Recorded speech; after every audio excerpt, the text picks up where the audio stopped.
Pilot, we will wait until your confirmation of thrust to release the vehicle. Roger.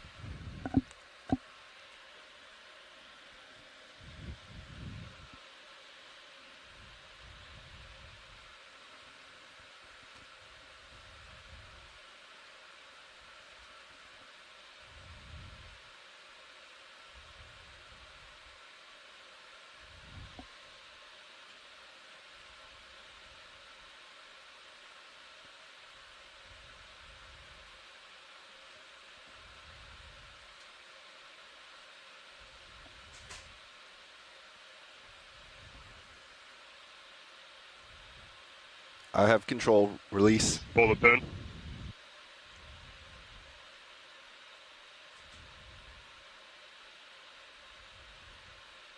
Pilot, lift line's clear. Let's go ahead and lock in auto heading inverse of ship and make our way center line. Heading center line.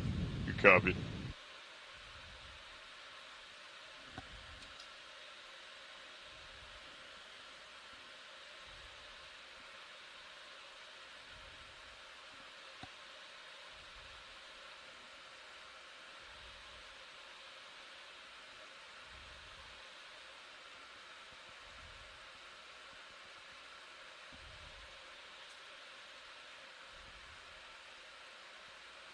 Okay, pilot, that line's looking pretty good there. Let's go ahead and just push straight forward. Pushing up. Nice and slow. Nice and easy. Looks good.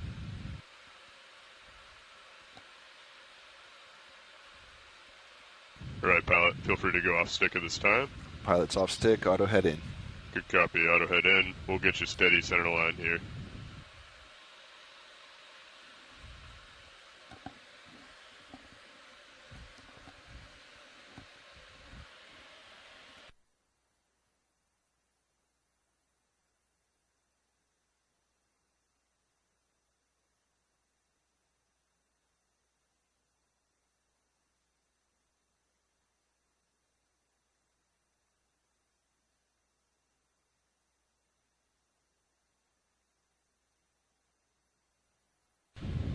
All right, deck, let's go ahead and launch Sirius. Pilot providing slack.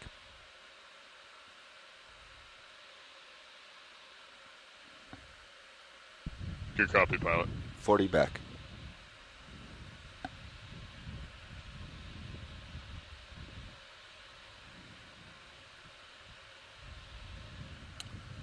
$60 back.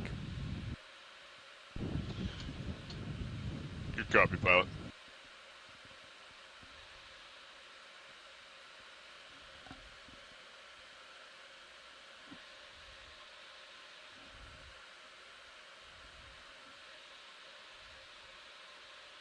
Holding 50 back. Good copy, pilot. We're just slowing down our four-way slightly. Be advised. Easing.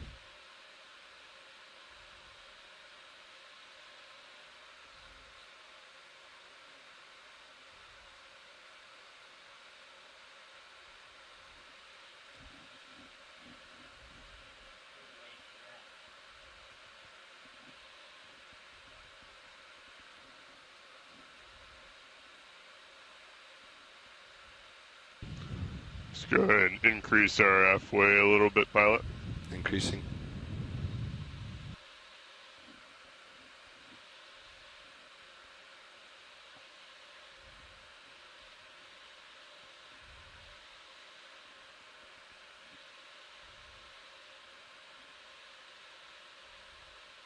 Pilot's pushing out.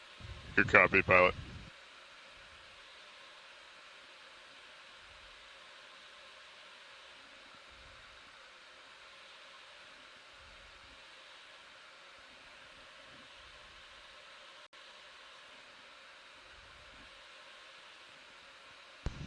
Pilot, if you could go off stick for now.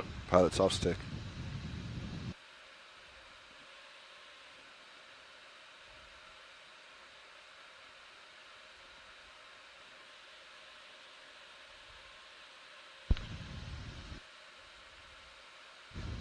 Winch 0 reps. 0. Pilot 0 turns. Turn 0.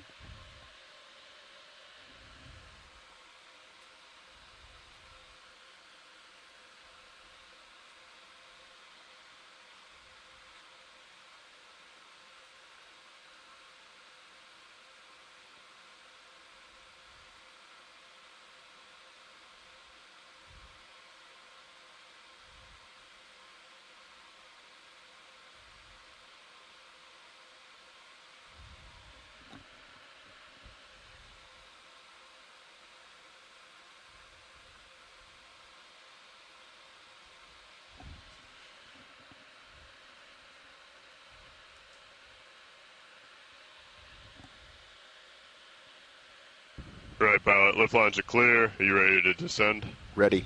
Copy that. Let's descend down to 50 meters. Standing by. Hold off. Standing by.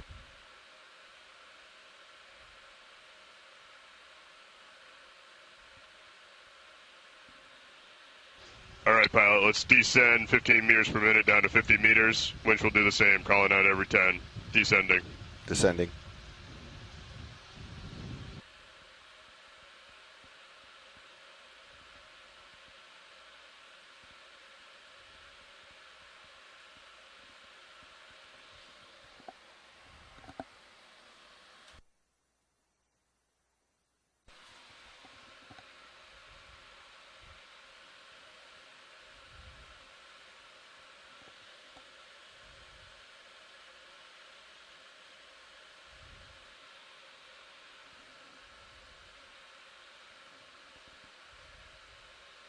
.10 meters. Wire out. D210.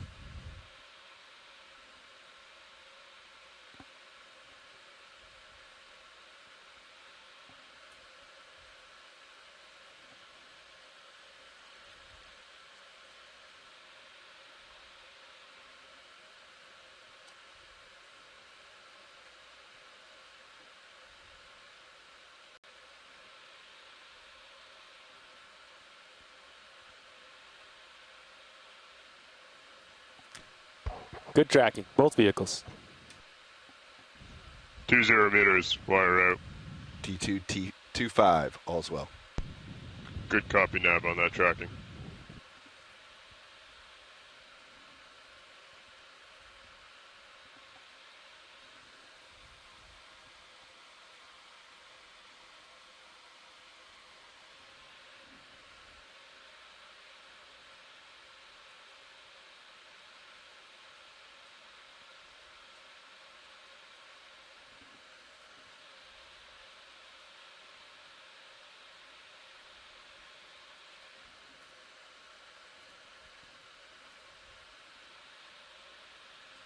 .30 meters. Wire out. D238. All is well.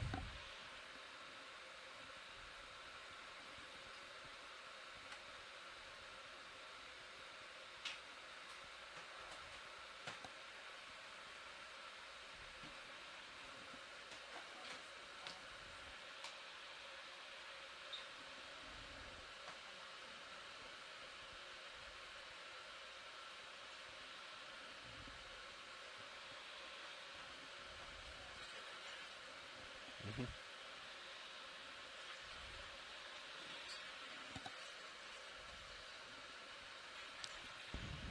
40 meters. Wire out.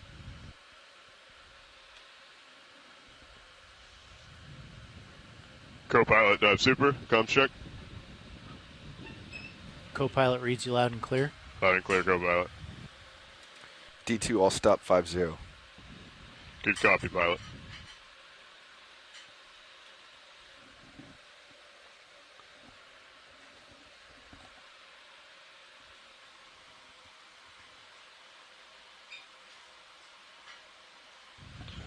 Vehicle is holding 50 meters.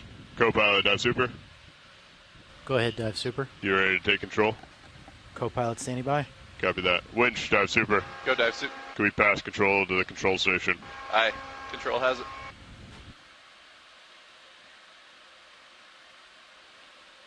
Co-pilot confirms winch control. Good copy, co-pilot. Pilot dive super. Dive super pilot. If the control room's ready to continue with the launch, please proceed. Roger, we're going down. Good copy. Yeah. Nav dive super. Go ahead. How's our approach to bottom? We're 215 meters away. Let's just go to the bridge, get into autos, and then I'll call move in. Good copy, Nav. We'll go ahead and pass control. All right.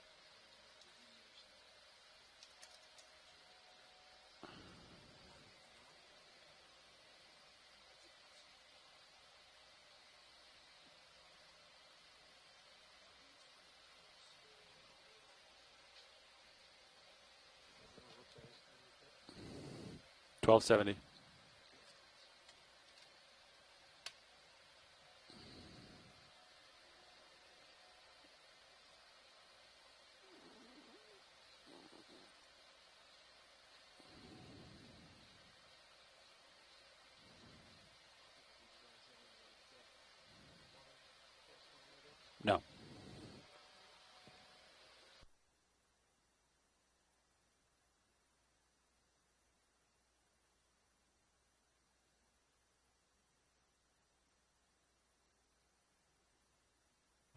Nav super. Go ahead.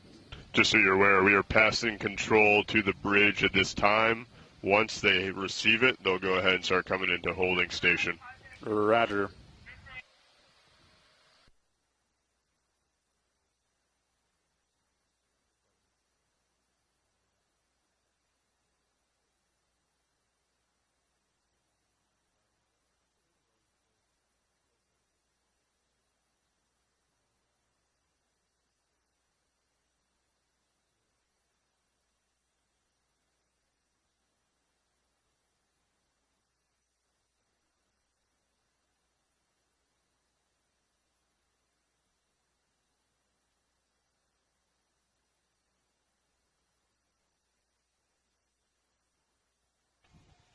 Bridge, dive super.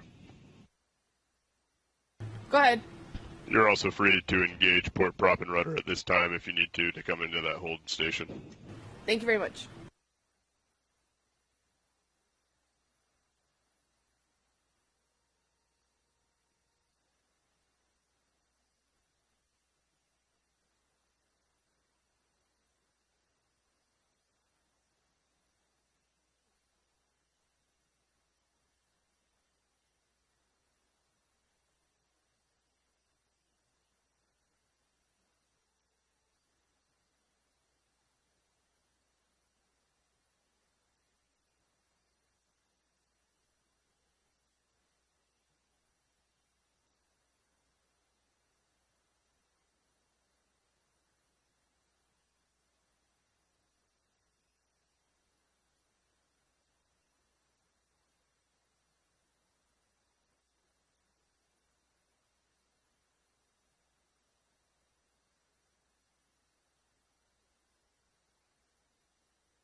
RV nav bridge.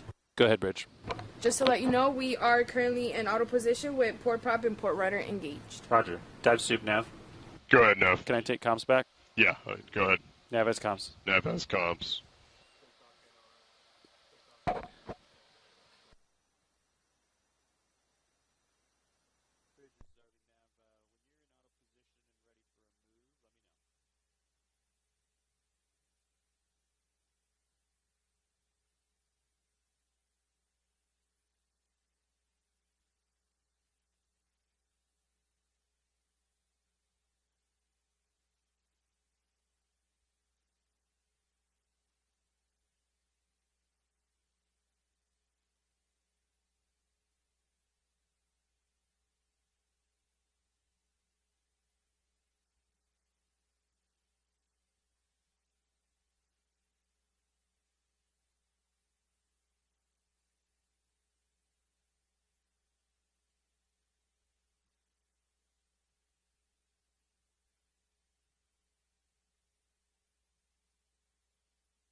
Need what?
Copy, thank you.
This is Okeanos video engineer Roland Bryan making a general announcement to all those in the ship and the shore.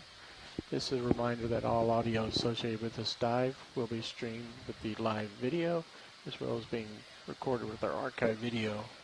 Keep that in mind as we proceed with the dive today and enjoy the dive. Thank you. All right, good morning everybody from the Okeanos Explorer.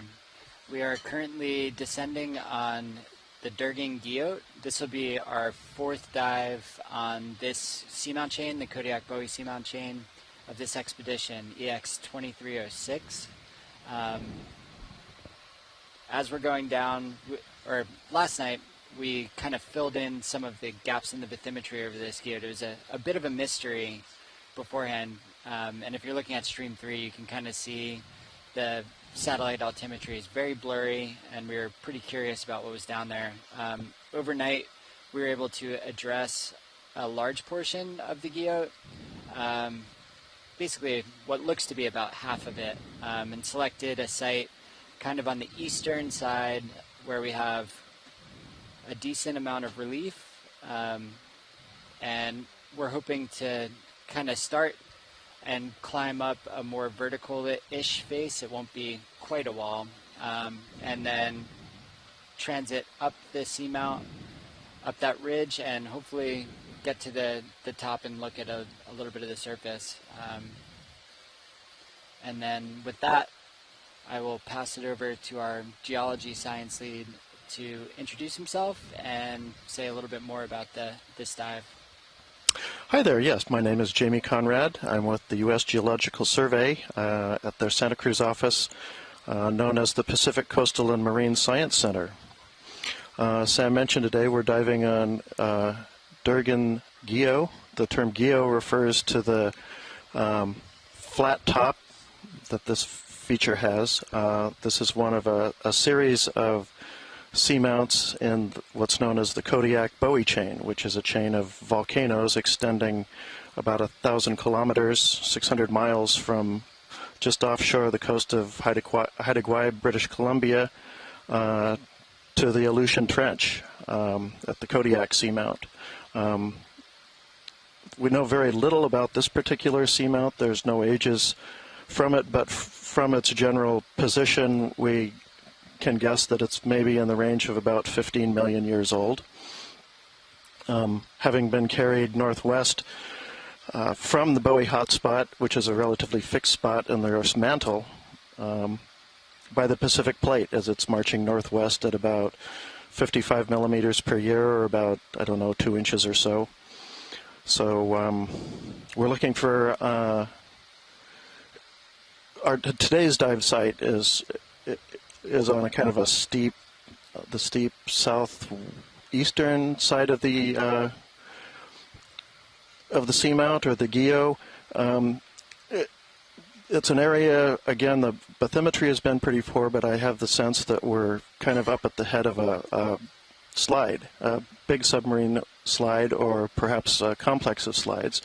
At the base of this geo, down at about 3,900 meters, there's a lot of debris and kind of has a low-bait look to it, as if that might be slide debris. So we're going to be up at the head wall of any such slides, and so we'll be looking for evidence of that, and whatever else we can see as we climb up the very top of it and perhaps reach the summit plateau. So with that, I'll pass it off to the biology lead. Great. Good morning. I'm Merlin Best. I'm a biologist with Fisheries and Oceans Canada. I work with the Integrated Conservation and Monitoring Program out of the Institute of Ocean Sciences in Sydney, BC, on Vancouver Island. And yeah, I was really excited about this dive in the early planning days just because it's such a blank spot on the map. Seeing it kind of come to life in the overnight mapping has been very cool. And so yeah, what we're looking at is kind of a similar depth profile to what we saw on our Giacomin Seamount dive. So I'll be keeping an eye out for larger habitat-forming sponges and corals, or keeping my fingers crossed, I guess. And but I think, yeah, also expecting the unexpected, expecting to see some kind of community that might be unique to this seamount, or something completely new in general.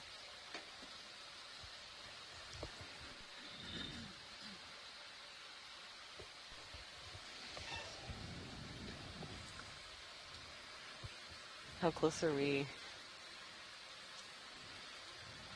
Close are we to the bottom? Looks like we should be approaching very shortly. I think the vehicle's at about 1,200 meters now. And our first waypoint somewhere around 1250, 1260. Okay.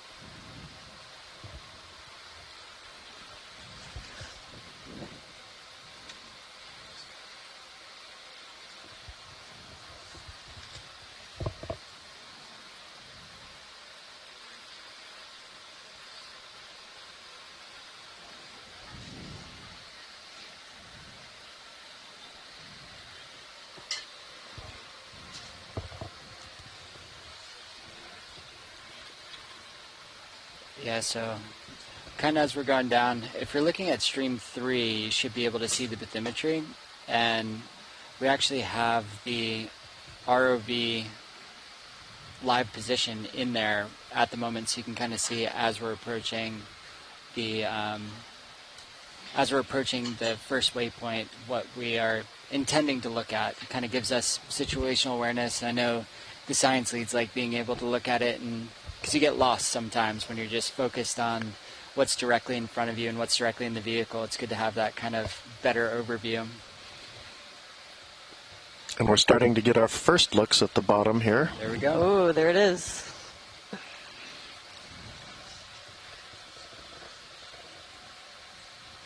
It's always kind of hard to orient yourself when you're first looking. You're like, what are we looking at here? Mm-hmm. Yeah, but I also always love this part. You know, this is the first time that this particular chunk of the seafloor has been visualized by human eyes. It always gets exciting. It's a wild thing to think about. Yeah. Just kind of everything that goes into us being right here, right now.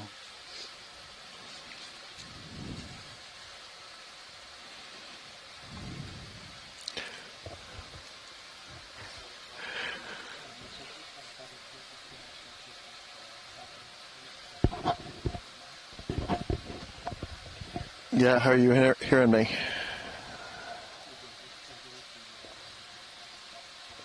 Oh. Sure. Already. How's this one sound?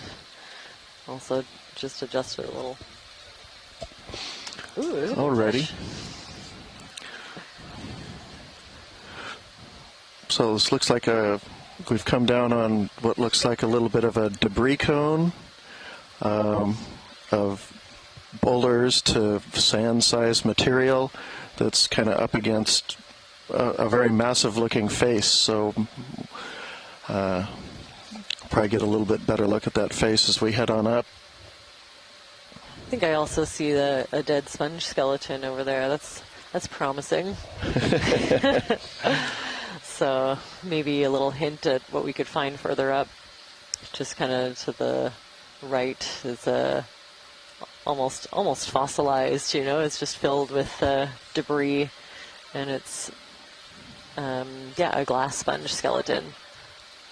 Very light currents here. Looks like.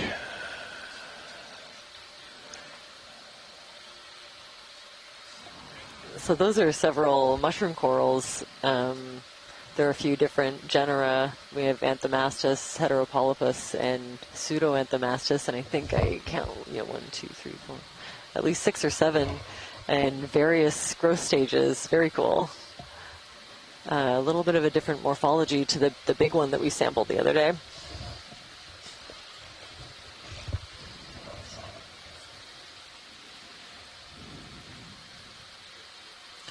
Yeah, lots of different textures going on in these rocks. Like smooth. Right.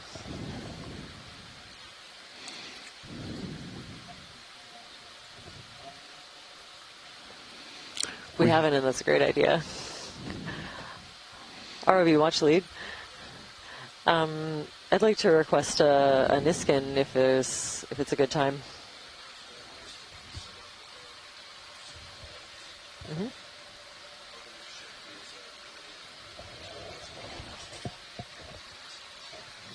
Sure. Yeah, of course. Sounds good.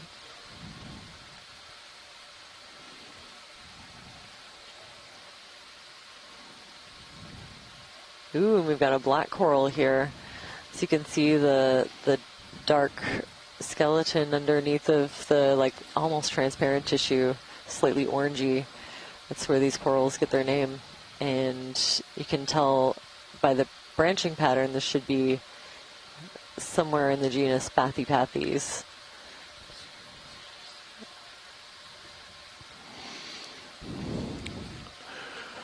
And the little arm of some kind of a crab or a squat lobster sticking out. A few more brittle stars, but not quite as many as yesterday. I was going to say, yeah, of course there are brittle stars, but yeah. And ROV, I'm going to be not afraid to collect a sample here once we get set up. Ooh, right. I'll hit the ground running. Excellent. Love it. Yeah. My fear is, although this looks like a debris apron of something that's falling down the hill and forming some kind of a cone-shaped pile of debris, I think it all pretty much looks like the same stuff. And having seen also that sheer face of basalt, looks like might be something that's not easily sampled for a while. So, yeah, let's just grab one here. Fantastic. Well, I think we'll get a couple of bonus brittle stars on this one if that zoom is any indication.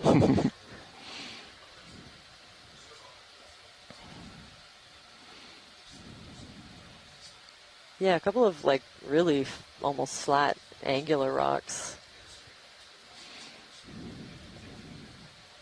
And yeah, the little tiny arms of squat lobsters sticking out from in between them.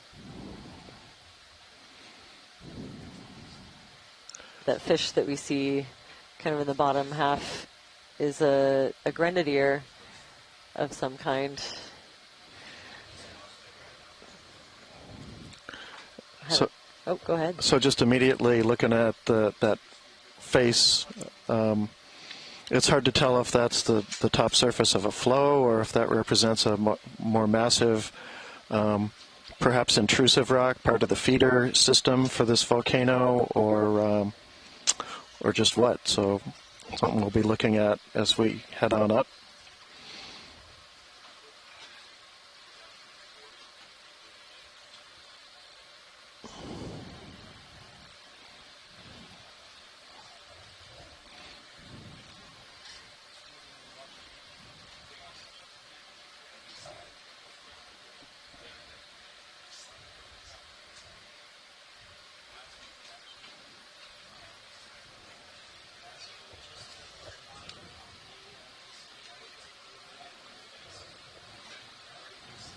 Sounds good. Yeah, if you're just looking around, almost any of these, one of these boulders that's 20 or 30 centimeters across, anything that looks good and easy to grab, I don't see any of them that would look like I would reject them, so whatever you like. Do you think, does that look like a bit of that granite like we saw yesterday? Possibly. Are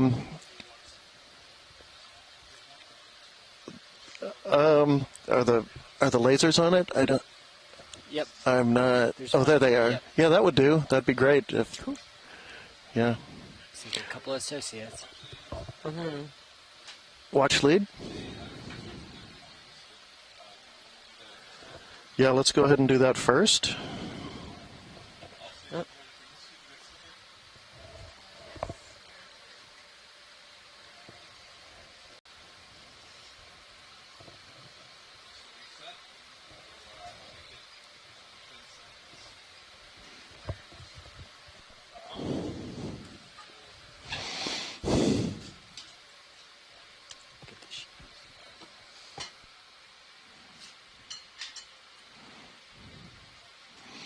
Sample ID.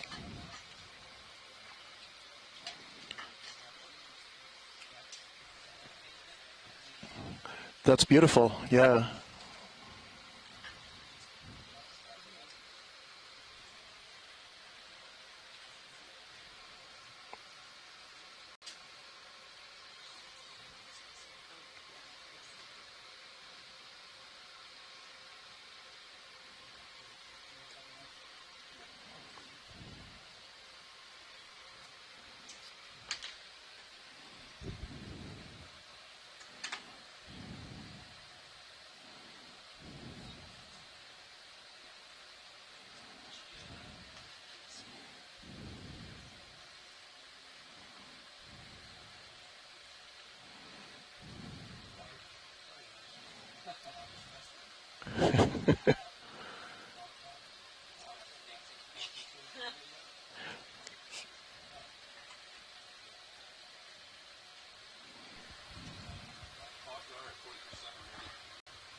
Starboard's fine. Ooh, yeah, little crab. Squat lobster. Yeah.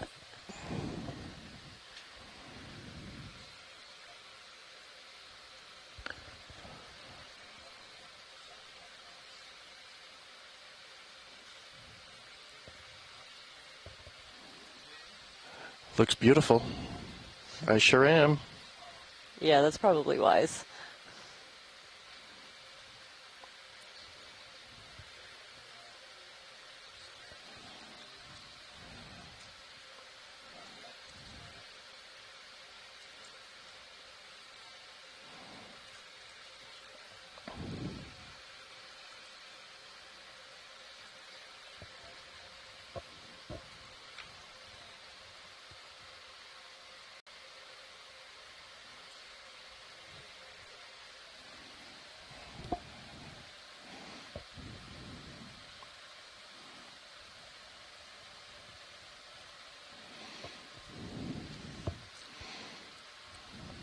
You might have heard Merlin mention, who may have a better eye than me. It looked like just underneath that was perhaps a small cobble of granite, which would be quite foreign to this island, or seamount,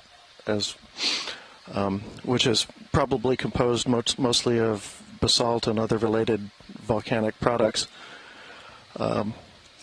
Granites, when they appear out here, get out here by glaciers.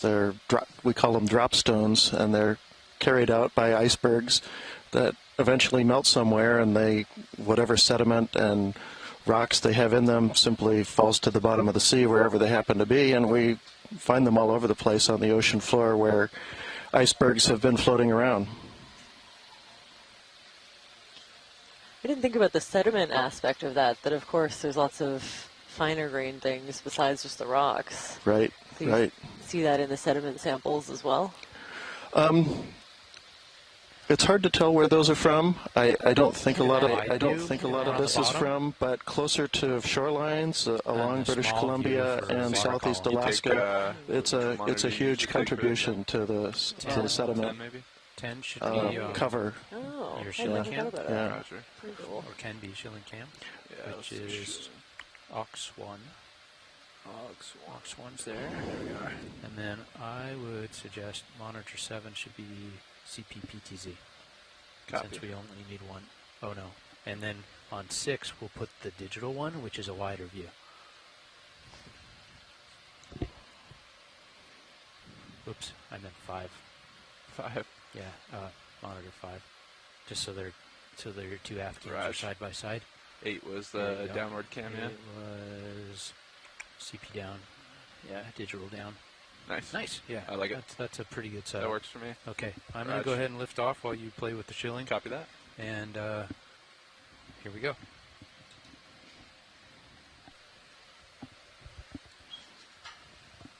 Okay, toes in view. Lifting off.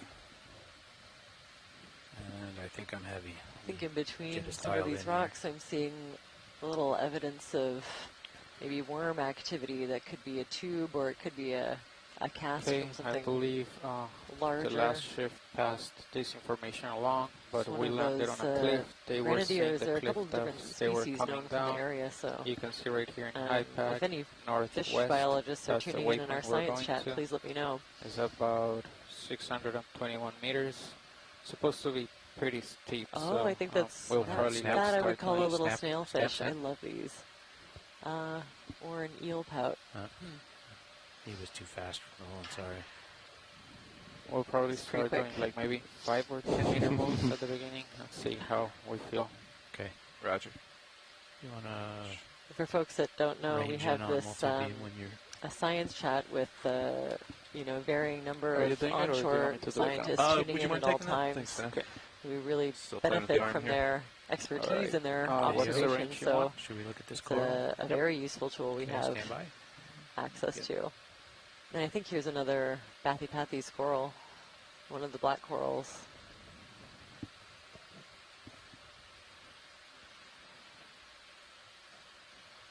So you can see the long branches coming off the main stem. Those Do you are like called this view pinnules. here for the Oxcam And pilot?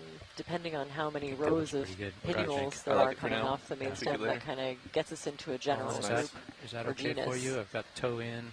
So I'm fairly pretty steady. sure You can it's zoom. twisted around a Yep, little if bit, you're but ready. I think I see two distinct rows, I'll rock it right as you come in. especially near the bottom. see your So I secure think hydraulics for you, it's safe to pilot? call Yes, this sir. one Roger. Bathypathes. Going And to you can the see they have a really different right. type of polyp than some of the other groups of corals that we've been looking at. Each of these long individual strands are tentacles. Okay, and co-pilot, when you have a second, would you bring? Look at your shilling. You're pretty close to the wall. The shilling arm itself. Roger that. Stand by. You want me to? I'll swing the shoulder back out then. Stand by. I think it's safer to bring shoulder up and elbow down. Raj. Full screen. Or, I don't know. I don't have a Tilt up for full screen. You got to bring tilt up shoulder for up. full screen.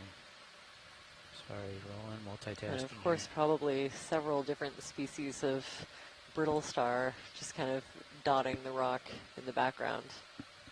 Hold there. And I think up at the top we can even see a fan shape from you can move the HD2 or worm of some kind. Looking at the shilling, so you have Can I reference. swing the shoulder left right now? Why don't you look at it with HD2? You can take that and drive it all you want, unless. Roger. Bring on the lasers. Lasers on.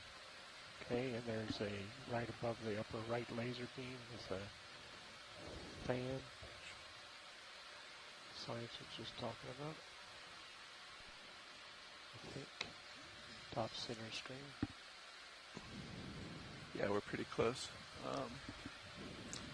Do I have clearance over there, Fernando, to bring the shoulder up? Just drive that around there and look at it, John. Yeah, I think we can see the kind of net-like fan from some kind of worm. It just is slowly retracting as we're getting closer and bothering it a little bit. And elbow down, stand by.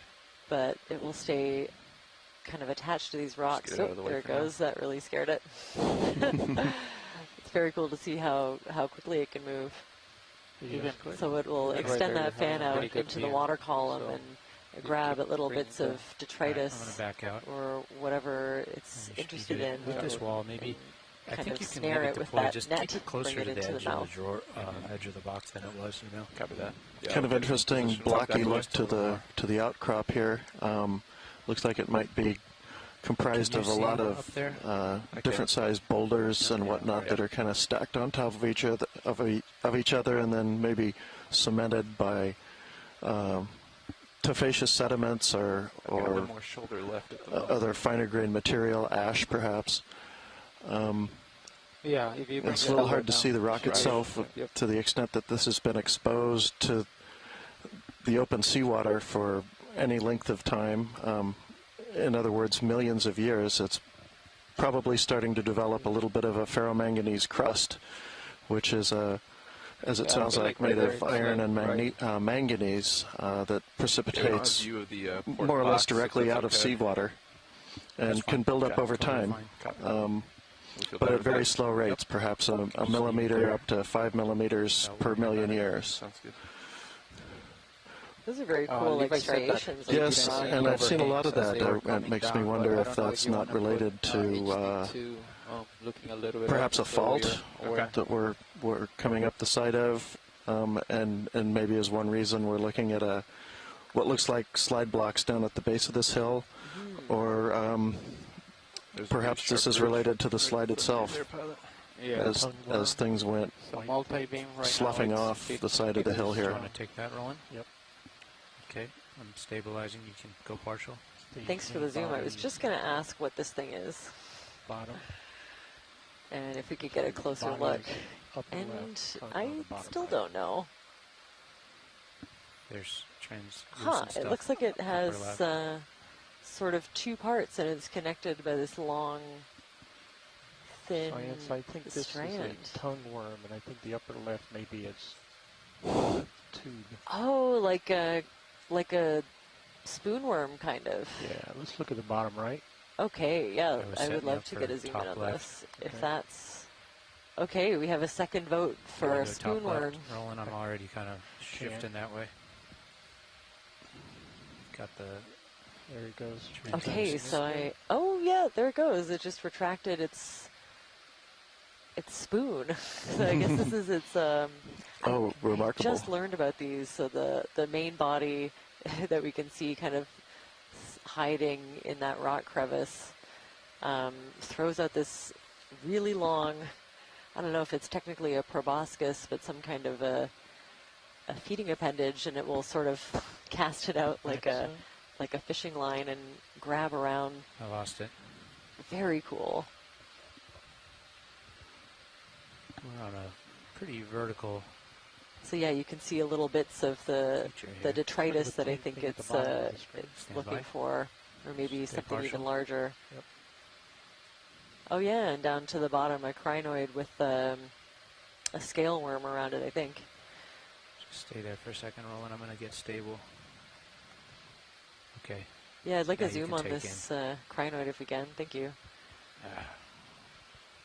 It is slippery. Toe holds are slippery. Very vertical surface. Yeah. Oh, beautiful. So this is a crinoid, another one of the echinoderms. This one is attached to a rock, but I think you can almost see little strands of its anchoring points. And we found out the other day that they can release pretty quickly when they want to. Okay, video's clear. Okay. These are also called sea lilies, I think I've heard them referred to as. And then we have, yeah, a pretty big scale worm. It's kind of hiding underneath of the arms. Very cool. Pretty small.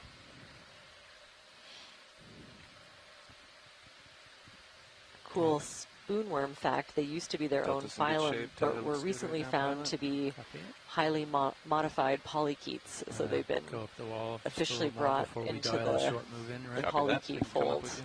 But at one point they were thought to be different enough to be their own phylum. Very cool. I put your multi-beam on range 15 meters. Okay, good. Oh, a feather star. Okay, yeah. So we have the crinoid is a feather star comatulid.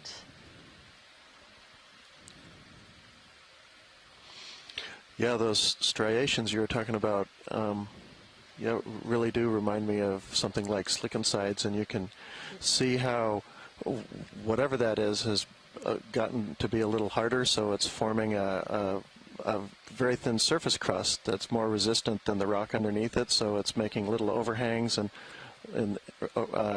just passing out of view is making little fingers that are kind of sticking down slope. That was really neat. Yeah, and I think there are lots of different creatures that are making use of these gaps, you know, as little burrows or hiding places.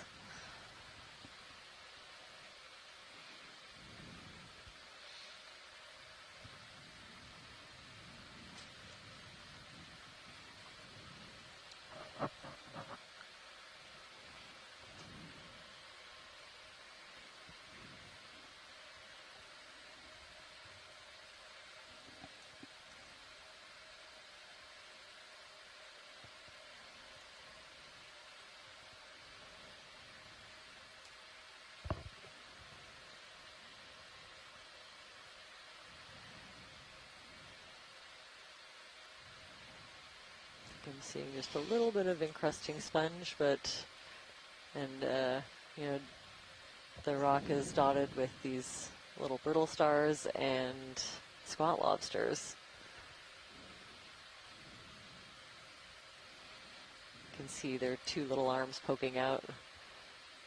You've got a nice view of your shilling with the Titan up there too, so we can keep an eye on it. The view from Sirius is very cool. If folks tuning in want to check out, I believe it's stream number 2. Another tongue going You can get the view from above, the second ROV. Yep. That has a view of D2 exploring this rock feature. It's a very cool angle.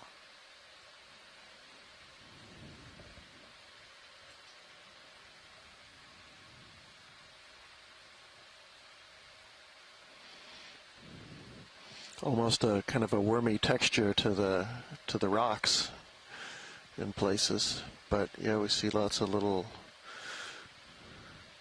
It's a little hard to tell. It looks like this is kind of the way the rock is weathering out, which suggests it is originally comprised of some kind of agglomerate of cobbles or boulders, perhaps that were cascading down the side of the volcano or were created near the summit and pushed their way down and mixed with ash as part of the eruptions that built this guyot.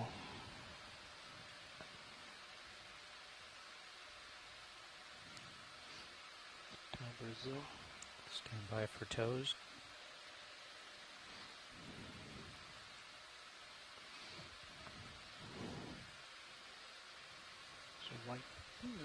White bug lower left in there. Looks like we're positioning to take a closer look at this little anemone. And the tongue lower left.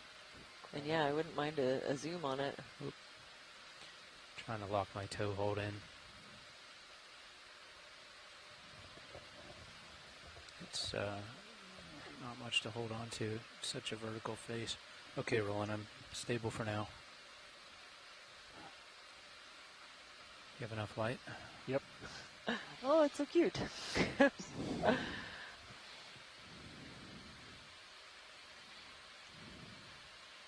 So I think I didn't see the lasers exactly, but I'm thinking under 10 centimeters. It's pretty small, but very cool. So these sea anemones are cnidarians, so they're related to the corals that we've been looking at and so excited about. But anemones are also very cool. I don't know nearly as much about them. You have any more zoom? But you can imagine each individual coral polyp is kind of, you know, represented in this anemone as its own solitary individual, surrounded by tentacles with the mouth in the middle. Very small. Okay, going to the bug. Okay. Oh, something cool is coming out of there. What is that? Driving left a little bit. Ooh, I think it's a I thought it was a sea spider from far away, but no, I don't. No, a crustacean maybe. Really? Tiny. Yeah, I'm seeing. I was going to say that really does look like a spider. Yeah, so there are sea spiders, not arachnids. They're a different group, and just judging by the long legs, I kind of thought that's what this was, but I think it's a. Oh, here we go. A Munopsid isopod. Okay, yeah, the body looks like an isopod to me, but these super long legs are not something I've ever seen. Wow.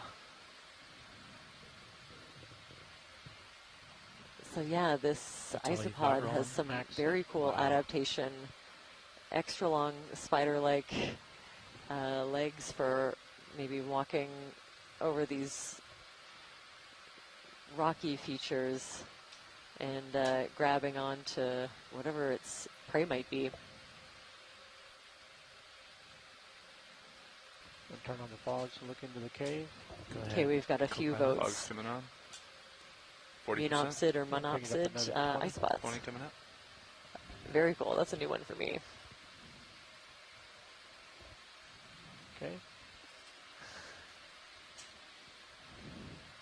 So you can imagine any detail like this, floaty white thing, you know, would be completely lost with different kinds of sampling methods. So traditionally, we've, you know, the only way that we get to look at samples and diversity from the deep sea are from trawl-based samples or samples that somehow make their way up to us. But getting this kind of in-situ imagery of these animals in their natural habitat is fantastic. And the zoom on this camera, you know, if you can see those two dots are our laser points, they're exactly 10 centimeters apart, so we can use them to figure out the scale of what it is that we're looking at. And that isopod was very, very small, maybe a centimeter tops.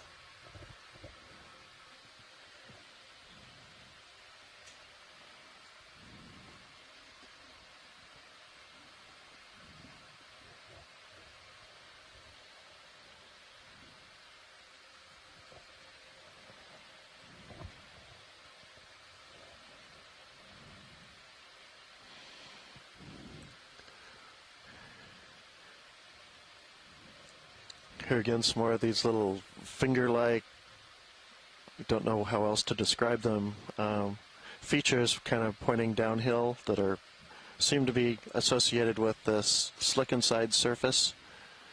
I don't know what process that is that kind of hardens the slick insides and makes them a little more resistant than what's underneath it. Perhaps there's some sort of plucking going on by the rock that formerly would have been moving past this face and leaving those streaks or striations.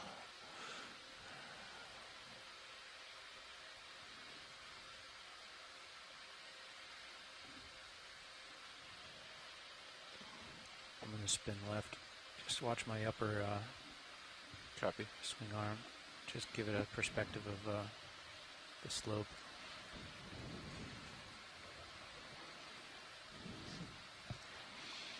There's some very steep. massive jointed rocks, perhaps representing flows, or perhaps these are just joints or cracks, cooling cracks in the rock, probably forming as it cooled, if that's what they are.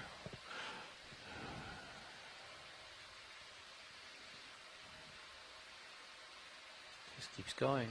Very vertical. Wow. Not quite vertical, but very steep.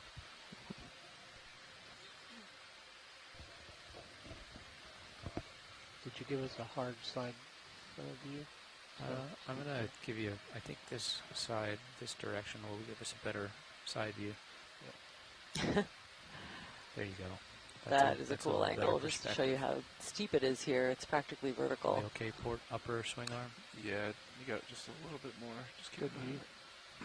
And again, highly Say when, recommend and the I'll angle push back. from Sirius. That's probably about. Yeah, just to put it all into perspective. Video is clear. Anything on sonar? Every now and then you see a squid in there too. Definitely worth a watch.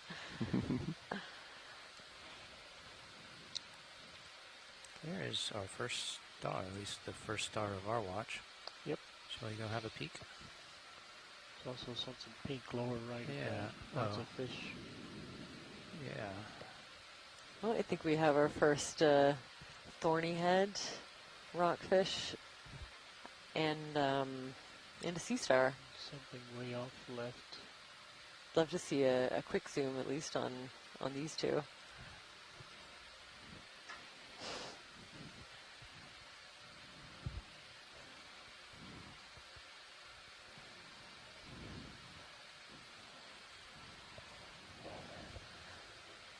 So a lot of these smaller, deeper rockfish that we see are often thorny heads. There's a few different species of them. I think some of the ones we were looking at yesterday were either short spine or long spine thorny head.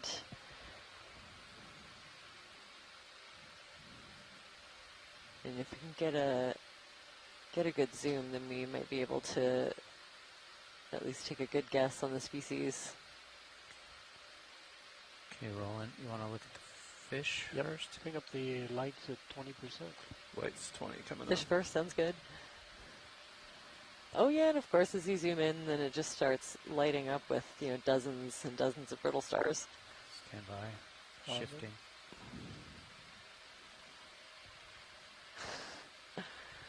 Okay. Try to hold that. I'm kind of floating it a little bit.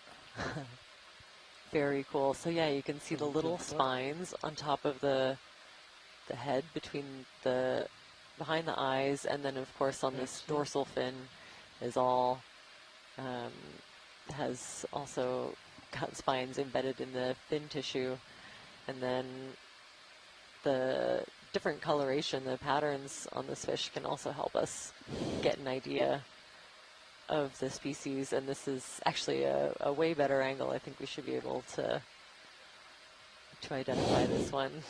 Very cool. They always seem to be strongly associated with the seafloor. I don't often see them swimming around any height above, and usually pretty solitary. Sometimes you can find them in abundance over a longer, you know, transect, but usually they kind of tend to hang out by themselves. Lasers are on. And we have a vote. Sarah Friedman is telling me a short spine thorny head. Thanks for that, Sarah. Okay, I'm going to rocket up to the star. Yes, we've definitely had a request for a zoom on the Co-pilot, sea can you star. actually see the upper swing arms with the PTC or no? Oops. Oh, yeah. Sorry, correction. That's a long not spine. numbers. Okay. Long spine thorny head.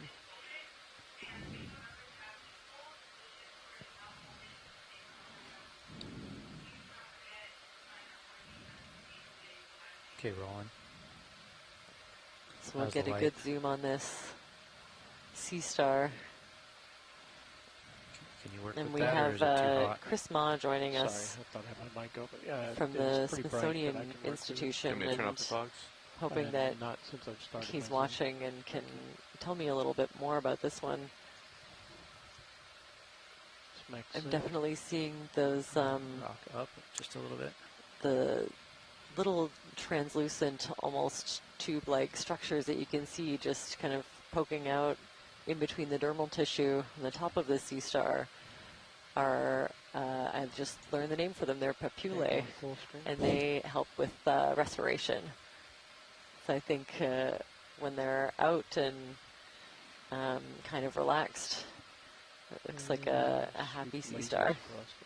Sarah Master, so again, one of the cookie stars.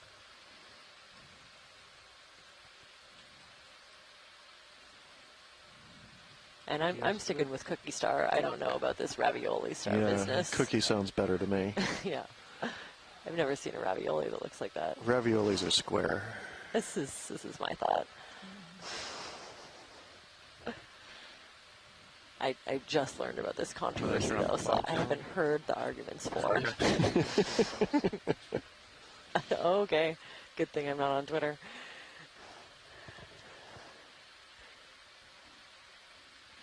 Still some remains of those slicken sides. That's very interesting that we just came right down on those. Another tongue, upper right. Still not sure if it's related to an older fault surface or if that's part of the landslide head wall that we think we're on top of. It may suggest that there's a fair amount of movement on what I'm calling a slide, but happened fairly progressively. Should we get a move in? Kind of over time in a series of different slumps and drop downs.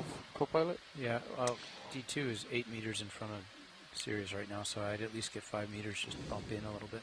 Okay, you can care with that. But that it's etched itself, these striations are etched into the rock, suggest that, you know, we were pretty deep. There was a fair amount of just pressure on that due to burial underneath a significant amount of rock.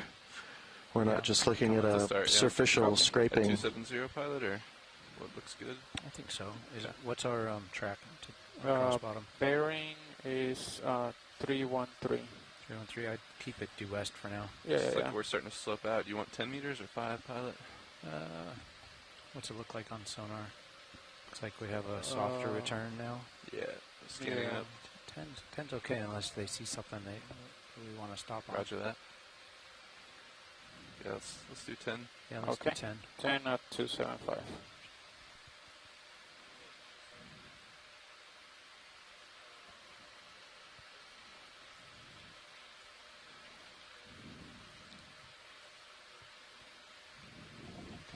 There you go, Merlin. Fish yeah, I think this is the third bathypathes that we've seen, but this is a great angle of one. I'm going to nestle in. If we could set up for a zoom. We'll look at the fish first, Roland. Copy fish. Fish, go for fish.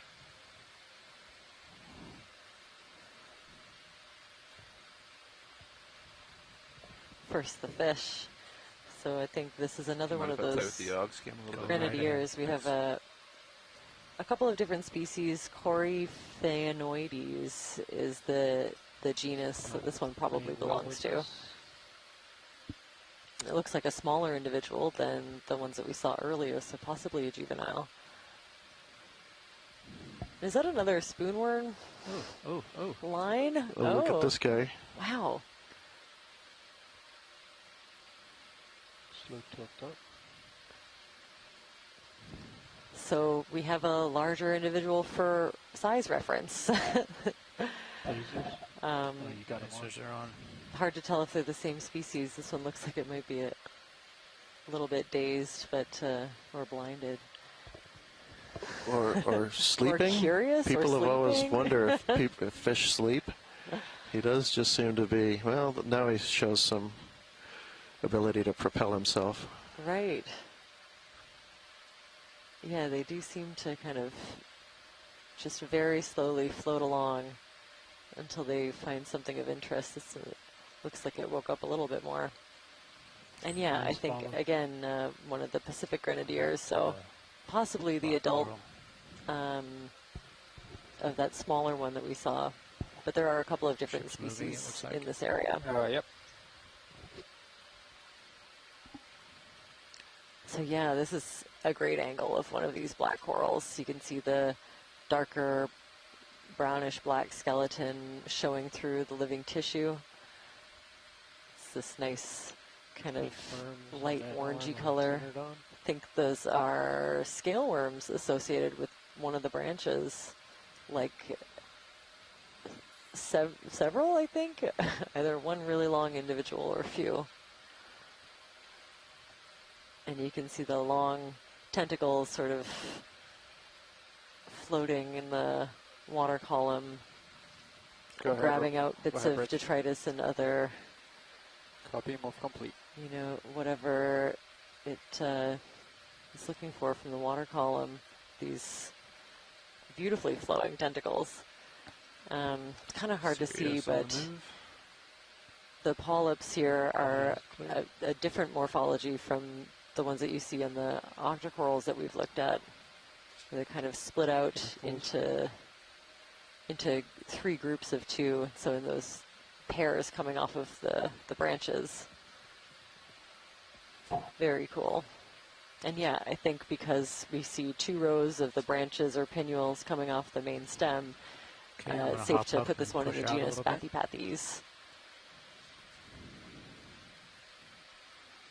For a long time, I was told every Bathypathes in the area is Patula, Bathypathes patula, but it turns out it's more complicated than that. Coming up with you.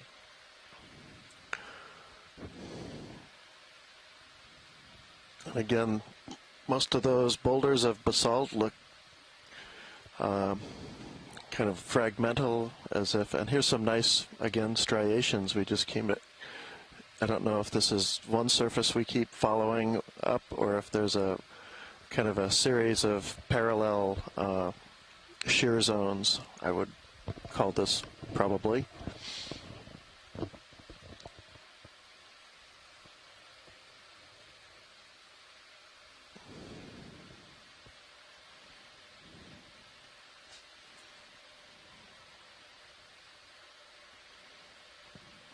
Just coming top center, fuzzy white, left of center, below center.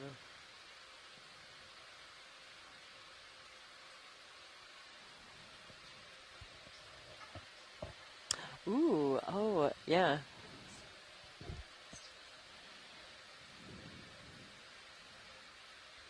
Very cool.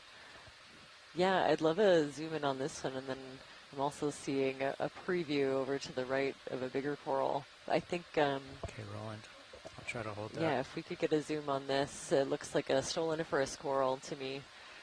So a small encrusting coral, but you can see they have the 8 tentacled polyps similar to the other octocorals. So instead of growing on a large, calcium carbonate skeleton, they encrust along hard material like this rock, and they're connected by a long thin trail, or sometimes it can get a little bit bigger and rounded, called the stolon.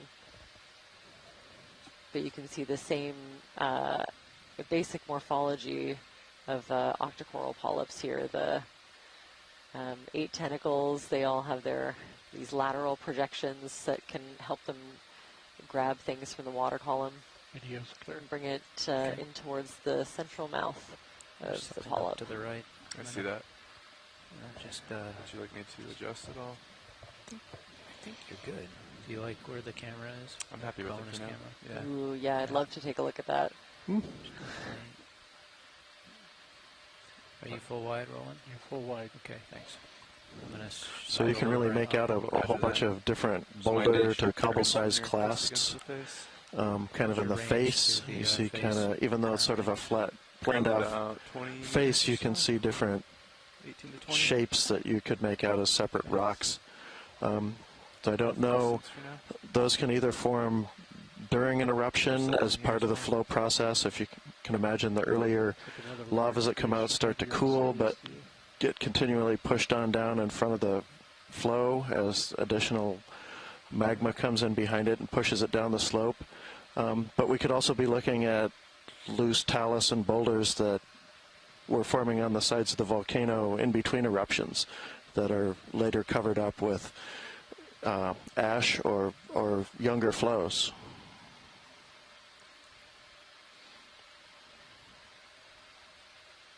Ooh, very cool. And yeah, I think we're coming up to a primnoid coral on top of this very, very active rock face. I can bring it up a little if you like. Yeah, primnoid of some okay kind. for It now. looks I like can a see it right there peristinella on to the me. So we bonus saw a cam. couple of these Okay, I won't rock too much. I'd watch your throughout upper the dive there, yesterday. Upper right knee Would to, love to get a zoom to see if we can just see right, the orientation right, of some of these keep polyps. Copy. Okay, rolling. So this one also has Partial, a darker please. skeleton, but if you look at the polyps, they look a bit more like the stoloniferous coral we saw back there. Kind of a little more anemone-like. Yeah, your light pool is very This small. In your group has a lot more I'm rocking right to protection, get its so room. the Is it harder deployed all the way? skeletal elements called I can try sclerites this. in I can't corals tell it's visually. sort of encase Let the me, polyps of let me try to these deploy it. I think it might have a little more. primnoid corals. Light's going away. So you can Yeah, I'm see getting up just close to teeny tiny tentacles sticking out of the ends of these. All right, deploying upper starboard. Just a little bit of fogs rolling. Yep. And yeah, it definitely little looks bit like a more peristinella. Fogs. Fully deployed now. There are fogs? several Yeah. species, Yeah. I think 5 or 6, 40%? that Bring them up a little more. could potentially be 60? That's good. up in this area. Be stable for Might be poison. able to Go for tell zoom. to narrow down a little bit from this imagery. I Often was we able have to to get look your at a upper piece starboard out a in the little bit lab more. and look Yeah, at good, individual good. sclerites, now. but with this zoom we might be able to do it. Down So you the can near see kind of ground. the armored polyps on this primnoid coral. And I think you have a few Look at the fuzzy highly little branched tentacles sticking out. amazing texture. It's beautiful. And even the skeleton, you can see the darker skeleton underneath is covered with Down, this left, right. sclerite I'm armor. sort of looking for the most optimal, I guess, lower left. It's got the best looking polyps, the backgrounds. And I'm starting to see a few different associates, definitely some brittle stars. Oh, take what you got. I got a tenuous That's one of the toehold. reasons why we're so interested in Go with this. corals, is that they form these really complex structures. So Pull out. full screen. they're often habitat for other Lasers are off individual currently. organisms. Some corals have been identified, carefully picked over for Slight associates, tilt and they can contain hundreds of individuals. So sometimes we also call them ecosystem engineers. They, just by growing and adding that complexity Lasers on. and a little bit of height into the water column, Video's they good. create Okay. unique Pull ecosystems back. for other organisms. Bugs coming up. Sometimes Backing off. juveniles Coming of up. larger There's ones. something up, straight up Sometimes and to the left, I animals think. specific to the coral. That was great. Thanks for that. Thanks for finding it. We're pretty settled out here. Yeah, I concur. What's our range? Maybe just let me come up a few meters and then we'll push forward again. Sounds like a plan. A couple of little sponges. I think those round ball-shaped ones. Ooh, and more coral. All right. It's hard to see what's coming up on these vertical faces, so I'm surprised. But yeah, another peristinella coral, primnoid coral in the genus peristinella. And it looks like at the base there's a lot of really small mushroom corals. Okay, I'll get us stationary. And I think encrusting the stoloniferous corals off to the side, and a big gold sponge of some kind at the base. I'd love to get a zoom of the base especially. Roger that. Watch lead. I'm getting stationary. Don't see the base in this perspective. Yeah, and they want to see the sponge Cool. as well. So looking at the sponge, I'm seeing a bit more detail. Are you looking safe, John? Yes, I'd say the larger one to the left at the base of this coral is a glass sponge of some kind. Try to hold that. Can't tell if it's like a plate-like shape or Yeah. or more round, Okay, like a well, ball shape. Zoom center. I'm gonna just a few of the polyps. Doing another. Okay, while we're there, that all sounds sorts of good. little Do you things want hiding any, at the base. extra light or not? Nope, got plenty. Okay. Nice job, pilot. Good perch. That is close. Okay. So yeah, again, these armored polyps that we saw on the previous individual of Peristinella, and then a great view of a couple of different Great associates. I love those shots. The little It really gives a great perspective. crustacean. I You see think your I'm toe seeing hold there too, which is kinda worms nice, like when you use it. and brittle stars.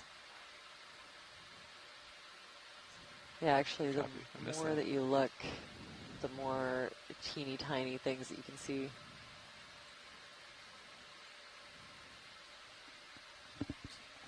Yeah. Okay, pulling out.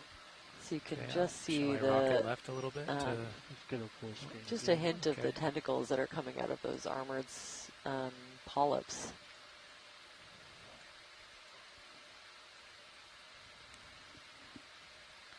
Just beautiful. And then Survey down at the 2, I bottom, just turned definitely lasers another kind off of so you mushroom can- coral.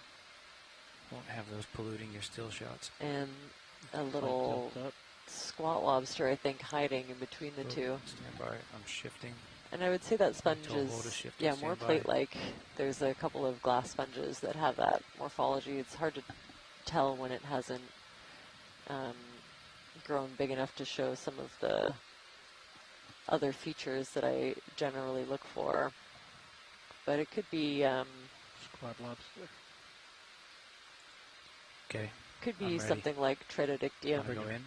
Bring up the lights at one of these 30%. 30. kind of plate-like sponges that can There we go. form into larger bowl-like These are pink structures, corals. kind of That's the center. fan-shaped structures.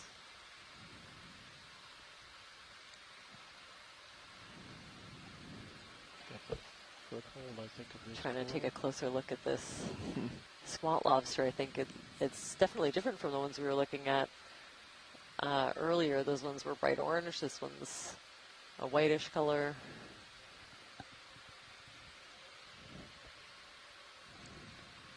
Kind of hard to tell, but I know that the Is that full zoom? scientists That's on max. shore, Wow. you're reviewing this video later, will look at the different spines on the carapace and the Let's go to this one. distribution, Okay, I'm going to try to and rocket the left shape without of them losing my to toehold. determine what species this is. And yeah, lots of these juvenile mushroom corals. There's like a dozen of them at least, starting out as individual, you know, kind of solitary polyps almost, and then eventually building that shape with the cap and stem, kind of giving it a mushroom-like appearance, and more polyps coming out of the top of it. Push into that coral just left of the pink. You can see this glass sponge Okay. over to the left I think it's a that has coral. I think it's a hydroid. silicus spicules sticking out of it. Now this looks a bit different. Those ones down to the bottom, not juvenile Anthomastus, so they could be some other kind of like a hydroid maybe. We've been seeing a few different versions of solitary hydroids on this expedition. That one looks a little bit different, a little bit new maybe. Are you pivoting? I was trying to a little bit. Okay. You got room? Just making sure.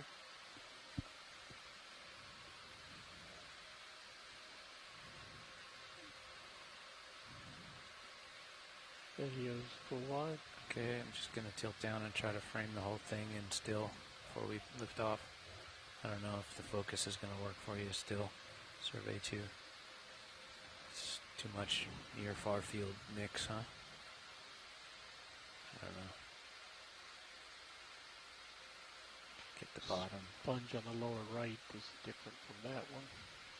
Oh, yeah. We can ooch over there. Are you good, Survey 2?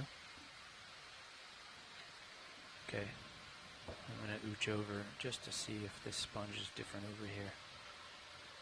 Good eye rolling.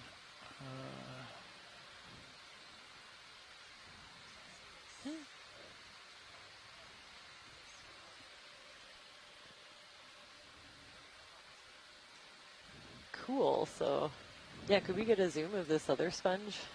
Stand by. It looks like you're setting up for one. We don't let me run into that coral, co-pilot. Copy.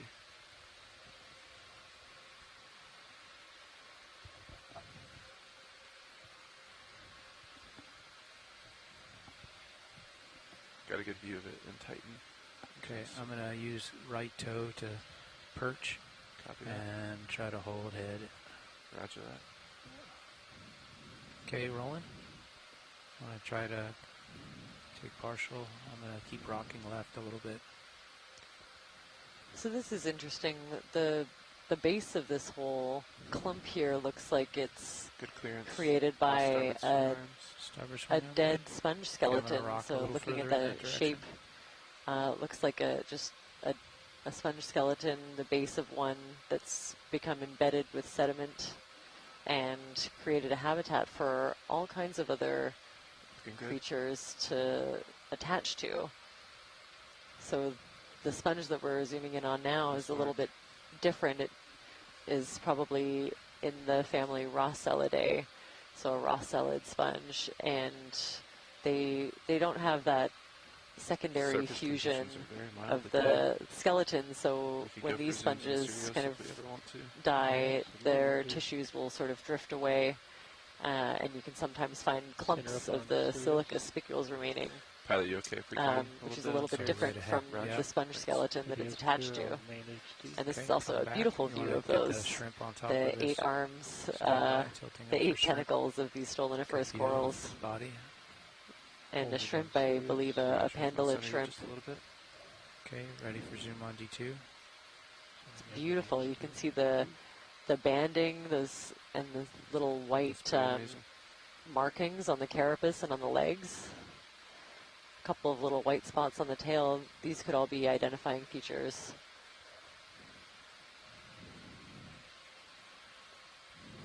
Kind of looks like it's guarding its cave. And look at you can even see some texture on the eye. This is stunning.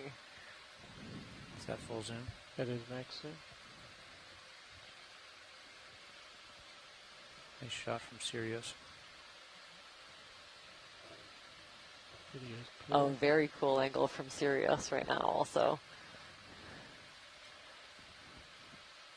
You can see, yeah, really up close video feed of D2, our ROV, examining this clump of sponges against this huge geological feature that we're ascending. Yeah, it looks like just from Sirius you can see kind of a linear feature that's heading oriented up and down just a couple meters in front of D2. Looks like might be a dike. An intrusive magma that came in and a fracture and cooled and maybe about a meter thick or so. Something up there. Ooh, a rock pen. Holding partial on Sirius. Actually, I'm going to make tracks unless there's something new and different you want to zoom on. Okay. No, Just that's call it okay. out. Yeah, we've seen rock pens. It's the first one on this dive, but we've got some great imagery of them. Copy. So thank you. And as we ascend this thing, I'm seeing a lot more of those dead sponge skeletons sticking out, providing a bit of relief out into the water column for some other encrusting fauna. Very cool. Still on. Would you like me to secure this? Yes, please. Yeah, that looks like it's about to Something big and bright over break to the and left. fall off almost. Yeah. Yeah, this is a very steep face. This Sirius is full wide. Copy. is not a real stable place to be. I'll slowly bring my heading back to 275 time. Roger. Main rotator. And you can see these striations and slicken sides just all over the place. I think we're kind of ascending the whatever face that is, fault or kind of internal part of the slide. It was buried at some depth. Do you want another pump? 10 meters? We could do 10? Yeah. I think so. Copy. You can see in Sirius it looks like we're coming up to something, maybe a coral or a sponge.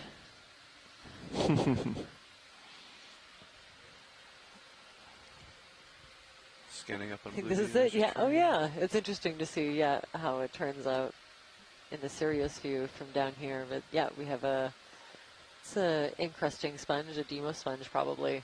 Thanks, Is Nat. this of interest to look at more closely? I wouldn't watch mind a quick zoom, but we don't need to spend too much time. Just a snap zoom for ID would be great. Okay, Roland, you can come in a bit. And I'll just keep pushing in as you come in. I'm gonna lift up and just scan over the surface. Very cool network pattern on this particular encrusting sponge, and I'm seeing a couple more species sort of embedded, like that one in the middle there. It's probably something more like Spherotilus, and these, yeah, the encrusting sponges are a pretty diverse group. There's a Hemidesmia is kind of the one that comes to mind that I spent a lot of time trying to ID and not being super successful, but you can see individual spicule tracks, these little tiny white dots in between poking out. Should be the top, I think, of some of the, possibly the top of the spicule. But definitely you see those holes are the individual oscula. And then a very cool network, almost like little canals running through the sponge tissue. Thanks for that. That's great. You're welcome. And that's a pretty, looks like very vesicular-looking lava that it's sitting on with a lot of bubble holes. We call those vesicles, and those are gas bubbles that form at or near the surface as the lavas reach the surface. When no longer under pressure, those volatiles like water and other gases, carbon dioxide perhaps, can't stay dissolved in the magmas, instead form bubbles, much like when you open a soda bottle and when the cap's released, all the carbon dioxide foams up. So it's a kind of a similar process that everybody's actually familiar with. Huh.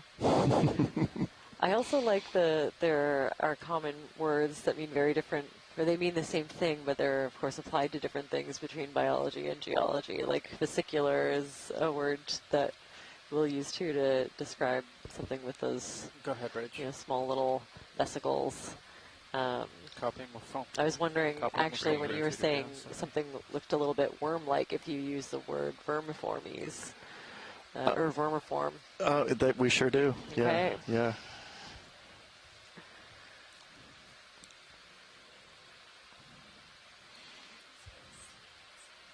Slicken sides, yes. Oh yeah, I was going to ask you about that. Yeah, slicken side. Slicken side, yeah. Slicken side. That's not a term I'm familiar with. I first, yeah, I didn't know at first, so I was just guessing. Well, those are those striation that form along faults that, as one side of the fault moves across the other, it's going to leave scrapings. Okay. And those are often preserved for whatever reason. As I said, I don't know what the process is, but that alters the rock. I think it creates a little bit of a kind of powders it somewhat, and then that perhaps gets re-cemented by silica, and so it actually forms kind of a harder, like a permanent scratch mark, kind of. Yeah, preserves it, and you could see it looked to be harder than the rock that it's actually sitting on, ultimately, and so we were seeing like it kind of makes little mini plateaus that stand out and make little mini ledges above the rock underneath it. Okay. I'm glad I have a word for that now. But yeah, almost any time a geologist comes across a fault, he'll look for slicken sides, which they tell you which way the fault moved, the relative motion across the fault. Oh, excellent. Ooh, sorry, I got distracted by this mushroom coral now. Pilot, come back. I'm seeing a 70 couple degrees down of on my rotator. different Okay, I gotta features come from up the after this one shot that we then. looked at earlier. Should be settling Those here. little tiny Laser polyps. zone. There's maybe 2 different size groupings Just watch of that the out smaller front. polyps in between. That can be diagnostic. Wondering if Good this here. isn't one of the heteropolypus mushroom corals.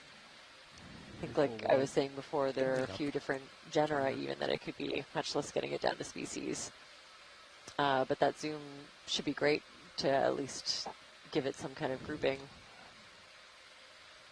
That should be the last outcrop for a minute. Another Yeah, little look at that. teeny tiny baby mushroom coral, which would be extremely difficult to tell an ID on that one. The smaller they are, the harder it gets. Robert Carney refers us to the Slick Inside article on Wikipedia. But, okay. But to me, the beauty of the chat room is that it's kind of It's steep here. proactive Wikipedia for us. People are giving us answers almost before we know we need them. I could use something like that in real life. Hopefully there'll be an algorithm for that someday. Until then, this is excellent. Okay, Slick Inside, all one word. Very cool. Also not how I pictured that.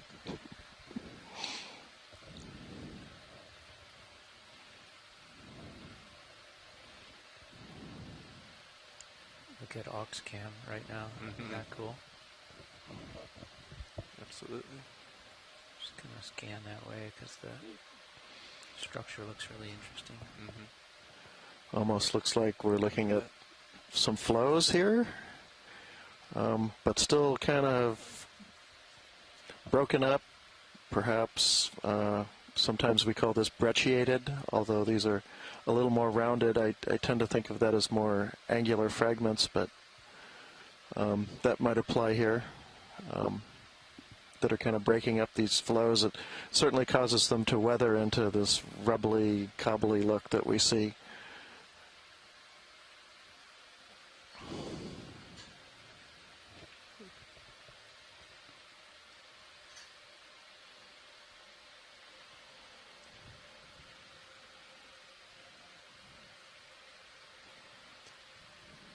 Another rock pen down there. So that's, we've seen a couple of these, but Anthoptilum lithophyllum, the rock-loving sea pen. It's one of the only versions of that group of sea pen I've seen. It has a modified peduncle so that it's kind of like a little suction cup. It helps it adhere to the rocks, but they're fairly mobile, so they can release that suction at will and escape predation, or maybe try to find a better area, better vantage point for food access. Ooh, this is also very cool. Another one of these dead sponge skeletons that is covered with other kinds of life. It looks like a pretty intricate glass sponge is the biggest thing that's attached to it.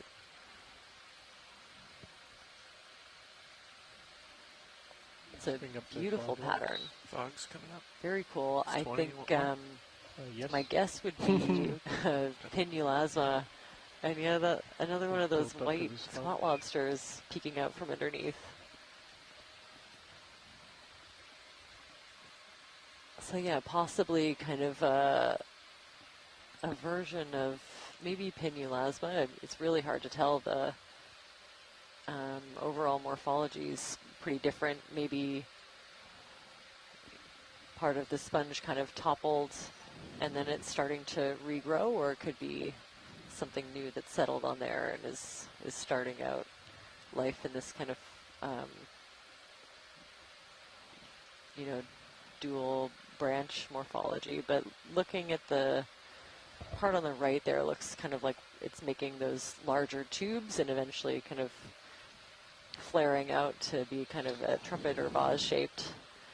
It's a, I'm going to say Pinulasma for this one. Get a good Another one of image those right glass sponges with a in the really bottom right. intricate network Yeah, of try to rock right. interlocking what that squat lobster spicules, is. which are those Quite prominent. silica-based Yeah, he's got some skeletal nice elements shadowing that and make up lighting the pattern. framework of this I sponge. need to rock right a little bit. Stand by.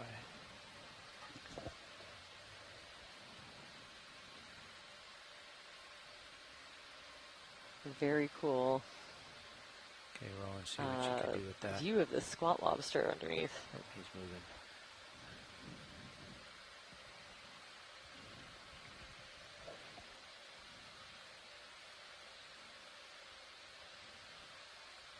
Definitely enjoying the structure made by these sponges. It's a place to kind of back into and hide when it wants to. I see a couple of little, yeah, more of those maybe maybe solitary hydroids. Ooh, that just retracted. Very cool. Go for the anemone.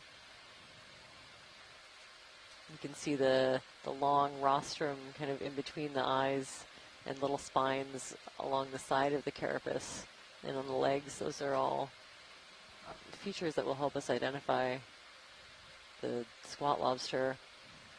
Also some excellent imagery of these anemones. It looks like two different kinds, or at least two different sizes and color morphs. Going tight to the center. You got it.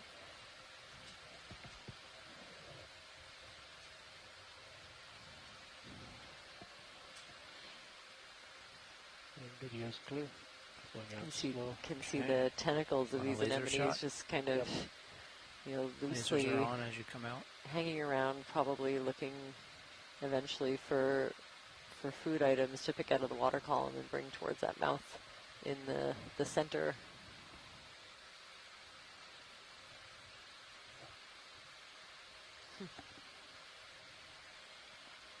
Very cool little microcosm in there associated with these How's our range?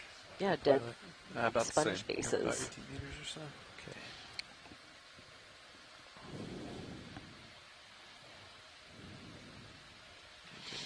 I was going to say, it's with these rubbly outcrops we're looking at, it's not always easy to tell what's just falling down the hill and what's actually part of the original rock, but that actually did look a little kind of like it was in place, and you can see those boulders over to the left look like they're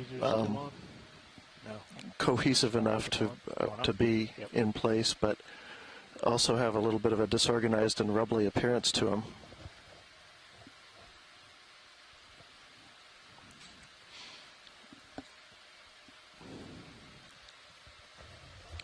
Some of these look like, I don't know, a little bit of maybe, they have this tabular appearance. I can't tell if it looks like it's a slurry that's maybe sliding down the hill, Workshop? down the modern slope, or if that's just the weathering of the older, more ancient sides of the volcano. What do you think, guys?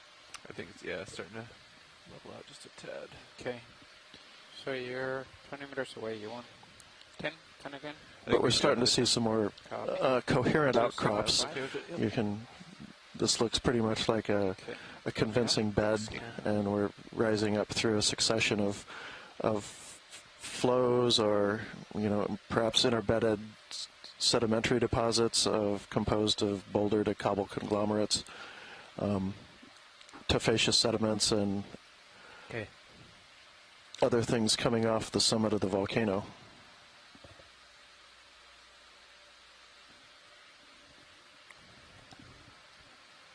We have a Levi Bobby in the workshop.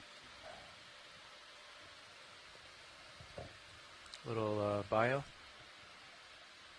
Thank you, sir.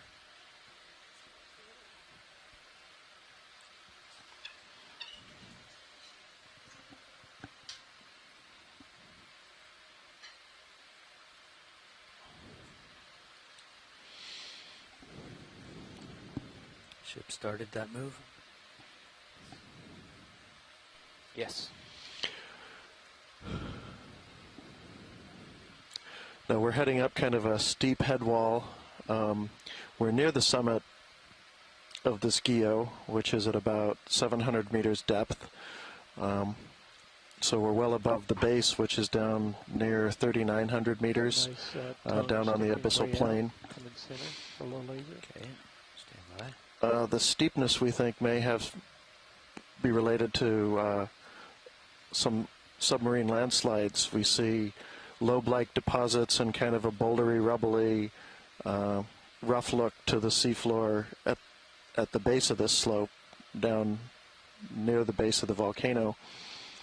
And up here, as it gets steep, which is, it's interesting, most of these seamounts in this chain do seem to be steeper at the top, and that may well be due to mass wasting of, in other words, sliding landslides off the sides of the volcano with time. And as such, we're probably looking more into the interior of the volcano, older parts of it that were later covered by magmas and ash and other eruptive products from eruptions, but have now been exhumed by a landslide, a submarine landslide. Most likely, although, you know, we know they occur. Below this tube. So again, video. So we know they occur below this tube. Copy. Coming down. Both on land, on these volcanoes. See the upper left of that? For example, the Hawaiian volcanoes, which people are often we're in a ship move, 10-meter move. Pretty familiar with. Sorry, I just said. There are landslides and kind of slide features that affect the subaerial island. Gotcha. And we do think these geo-like features were once islands. They were volcanoes that poked up above the sea surface. But as the volcano became inactive, they were no match for wind and waves, which eventually will erode off the top until these are below sea level. But landslides can occur they can occur while the volcano is still active, and that we see debris from a landslide down the slope from us is telling us this is a 15-million-year-old volcano. They can occur long after the volcano is active. Might need to start coming up a little bit, pilot. So we're still seeing a fair bit of striations and slickensides on these rocks, which is very curious. I wouldn't expect to see them all the way up, or even see features like this associated with a slide. But it might well be looking at it. We might be kind of in the middle of a fault zone. We'll have to look at that a little carefully. I'm not sure exactly always of what orientation we're looking at and where we are, so that's something we go back and look at after the dive and get maybe better oriented.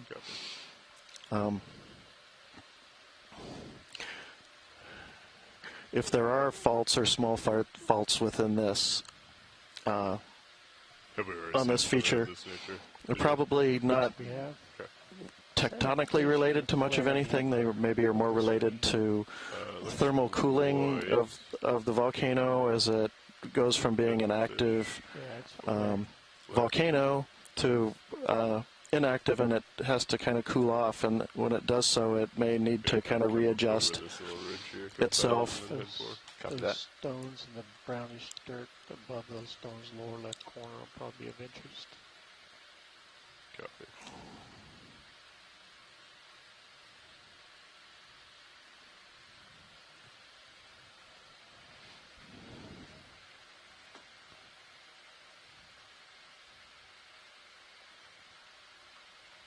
If we get as tight as possible and look down into those stones.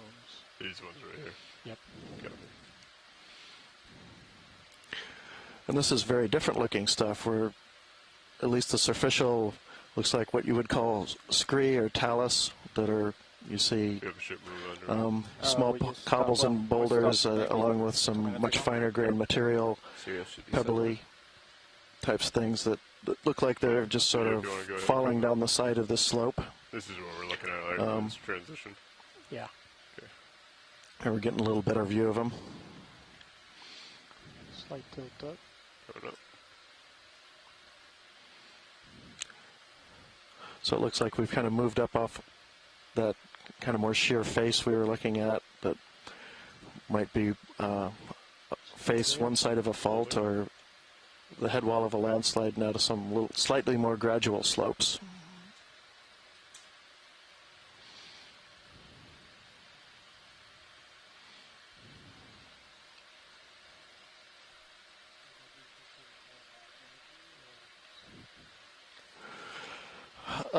Well, yes, it's a sedimentary rock composed of, well,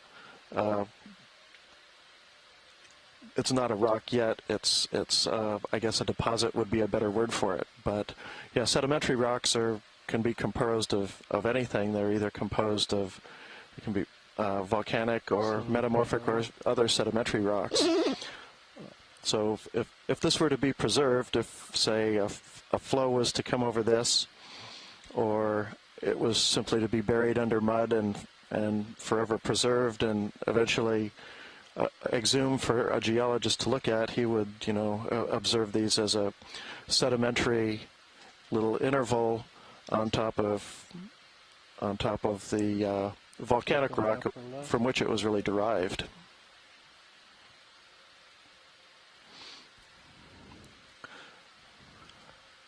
So for whatever reason, we're seeing a little bit more sediment starting to pile up. Earlier I could see, looks like we're actually exposing a little bit of sedimentary rock or tufaceous sediments.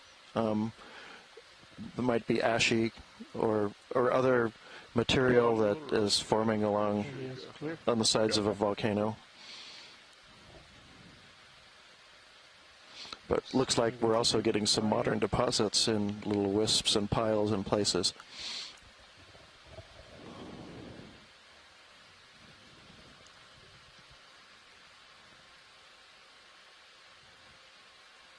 So a couple more of those rock pens in that zoom there too. Very cool. And thorny head fish just off to the right.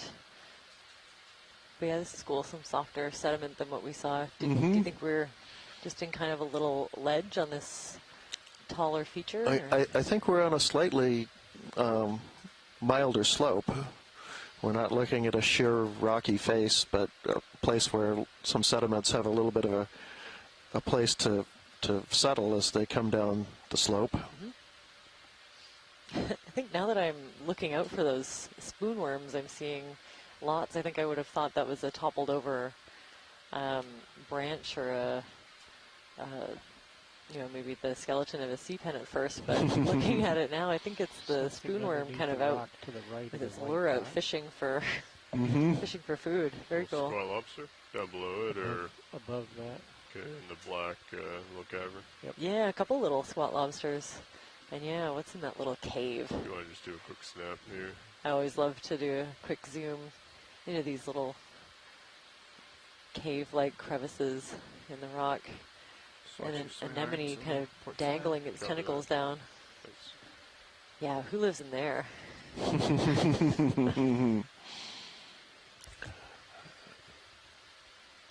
Oh, that's pretty neat. He's Definitely ready. He's has, waiting to jump on somebody unwary. Yeah, definitely has, claimed the entrance to this cave at least. And yeah, kind of a droopy-looking anemone, not with its tentacles out like you'd expect, kind of reaching out, just sort of hanging there. And lots of these little squat lobsters hanging around, even right out on the rocks now. Usually they'll tuck into a little crevice for protection, but it seems like these ones aren't too worried about it. And I think sometimes you can see flecks of like longer white tubes on the rocks. These are probably serpulid worms. It's been our strike so far. And quite a few now individuals of that rock pen. You can see the kind of wispy brownish reddish color. Those are individual rock pens. We were lucky, luckily able to sample one on an earlier dive, so we can be pretty confident of the ID once we get a good look at it in the lab. Copy.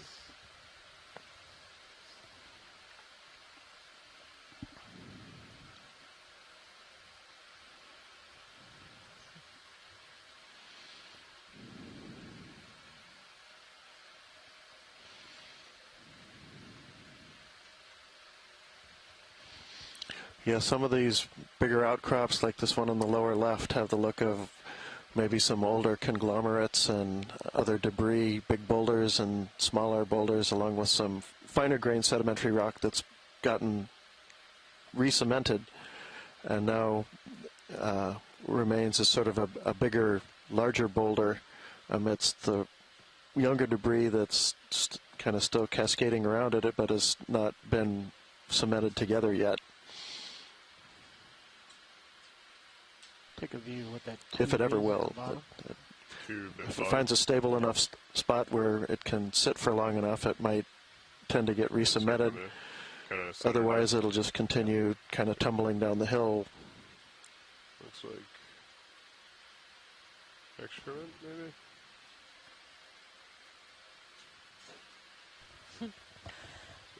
Yeah, it's hard to tell if we're looking at maybe more of a really long tube for a worm, or it could be, yeah, like a fecal trail of something like a sea cucumber.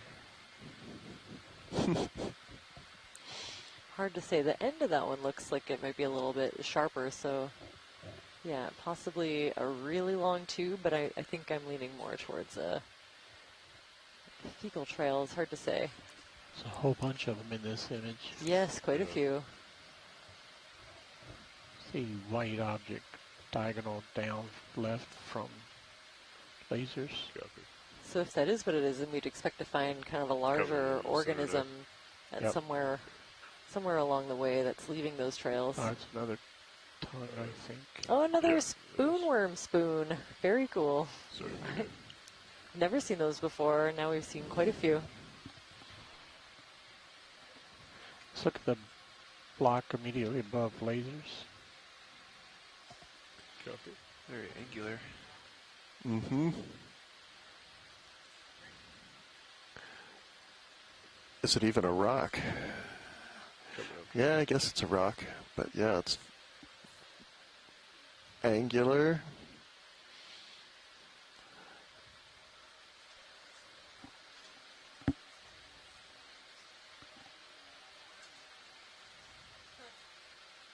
I can also get a toe in here video if that's easier.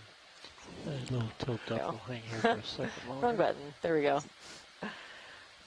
That looks like worm is really rock. cool also.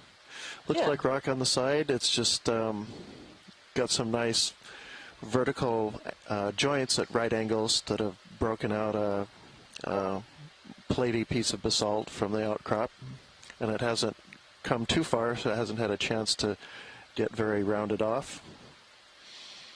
Video's clear. Okay, yeah, and that worm tube, you know, kind of the feathery appendages sticking out from the end of that tube, which has a lot of texture to it, a little bit different from kind of the smoother tubes that we've been seeing on a lot of these rock samples. We've been having a really mutually beneficial arrangement where we get lots of associated fauna on pretty much every rock sample we've taken.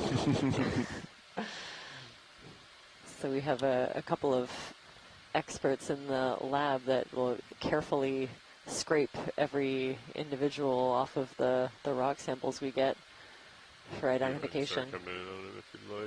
It's a size class that's hard to sample otherwise. Ooh, and another one of these grenadiers. This is kind of a view from the back. You can see its long whip-like tail. Kind of hard to get an ID from this angle, but probably another one of the Coryphaenoides grenadiers. There is a species called the giant grenadier that usually has a little bit of a different profile. That's in the genus Albatrossia. Yeah, this one kind of has the... Christopher was hoping for a zoom, but I'm not sure what he's looking at.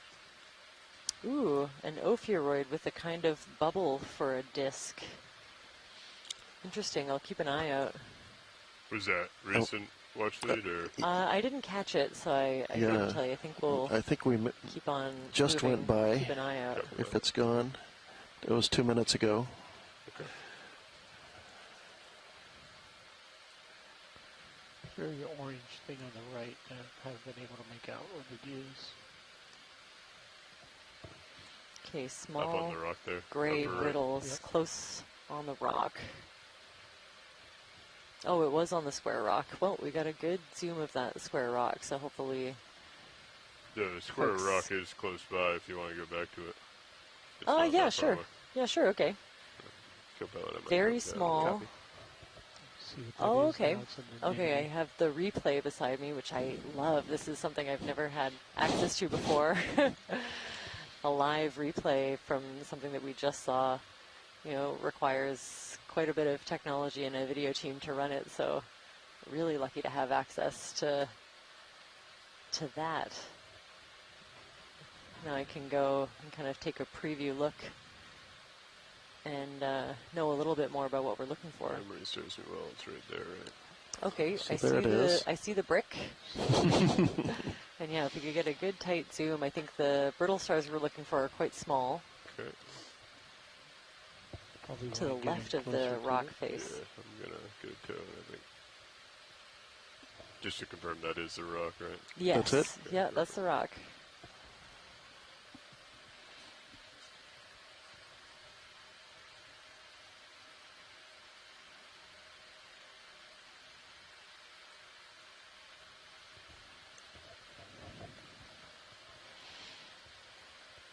I see some other very kind of blocky brick-looking pieces just above it, and tiny bit to the left. There's Maybe those. maybe somebody was starting to build a little wall here. Okay, video, if you want to go ahead and come in.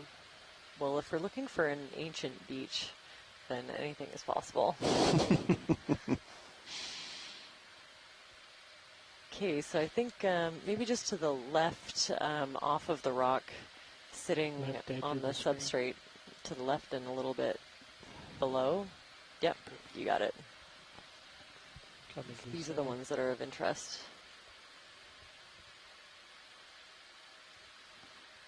Back soon. Back soon, copy.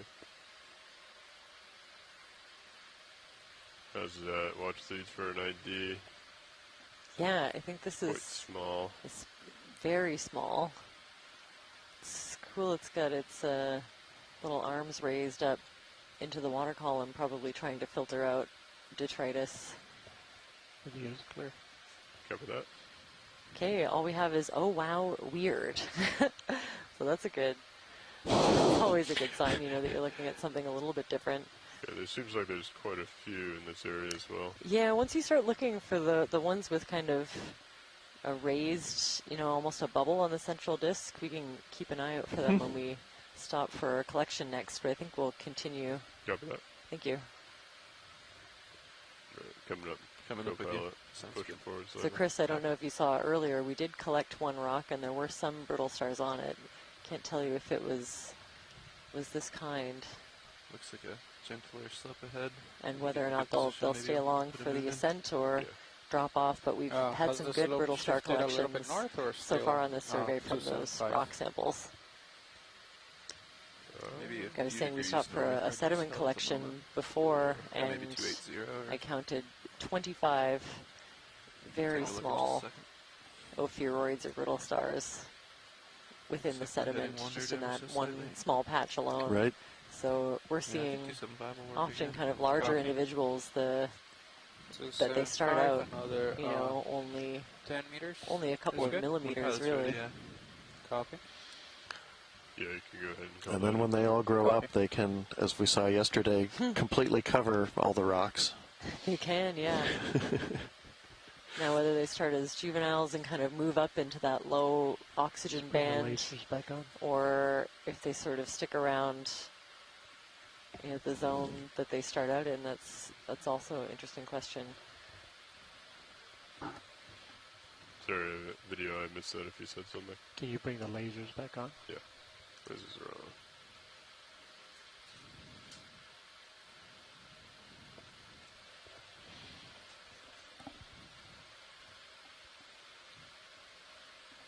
Another one of my favorite things with the technology available on this platform So rotate it 50 is degrees. that I'm able to listen to 50, the copy. hydrophone.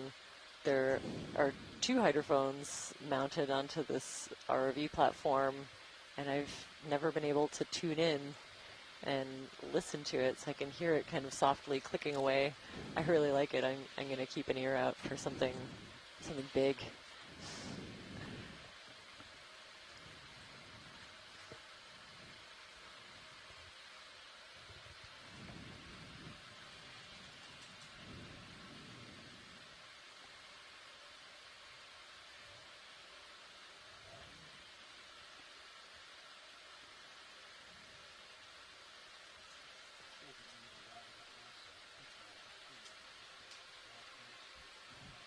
Mm-hmm. Okay, I mean, I really Have we seen enjoy these in hearing the waterfall video over the left slightly I think behind it's it? the Yeah. Have we already seen something like this? positional Not flying. sensor kind of clicking away in the background. But Back a little. ooh, something else, maybe another one of those funny isopods that we saw Right, earlier with back the in the really long cave. legs. And just sort of gliding, floating through the water column.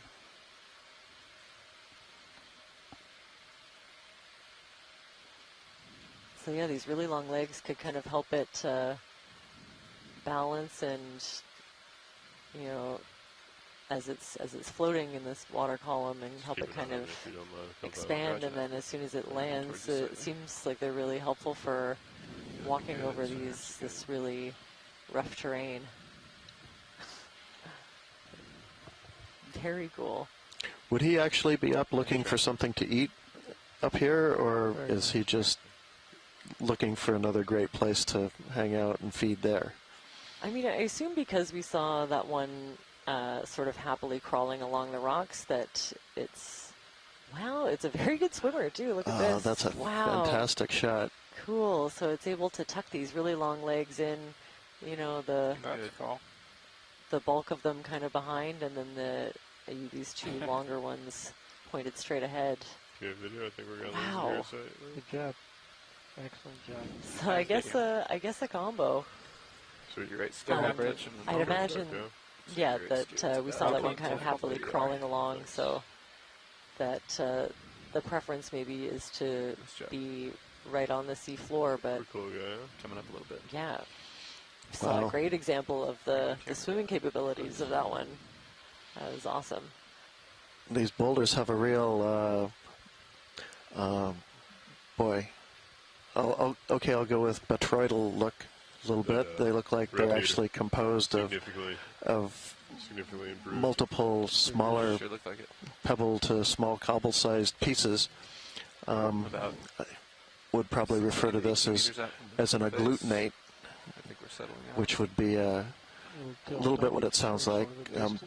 Glued together or re-cemented smaller pebbles that maybe came down the side of the edifice at some point, maybe as part of an eruption, perhaps mixed with hot water and fluids and ash.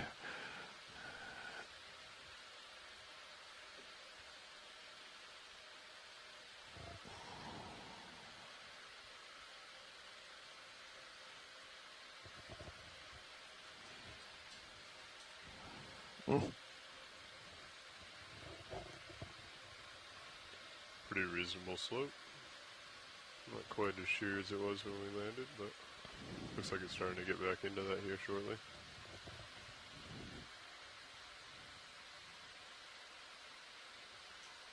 Yeah, definitely a little bit steeper looking up ahead. Here's another mushroom coral, ROV, watch lead. Go ahead. Could we get a quick zoom of this mushroom coral? We had some more questions about it in the science chat. Sure. Thank you.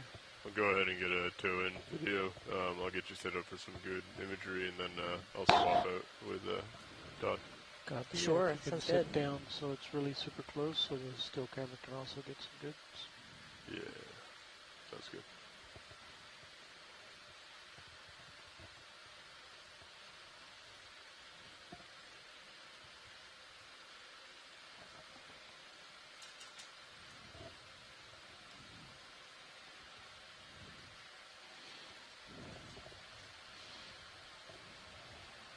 So this is another one of those mushroom corals. And if we can get a zoom of kind of the surface in between where those larger polyps come out, I'd be looking for smaller polyps. There's maybe 1 or 2 different size classes in between, and those can help us narrow it down to a genus.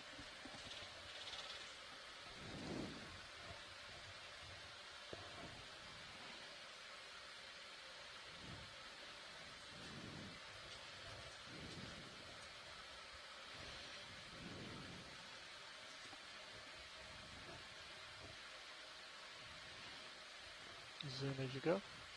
Go ahead. I'm just going to get still lined up as well. I'm going to go ahead and pass off your video if that's good for you. Yep. Okay.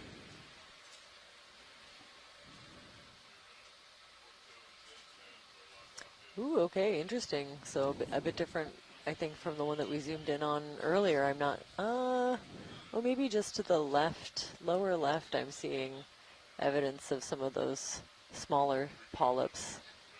You know, usually the larger polyps that we see kind of from afar are usually the ones that are used for feeding, and these smaller ones, the base could be, could also be feeding, but more likely reproductive. See if there's extra polyps, smaller ones on this like they had on the other one. Okay. So maybe Scan up or down? Up or left. Maybe just to the left a tiny bit. I'm trying to see that that small polyp. We completed a ship move a couple minutes ago. Nice and stable here, Todd. Nice. That's interesting. That one looks like it might be damaged a little bit, or just in the process of retracting or opening back up. Down, you say? Yep. Yeah, down a little bit, and just kind of on the left, tucked underneath of one of these larger polyps. Just keep going down.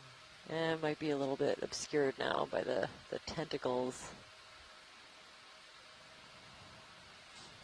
And maybe scan over to the right now. Just go around the But bottom. we can definitely get a good view also of like the long stalk coming up. What's that little dot? Yeah, I don't know what that little dot is. Something in the tentacles, like very close to the mouth. Huh. Yeah, some kind of object, a bit bigger than I think what this coral is looking for prey. So maybe something that kind of floated and got stuck there. Okay, keep going off to the right. Okay.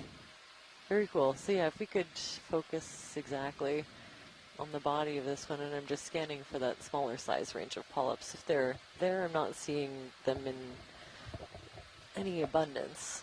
So that's helpful. Yeah, this looks very different from the other one. Yeah, it does. So that indicates to me that there's at least a couple of different species of mushroom coral here. You see the kind of light dusting of pigment at the base of each tentacle at the end of these long polyps. That's probably a collection of sclerites. Sometimes the sclerites themselves have a color. Could be a dark red or pink. And before we get too far back, you can kind of see the rubbly look to the outcrops here. That's very different from the more smooth and fine-grained basalts we saw a little lower down. Would you say a little bit botryoidal? Botryoidal, yeah. I don't know if that's exactly where I'd want to use that term, but it's. But you can see the lumpy appearance of the rocks now, as opposed to those. Mostly, what we've seen over the course of this expedition is some pretty smooth, fine-grained looking basalts. Mm-hmm. Yeah, definitely a different texture.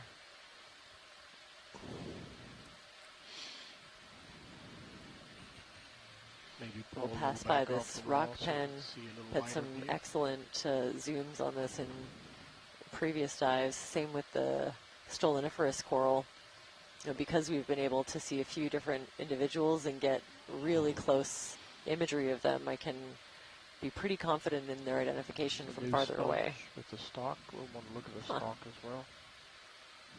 Yeah, I'd love to see what's going on with this sponge. I think I see something like a stalk almost underneath, but I can't tell if it's attached or it's something else.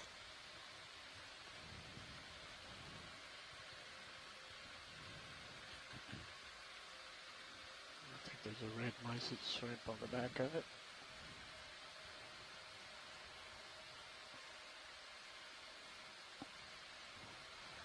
Those look attached. Very cool. Okay, I think it's safe to say a stalked glass sponge. Okay, rolling.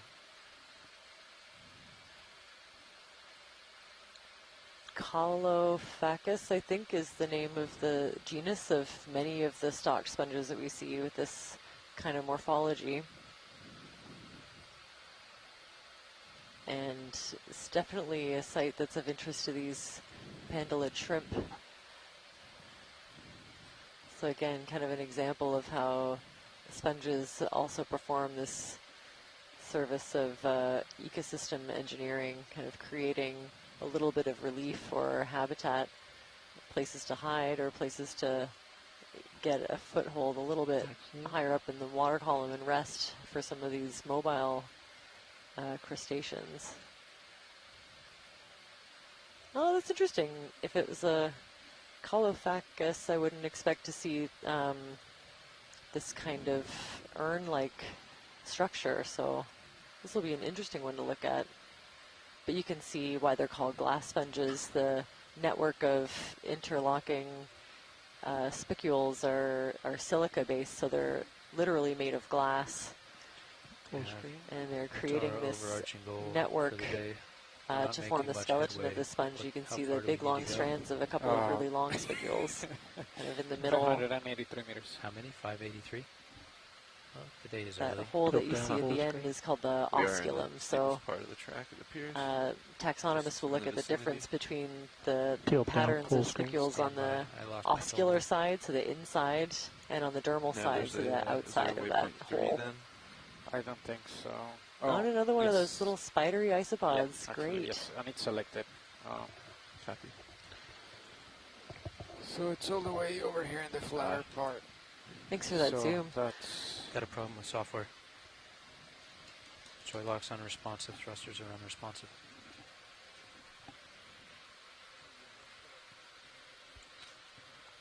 We have Fernando here. Let's find Andy. Can we sweep? Can we swap, John? So I can sit on that one. Do you want me to reboot Joybox? Unresponsive. Fernando, should I reboot this? So we'll float box? around here for a second for a quick pilot change. Okay. And so take a longer view of some of these rocky features. Okay, No, so we have constant animals bias, that so we we're can see on just top of holding them. depth. We're just drifting. Okay. We're very slightly negative. We're going to kind of bounce along a little bit Seeing here. a little bit of sediment deposit on top of some of these.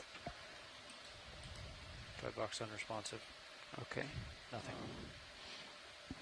Just a little bit. We don't see any current right now. Mm-hmm. Yeah, it does seem like a fairly down. low current area. He doesn't have a lot of these really delicate structures tend to get moved around quite a bit when there's a higher level of current. That's what I was thinking. Just judging by the stillness of the polyps on these corals, and even in the direction that that sponge is pointing, tells me it's fairly calm here. This is okay. Let's wait till this boots. Until this boots? Yeah. But I have control of lights, for example. Oh yeah, through the GUI. Through the GUI, yeah.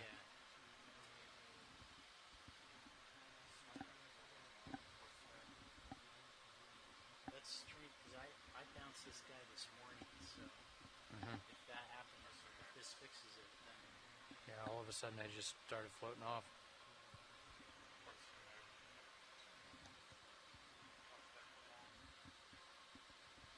Workshop pilot. I have Andy and Fernando here. Stand by. No, you should have control now. I have control now. Okay. Okay. that was just the boot. Reboot. So it's fair to wonder when you see things like this, is this related to the modern sedimentation on the side of this seamount? Or in places we get a sense that we're maybe looking at something more massive or large beds that seem to be more part of an overall outcrop of the bedrock that represents the volcano as a whole. And can you do things like aging on sediment? You maybe told me this, but... It depends on the age of the sediment. We're very good with younger sediments if they're in radiocarbon age, if they're under 45,000 years. Okay, nice and young. Yeah. Yes. For a rock, okay. Right. Okay, but otherwise, yeah, you kind of need that signature to be able to place it. Right. Other than that, it's easy to date. Now, we can't date the volcanic rocks so easily that young. It can be done. We can date volcanic rocks down to about 10,000 years, sometimes even less, but it takes a very good sample and a good lab that knows what it's doing. But it's relatively easy to date these lavas at this age, and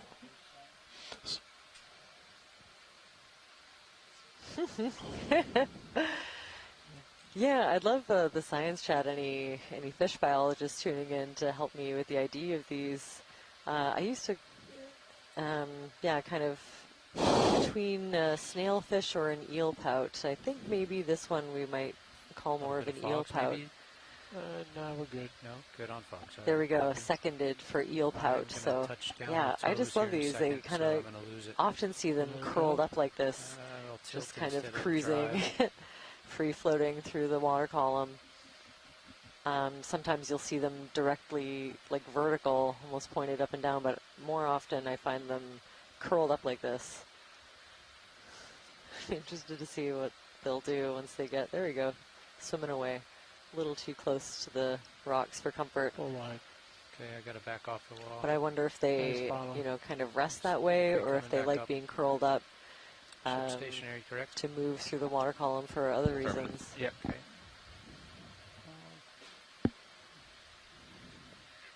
Possibly curling up in response to the lights. Very cool. That's why I see them curled up all the time. We have to bring a good set of lights down here. There's obviously no natural light this far down into the ocean.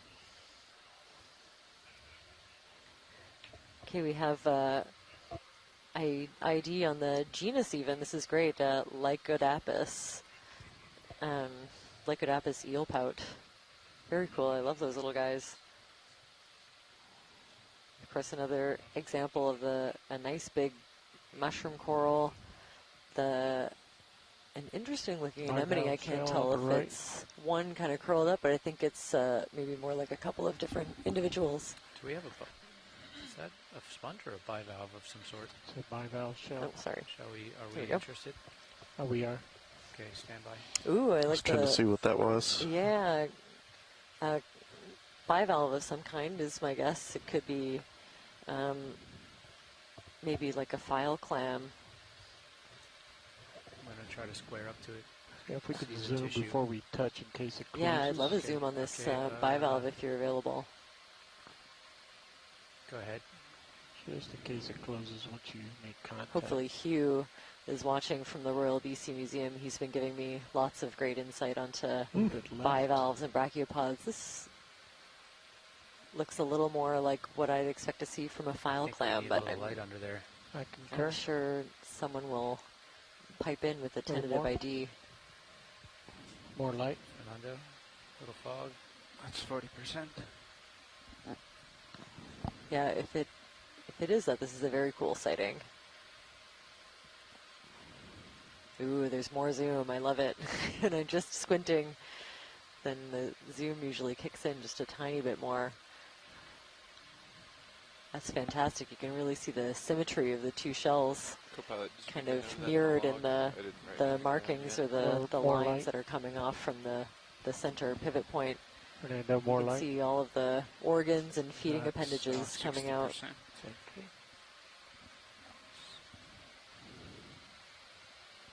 Very cool. Yeah, all that detail that we see on the shell can help us.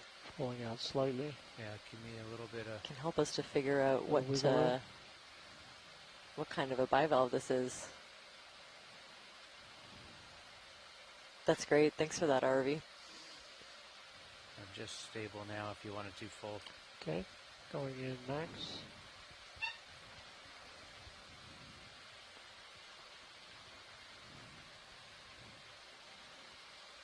Okay, yeah, so like striations kind of coming out from the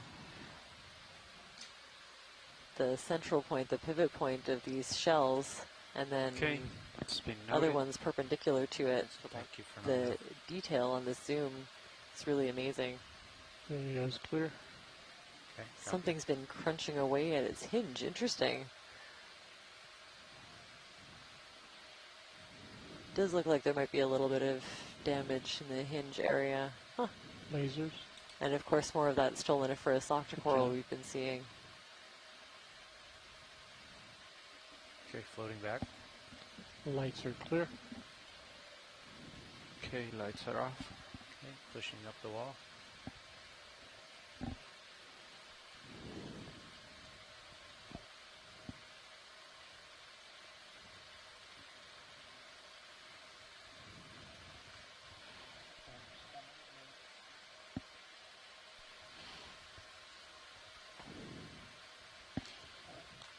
A little bit of iron staining, or maybe a little bit of sediment we're seeing through to the underneath this cover. Boy, really rubbly look to the rocks in general. Floating red jelly upper right corner. ROV watch lead. Go ahead, watch lead. Could we get those lasers on at some point for the, thank you. Help us get a sense of the scale of what we're seeing. Rolling, ready for snap. Yep. Okay, I think we're going to try to get a quick zoom of this floating, looks like a little ctenophore as we're going by. Beautiful deep red color and just kind of firing off those little lights along the comb.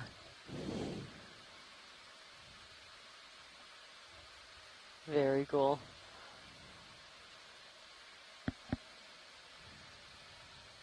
Let him go. Tiny.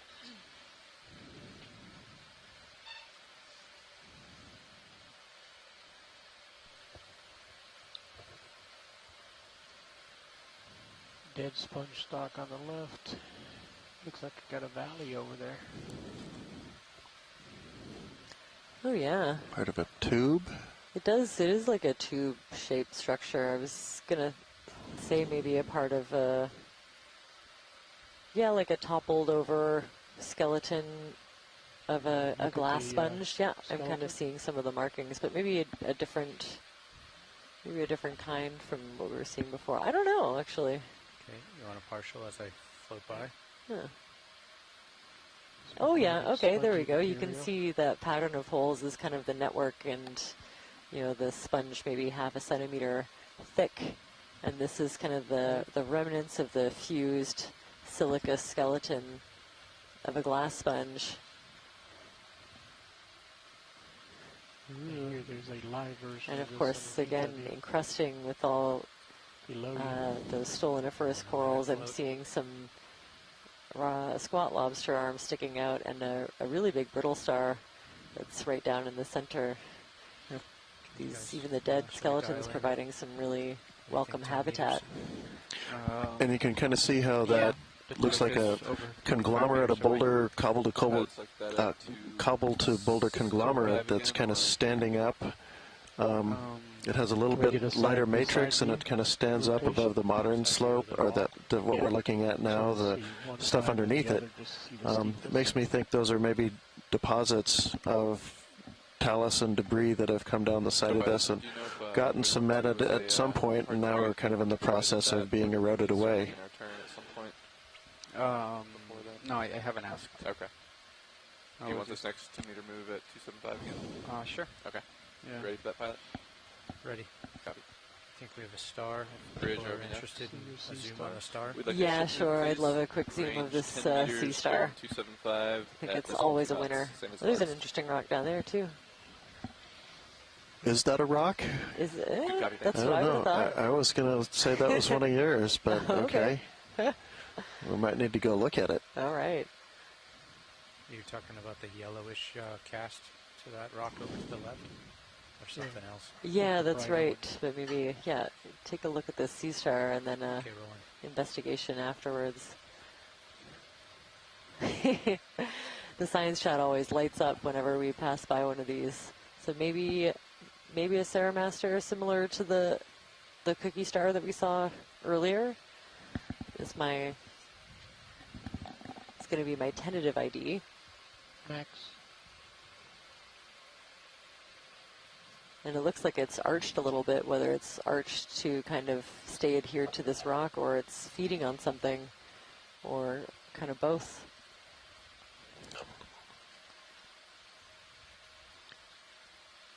And actually, if we could, after this, focus on that reddish brittle star to the back on the right.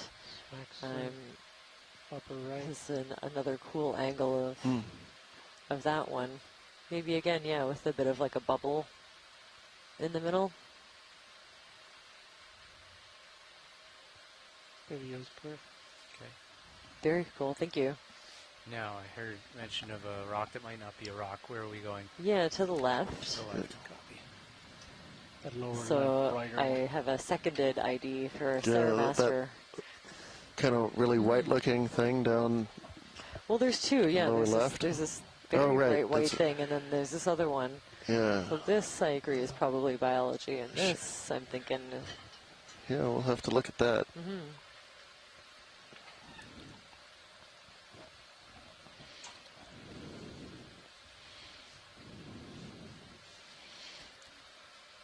It's not really striking me as any kind of rock that. Looking like the shells. That should be here. Looks like, oh yeah, what is that? Little fragments of something as well.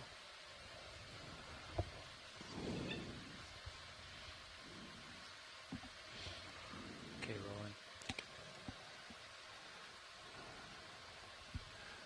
rolling. Yeah. Looks like a little, maybe some tufaceous sediment, perhaps, with a kind of a brownish, light brownish matrix. Lower right corner.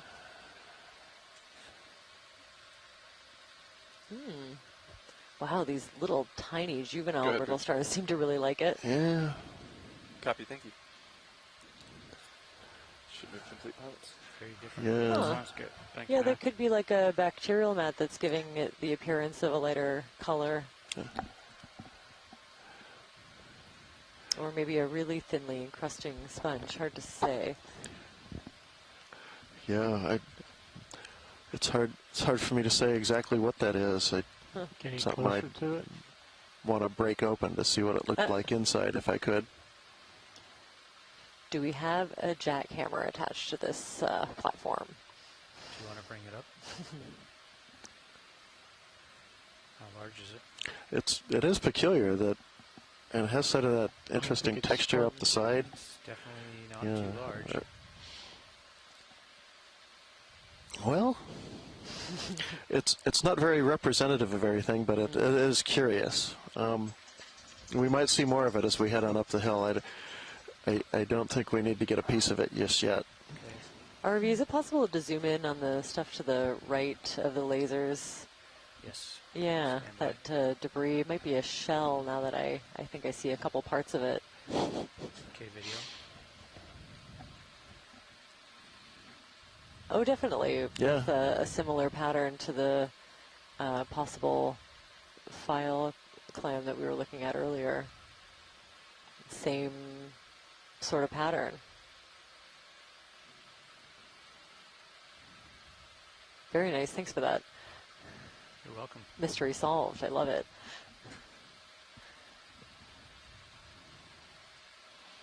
Lots more of those little gray brittle stars, so seems like any geology sample we'll find should have one or two of those associated with it. So we see a little bit of that Left brownish lasers, sand that's white tube. now becoming a little more apparent in between the rocks, and it not totally different in color from that strange-looking rock, strange-colored rock we saw. It might be raining down the hill a little bit, and that's what we're seeing.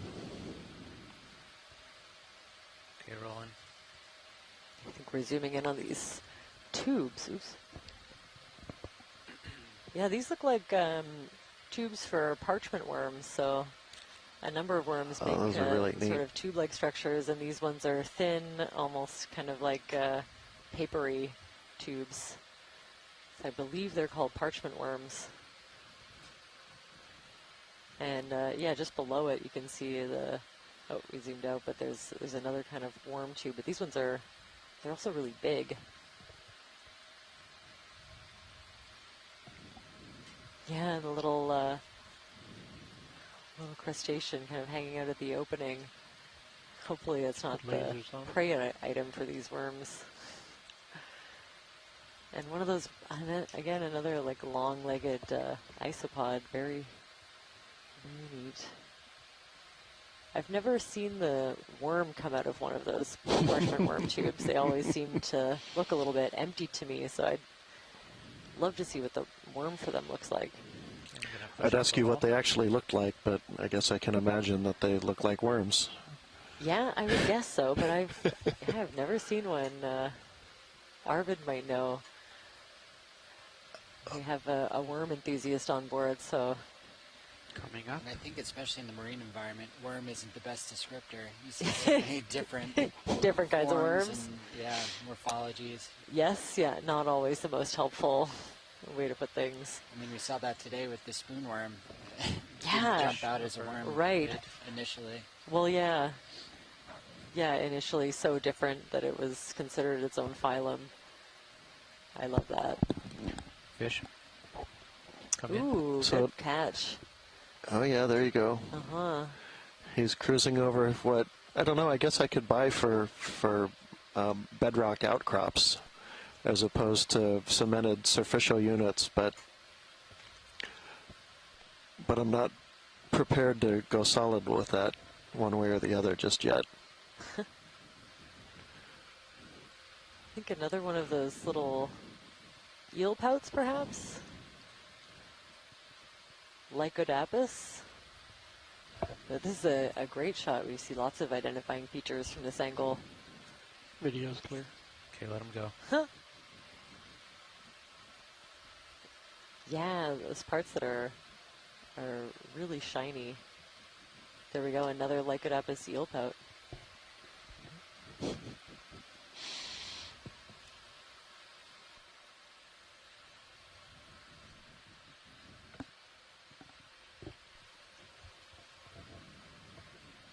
Some discoloration.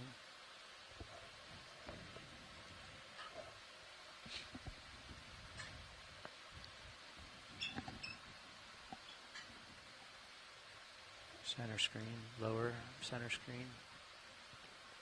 Yeah, it definitely looks like a lot more kind of loose debris in and around this area. Wide angle. You can see those little squat lobsters with their big front claws sticking out. Mushroom corals left of lasers. Kind of coming out from hiding beneath these rocks. Very small polyps. Another mushroom coral along the way. And some of those long kind of sediment encrusted tubes still don't know entirely what they are. Oh, is that another spoonworm spoon? Yep. That's like the, I don't know, we're getting up to like 6 or 7 of these sightings at least. Okay, Roland, we taking spoon first? Nah, we could just do that. Sure, mushroom. Yeah, let's take a look at this. So it looks like a, oh, yeah, sure, the mushroom coral. Yeah, it definitely looks different, I would say, even to the first one that we looked at on this dive. So maybe a bit of diversity of mushroom coral species here. Not seeing any of the, well, it can be really hard to spot, but the smaller polyps kind of in the tissue in between these big, large, video's clear. The larger ones that we're seeing. I'm going to reach out. Is the worm still there? I think the worm retracted. Oh, yeah, it looks like it. Oh, there, I see the end of it there. Wow, that kind of the spoon part, kind of think of it as like it's almost like a fishing lure at the end. Can retract like a really long distance.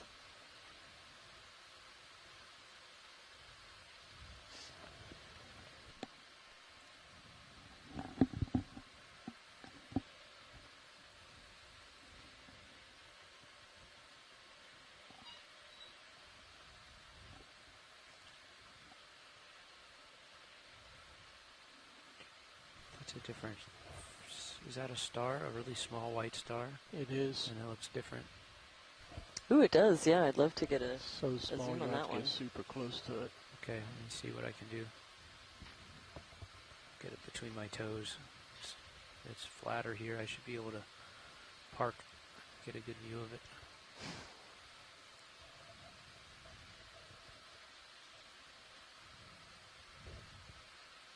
So you estimated about 2-3 centimeters.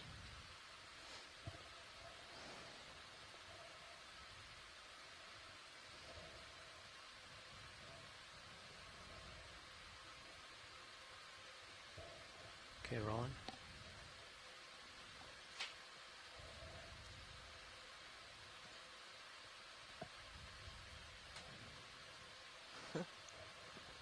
Is it a bamboo coral fragment too?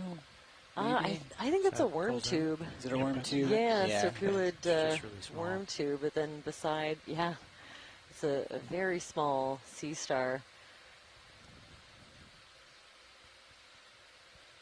Let's see if we can get a tentative ID from our shore-based scientists.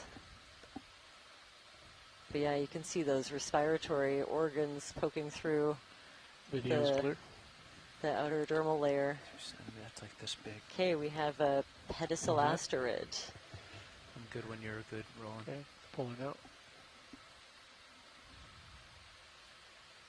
Oh, and yeah, every time we do a zoom, we can see more of those little long-legged isopods. And a little juvenile mushroom coral, they start out as kind of a single polyp pretty much. And that one's kind of intermediary. You can see a few polyps, and it's just starting to get that mushroom shape with the cap on top of a stalk. Corals just up above you there. HD2. Ooh, it looks like there's something coming up. You can see in the Sirius view. There's a couple of structures maybe at the top of this You guys want to bump feature. the ship ahead? Sure. Another 10 meters. Yeah, He's that looking sounds ahead good. a little Copy. bit, coral hunting. Bridge, RPM. But it's hard to tell if it's something that's kind of We'd like encrusting on the another ship rock move, or if please, same as it's the sticking last. out. But I am Range 10 seeing meters, bearing a really 275 small degrees at primnoid, decimal 2 knots. probably more of that Peristenella coral. And yeah, the face of this rock is scattered with a whole bunch 275, of those please. juvenile Degrees mushroom bearing. corals Thank you. and some of the stoloniferous corals as Thank you. well. Maybe the next one, I'll turn a little bit to my starboard side. Okay. Yeah.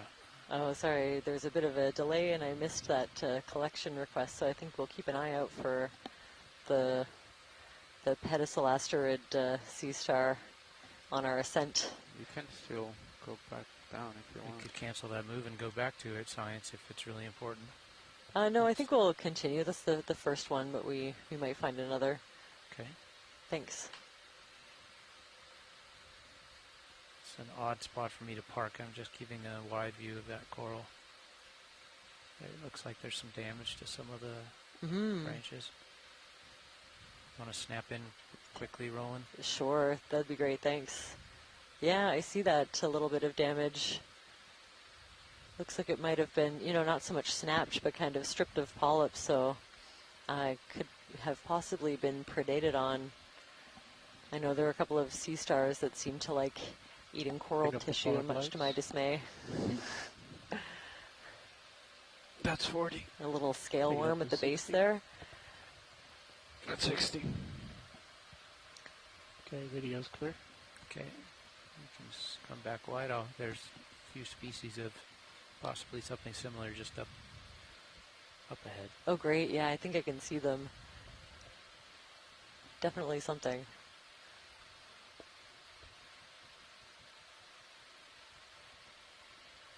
Fog's off. They're off. I think the highest one is probably the best. Oh, okay. This might be the target. first bamboo coral that we've seen. Yep. That See long, that guy. thin, unbranched coral off to the left.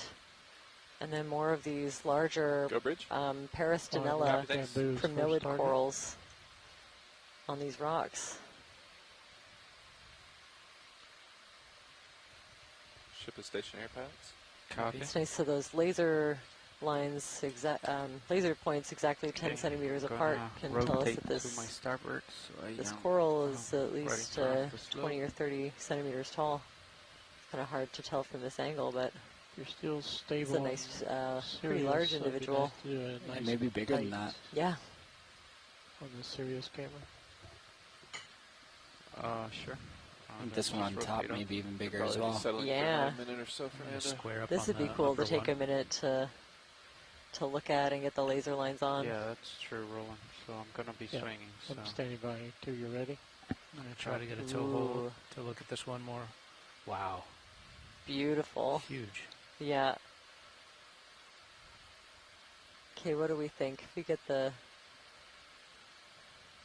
Stand by lasers for on it, we can get a lasers. size estimate. You can see even from here, there are quite a the few lights up at 30%. larger animals associated with this coral. You can see they're all pointed in the same direction, so maybe growing to take the most Right there. advantage of the current in Take it this up area. another 20. I was going to ask, because it almost looks like a baseball glove or something where Yeah. it's catching whatever's flowing through. It seems like yes. the orientation is probably intentional. And that also means that I guess the Should be current is stabilizing. probably fairly I'm gonna try to get a stable. better You know, toe it's hold to stand it by doesn't one. change as much. I think when you see corals pointed in all gonna different turn a little directions, bit, it means get it's a you little center more my screen, dynamic. So we are ready for him to Oh, and swing. look at this crab up here Yep. too. That'd be a nice view. And yeah, really Ready, dense co-pilot? polyps. It's almost like a Sending out. solid network. Keep an eye on your You starboard. can and lower imagine pilot. very little Starboard lower. Copy. water, and Think it's a especially little the warm, then it the looks- marine snow Yeah. or the Yeah. detritus Yeah, that that it's looks like- carrying would make its way through that network of polyps. Nice shot. Okay, zooming in on my primary ROV. Lasers clear. Lasers off. Maybe close to 50 centimeters. Oh wow! And as we zoom in, a lot of other associated fauna coming you want into more view. light? I think Yes, please. So you take can your see this is lower, a beautiful swing arm and example bring it of the forward. way that Good. these corals provide habitat and a little bit of protection port for side. other animals. As you can see, I think a lot of these would be juvenile brittle stars. There's also a large basket star, I think, kind of close to the left. So This that's pandalid keyboard, shrimp right? is really Yeah. enjoying Or- it, and maybe or- amphipod also. Let's go in. So just in this small portion of the coral that we're moves seeing, very slow. Yeah. you know, a pretty Nice controlled. impressive diversity I of guess that's better associated than fauna. That really brought up some light, though, didn't it? Yes. Looks like easily dozens of brittle looks stars. good. Yeah, That's really good. like look at Alright, over nice here texture. on this, Yep, on the upper right corner. roll in. yeah, on that part of Left right's the gonna main be a little- branch. I think Tricky we'll with just the stay toe with hold. this, and I'll just pull out. So See, again, you I can let kind it of go see and it's the still skeletons going. of If you this look at it, genus it's are still usually water, really yeah. dark, Yeah. almost black, especially at the ends. And you can see it's covered You by wanna a arrest it, light just move it the layer other way, of a tissue. little bump the other way. The it'll tissue stop. is heavily Copy. armored. It's embedded with these Is there um, a danger of calcium hitting the carbonate shilling? sclerites. Possibly. Yeah, there is a basket star. Wow, If you this want, is a just grab beautiful one. HV2 and look over at it. Tilt down, you said, Roland? Very large individual. Sorry, the other way is very snappy. Hold there. Holding.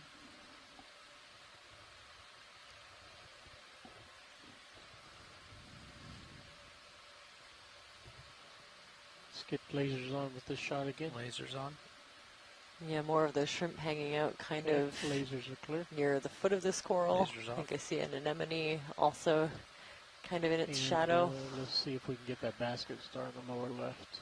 Okay, let me see if I can rock it without losing my So you toe can hold. see, yeah, a little bit more current movement, I think, See here. lower swing If you arm is follow clear those little flecks of according to marine the snow. Serious shot. Yes. So yeah. those little particles Yeah, you are have what good these corals will be feeding on, It's a partial. and it's mostly marking flakes that toe of hold. I'm dead losing it. organic matter, or sometimes we call it detritus, sometimes we call it marine snow falling from higher up in the water column.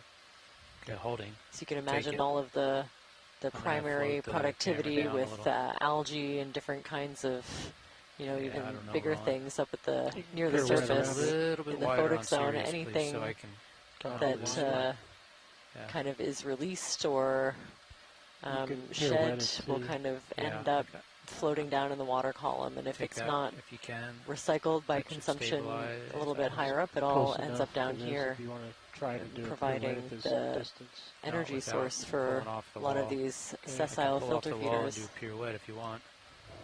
I think it would look good. Yeah. I'll go up. Yeah, to my very right, nice view of and then this come all the basket way star. around. Copy. Let's Got come out plenty on, of tether.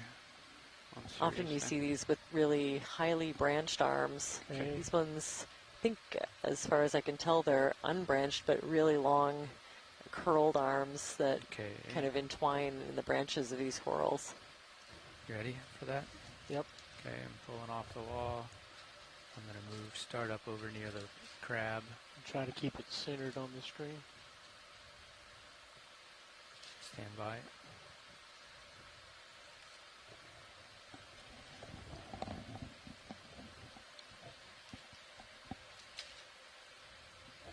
Okay.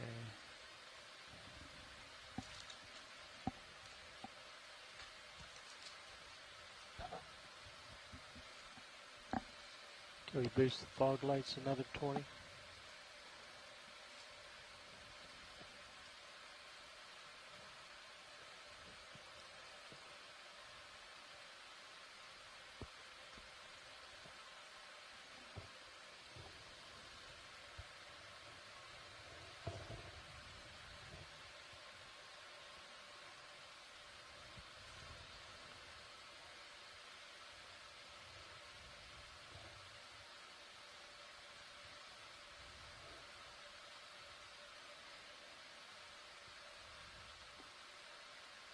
So another angle of the back of this coral.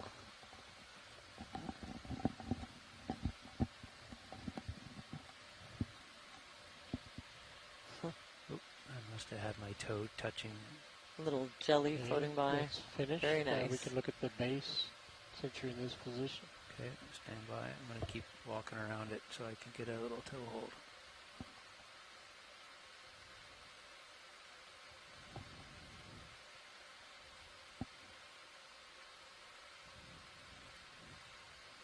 Oh, interesting. So maybe not juvenile brittle stars as I was considering, but they could be the adults. do They might stabilize only with get to that lasers back size. on. Stand by.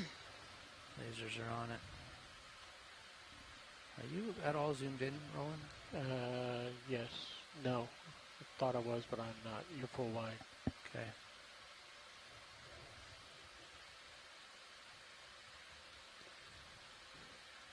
I wonder how much of their life stage they spend just on that one singular coral, or how much they move around. Yeah, it seems. I mean, if those are the adults, Lasers then are clear. that kind of makes you think that they might stay associated with this coral throughout their Okay, Roland, if you can try to lifespan. go But to the Yeah, foothold. if there's plenty of food and plenty of protection, why leave? yeah, easily dozens of those. You can see their little arms and That's good sometimes enough. the central disc poking out. We'll look at one of the polyps from this side. Yeah, if we could get close up of one of the brittle star discs, that would be helpful for ID. Although I know it's mostly That's quite arms the on this feat. side. I think up a little bit if we pan up. I might have seen Science one. wants a disc if we see Almost. Oh yeah, there's one. Great. Yes, Yeah, perfect. if we could get as good of a view of that as possible. Maxon. Alright. Video's They're clear. very tiny. Hopefully that was helpful. I think if we can pause that in the replay, should be able to pick out some identifying features. Okay, lower steering arms are back. Possibly It's regular Astrachili or Ophiolides. position. I'm gonna kill Wow, lights a whenever lot you're going ready. on in that coral. Clear. Copy.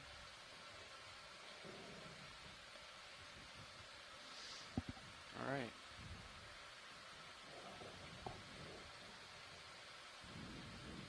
I'm gonna rotate back a little bit, pilot, Copy. to face the slope.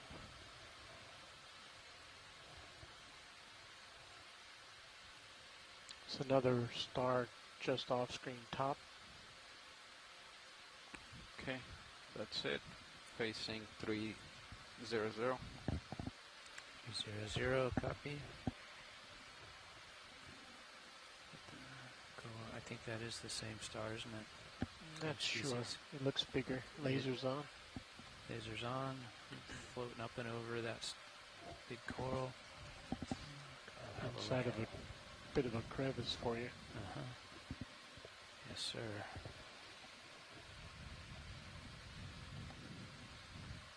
Ooh, I love Sure, these. that's a One of these sample caves made by the location. rock formation. Let's That could be the target sea star. Is that what you're That's Does where look like approaching? it. we're nestling in here to have a look. Beautiful.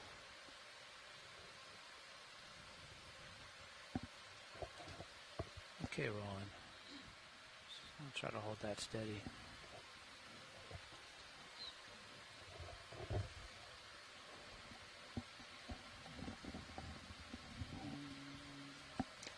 Now that looks very similar to me, so but I'll wait to see if our shore-based scientists can confirm. I think this is a sample request. If it is it going to be Um, suction Pedicelasterid. or grab? Mm-hmm. It's going to have to be suction, I think. Yeah, it doesn't seem to be Right. quite as happy with the papillae sticking out as the other one, but Lasers. Lasers are We've on. gotten a pass. It's something else. Okay, no sample. oh, we can pass. Not what we're looking for. Yep. Yeah, thanks for that zoom. Let's get lights on at 60%. Henricea, yeah, I don't blame you. I think I tried to identify a species from that genus, Henricea. They're videos, just, clear the lights, I found them really cameras difficult. go wide. So it's good to know that the experts are also struggle. Mm-hmm.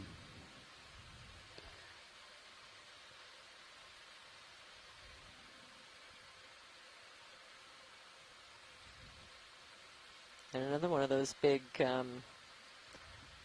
bases of a dead glass crab sponge. left. It almost looks like a tree stump. Totally.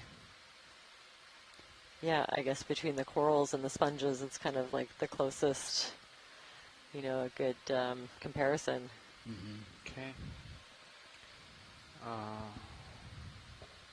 Seen a couple of white anemones that we haven't really seen before.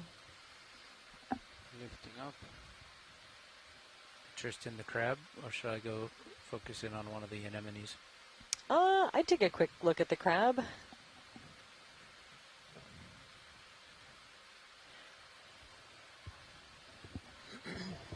Okay, Not rolling. sure I can tell you much about it. My guess would be one of the king crabs, one of the lithodid crabs. But, ooh, it's definitely got a bit of damage to that one leg, I would say. Looks like it's missing a segment. Doesn't seem too bothered by it though. No, it's really trucking along. Could we get the lasers for a rough size estimate? Oh, hey. Good size. Oops.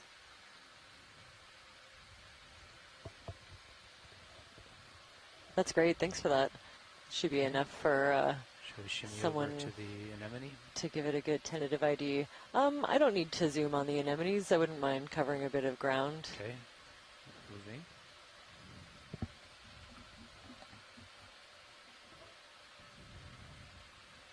Another crab. Here it looks like a different kind. Doesn't it?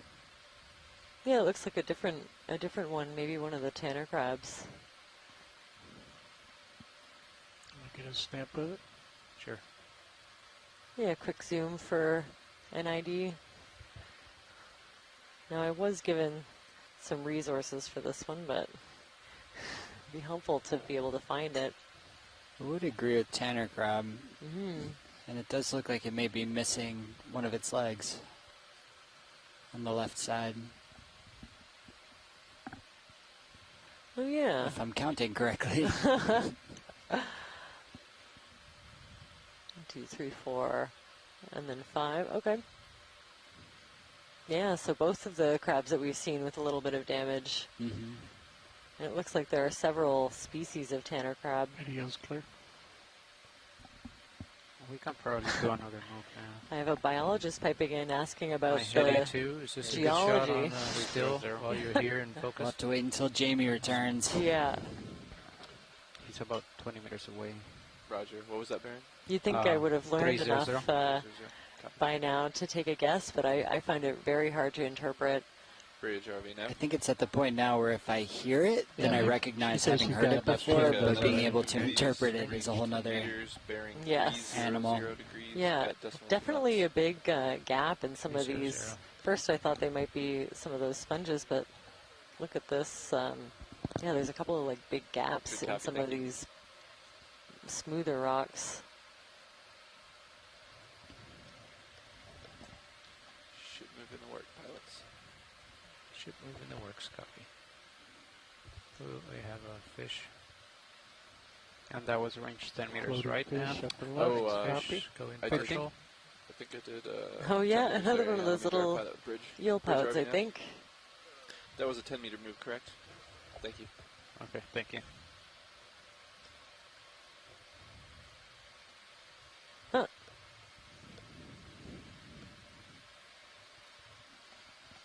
Yeah, just kind of hovering, slowly sinking through the water column. Pouting its way down. Yeah. And then I think it'll sort of get bottom, moving so as I soon can't as it really float touches. with it. As soon as it touches the substrate. Bouncing. They seem to enjoy just sort of slowly floating down towards it. Kind of reminds me of a fishing lure. Yeah. Yeah, I can see that. Oop, there it goes. Right at us. Love those little guys. Yeah, lots of these squat lobsters, another rock pen. Yeah, I've only seen maybe just a few rock pens in all the video that I've looked at up until now, and we've seen lots of them on this trip. What's that white thing above? Yeah, I the feel like sea? every dive that there have been rocks. we've seen White? some. Yeah. Or the soft white in center screen. Soft white. Oh, I think it's another one of those paper tubes she was talking about.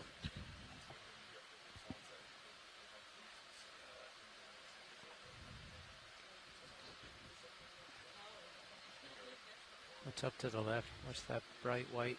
I'm going to call that a bugle sponge. Go ahead, Bridge. Trombone Copy, thanks. sponge. My own creation.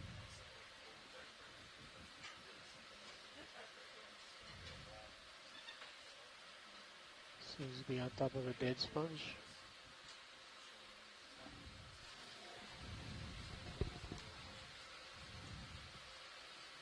So now Jamie's returned. We've had a request to talk a little bit about the geology that we're seeing in this room,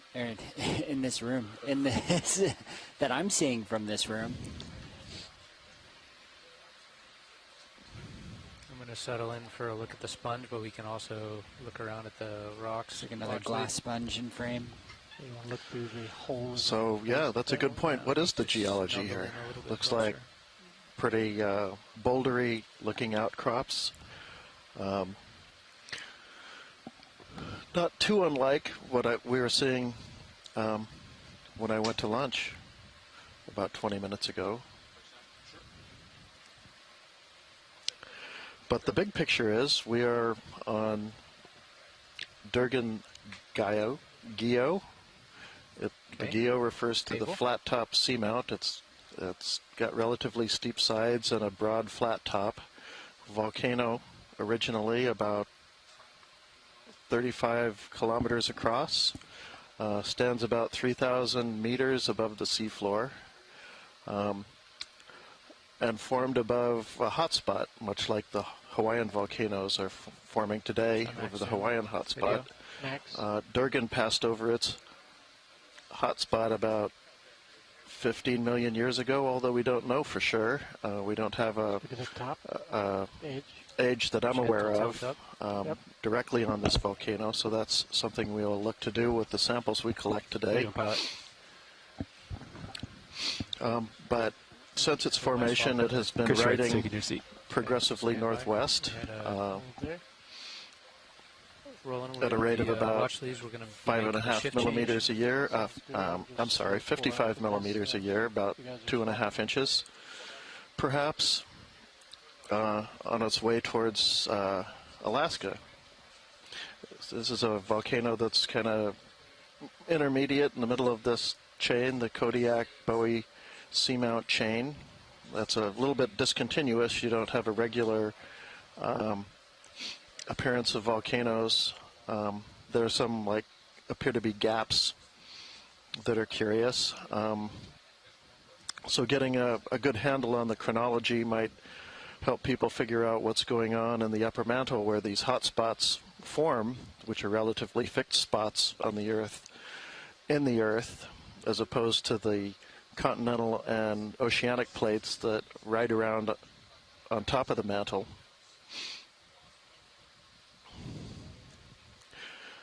But the flat top of these guyots tells us that they were almost surely islands at one point, much like the Hawaiian Islands. But the wind and the waves, mostly the waves, of course, eat away at them pretty efficiently, and once they cease their volcanic activity, they will get eroded down fairly quickly to have these flat tops, and then they continue to subside a little bit into the crust as the crust cools. The oceanic crust, that is, cools as it moves away from the hot spot, and also the absolute weight of the volcano itself will push down a little bit on the crust. So we now find the summits of these volcanoes down, the flat summits down about 600 to 800 meters or so below the current sea surface. The islands also, we can tell, are subject to kind of a lot of mass wasting, even as they are long extinct as volcanoes. We see around some of them debris aprons, but we, more than that, recognize evidence in the upper parts of the volcanoes where it looks like there are big chunks and pieces that have slid away. We don't always see the deposits down on the seafloor because the sedimentation rates down on this part of the seafloor are relatively high, something like 15 meters per million years. Doesn't sound like a lot, but after a couple million years it piles up and it's enough to bury a good debris apron. We are currently above a spot where there is a pretty good looking debris apron, which suggests that we're at the head wall of a slide that's relatively young. I don't know what that means exactly geologically, maybe hundreds of thousands of years, or maybe a little more, maybe a lot more, maybe a little less. It's hard to tell. We might get a little more of a sense of that if we dove on the debris itself, or if we had some sub-bottom information and we could see to what extent it's buried by modern sediments. But anyway, we're probably looking at deposits that were kind of part of the inner part of the volcano. In other words, we're looking at Everything's out. maybe the flanks, mid-flanks of the volcano, that debris and flows that would have been coming down it, but were later covered by later flows, younger flows, through the life of the volcano. So we're looking at some on the nav. If you zoom out, they want to make it kind of to the top. Not terribly clear, but the red. Some inner part of the volcano. So we might, in addition to seeing eruptive products, we could be seeing some. So we're just going to go normal, intrusive, and then probably acquire that ridge there, and then just keep going up. You'll find waypoint 3. They're not hard targets. Intrusive units such as dikes or sills So do you want to head that were in place like a little bit as more eruptions to the were west and continuing. then head north? Oh, it looks like you're already kind of on the right heading. Yeah, I think. I always think it's kind of wild to think about things on the geological time scale. These things 300. kind of marching their way around. Just doing some quick math. Since I've been on this planet, this entire feature has moved 7 feet, which is we'll just keep marching at not 300. completely insignificant. Okay. Upper right. Yep. So I think we're stopped now. Well, I'm sure we are. Just think of all these things being so stationary. It was a 10-meter move Right, at right. 300. And it's not so bad here. Yeah. We're out in the middle of the plate, and we're kind of away from where the action is. But next week, I believe, we'll be up along the coast of British Columbia and southeast Alaska. And there we will be looking directly at the effects of that. We'll be looking at a place where the oceanic crust is directly in contact with the continental crust along the Queen Charlotte Fault. It's one of the only places in the world that I know that those are directly in contact along a high-angle strike-slip fault. So we'll be exploring that area where, again, the Pacific Plate is moving past the North American Plate at about 55 millimeters per year. And it's a place that's very seismically active. There have been at least 4 or 5 magnitude 7 or larger earthquakes in the last 100 years. Fortunately, it's a place where there aren't a whole lot of people.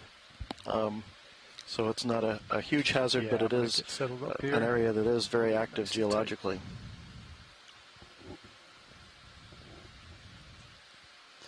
I also think it's pretty interesting how kind of throughout this entire expedition we're seeing going backwards where where these things are being formed and moving out, and also where they're subducting and getting potentially sheared off later. So you can kind of see the life cycle of not only a seamount but a chain of seamounts. Come back up just a little bit for me. Yeah, that's right. The Kodiak-Bowie chain comprises volcanoes. The Bowie Seamount itself, which is right near the Bowie Seamount, or the Bowie hotspot, is under 1 million years old. It's not currently active right now, but we don't know really if it's going to have more activity. 1,000 kilometers to the northwest is Kodiak Seamount. The last seamount that still survives in the chain is about 24 million years. If there were older volcanoes, and there probably were as part of the chain, they have been either subducted or accreted onto the North American continent. So these things, their ultimate fate will be to, come back around. in geologically slow motion time, crash into the North American Plate of Alaska and become part of the continent. So looking at this mushroom coral here, the science chat's identifying it as potentially a Heteropolypus ridderii, which apparently this is very deep for them and they generally like seeps. So I wonder if there is any sort of activity in this area. Full screen. Okay. You could definitely see those smaller polyps in between the larger.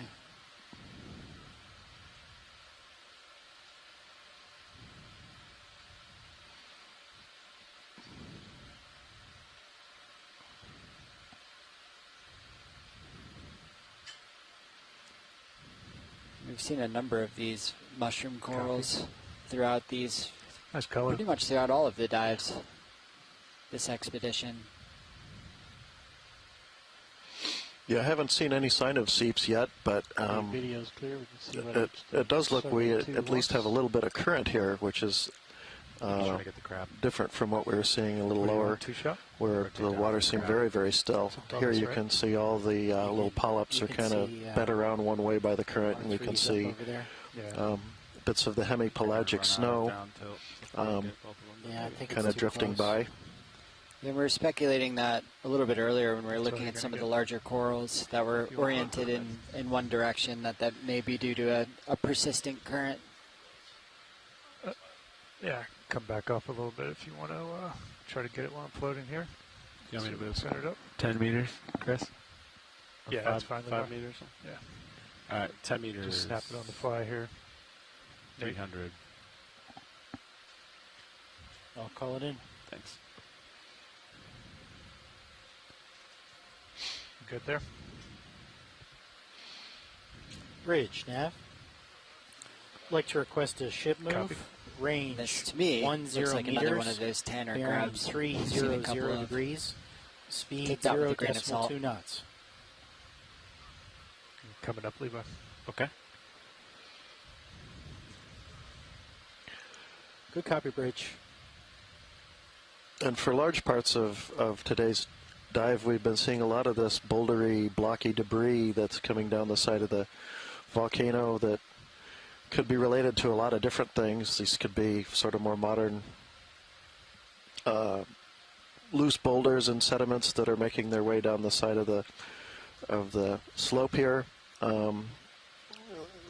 You can turn also your fogs get off. kind of Fogs bouldery on. debris and outcrops that look Well, that's not little anemone rock unlike just on the this right side of from this rock the here. actual It's a good during the image. actual Get eruptions it? themselves.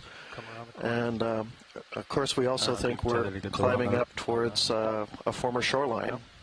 As I mentioned, this was probably at some point an island Right, you going for the white one? Yeah. Yeah. before the top was eroded away, but I'll try we're to give you some. All right. surely getting up Oh, towards wait, the you're going depths for the where we're white? going to find Yeah, debris I'll that take The was orange. The white is weathered and eroded got all on a that shoreline. corals. So Okay. part Go of back.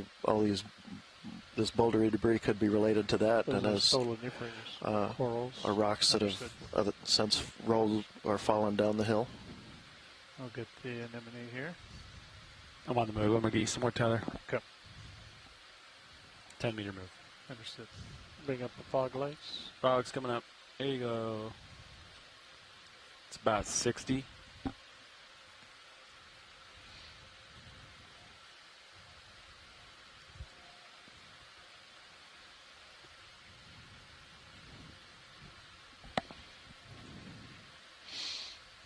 There we go. Not quite centered on it yet. Yeah. So we're currently at a depth of about 1,160 meters. We think the summit plateau will reach it, I think here is around 650 meters or so, 700 meters, so we're 400 meters or so below the summit plateau of Durgin Seamount.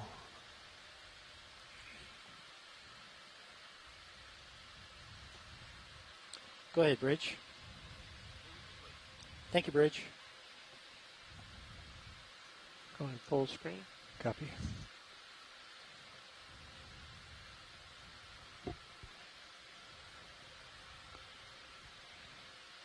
Look at that. You're perfectly lined up with both cameras. You found it. This is the perfect distance.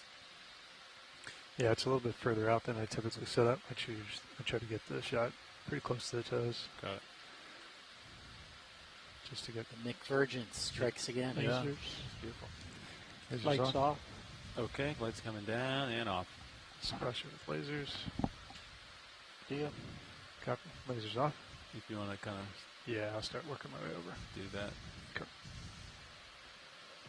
So I'm sure both of you heard that move's complete. Roger. Yeah, good copy there, Andy. I'm still a safe distance. I'm looking at my sonar. Okay. Get you to explore that area. Yeah. And then Come we'll down do here. the next move. I'm gonna start coming up here. Roger.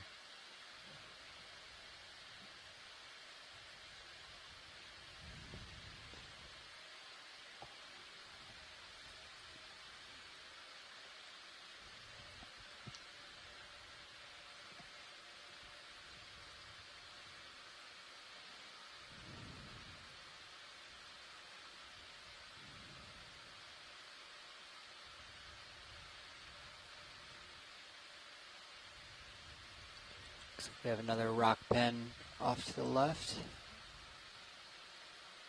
It's kind of hard to make out.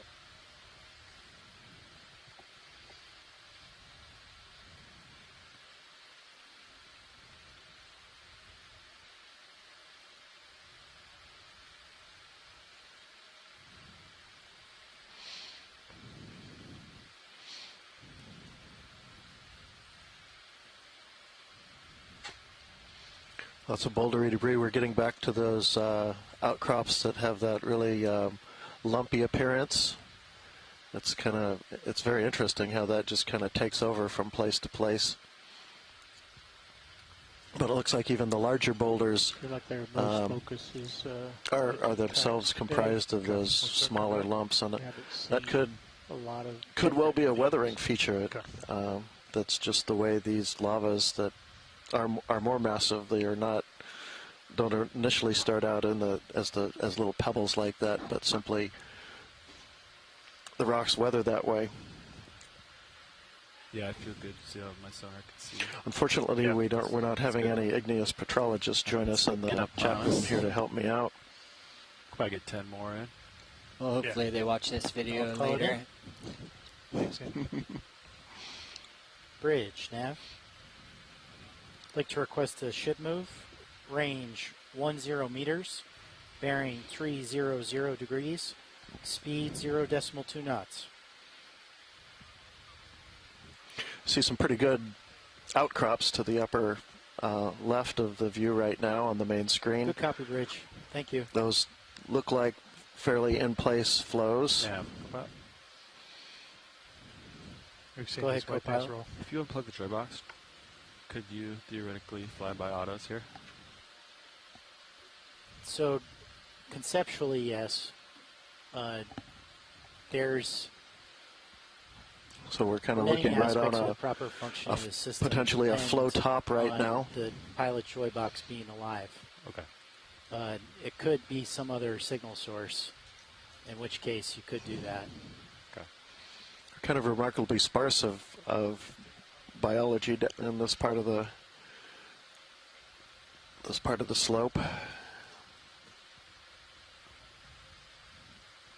I just called a move in. Keep going up. So short answer is no. Copy. Yeah, I got you, Levi. I'm just checking out this little edge here. Sounds good. Is that one of those spoon worms down there? Is that a chair? How you doing? No, probably a holothurian. Hard to tell. Perhaps, yeah. See some more of those worm tubes as well. Mm-hmm.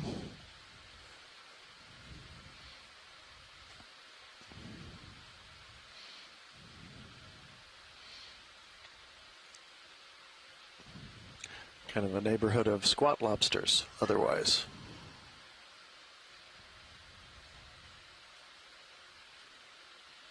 All right, Art, you see anything interesting, just call it out.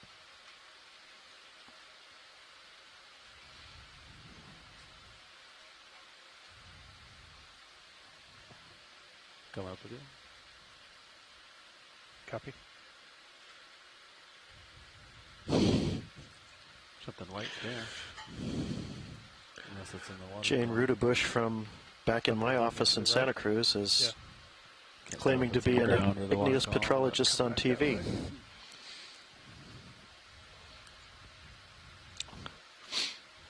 Jane, I don't know if you have any experience with igneous rocks, but if you do, you can pipe in.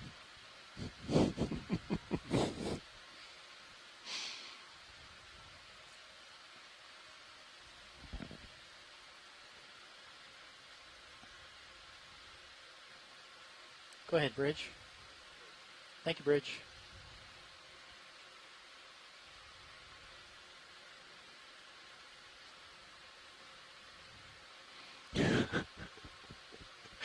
And Christopher Ma wants me to comment on mantle and anisotropy. I can barely say it. That's a good sign. That is definitely not my field. I worried about things like ore deposits and igneous rocks very early in my career, but I've really gotten pretty rusty the last 25 years or so. I've been doing marine geology and mostly looking at sands and muds in the marine realm. So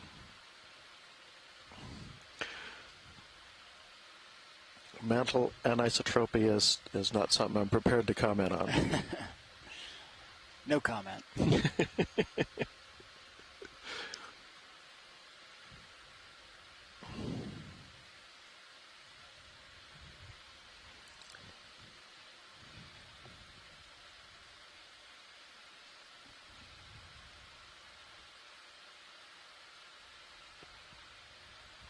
Looks like we have a couple more of those larger plexaurids. It's a cool one on the left. Yeah. Take this big one over here on the left, Art. Let me get a little closer. I think we're all stopped right here, so we're pretty comfortable here. We sure are all stopped. You can take a little bit more, Art, if you want it. Let's let it come into frame.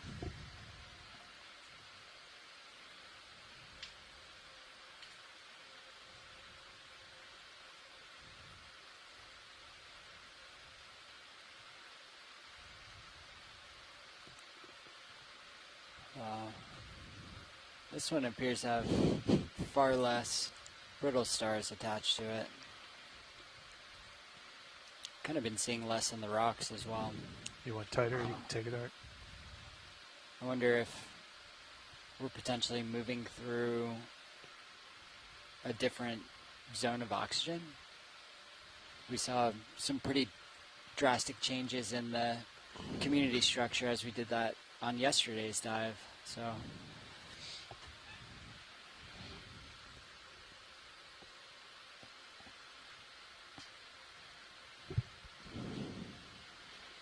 We're currently reading about 0.5 milligram per liter of oxygen. I don't monitor that very often, but it's close to where we've been most of the dive.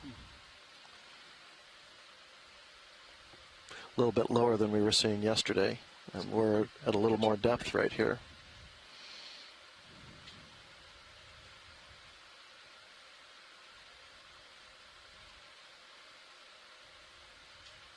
oh wow, yeah, you can really see the polyps now. Mm-hmm.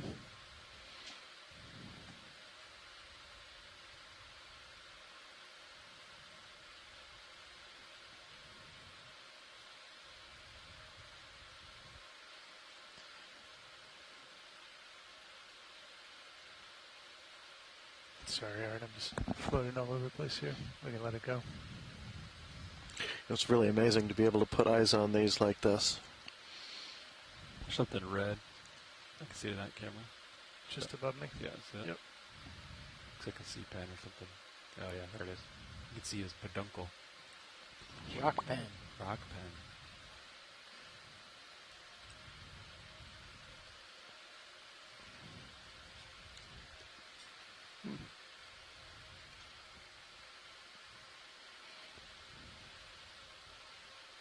Oh, fish.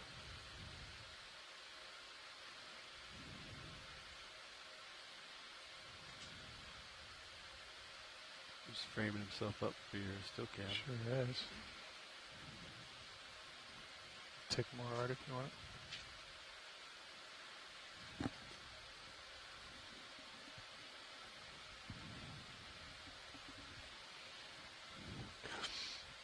So we are seeing some fairly nice outcrops. It might be nice to, if we can, I don't know if we can get to those rocks, might be nice to sample those that are over on, any of those that are over on the left side that look like they might be loose. I'm sorry, the right side of that view. Kind of smoother looking ones are those... There's kind of three right in a line. Three in a line that are now kind of center middle. It's always nice to get something, although we got one rock down where we started the dive. It's always nice to get something that's in place and where you can actually describe the morphology of the outcrop that it came from. These three right here, watch me.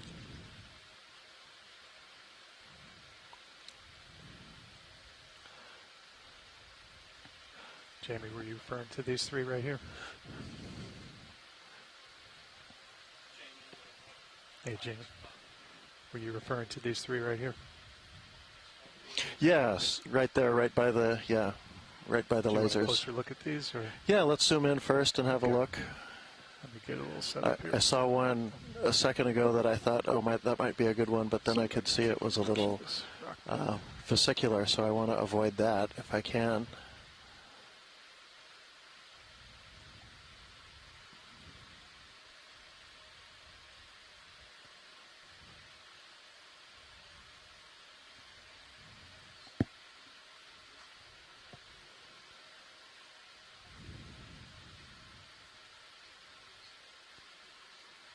All right, we can come in there. All right.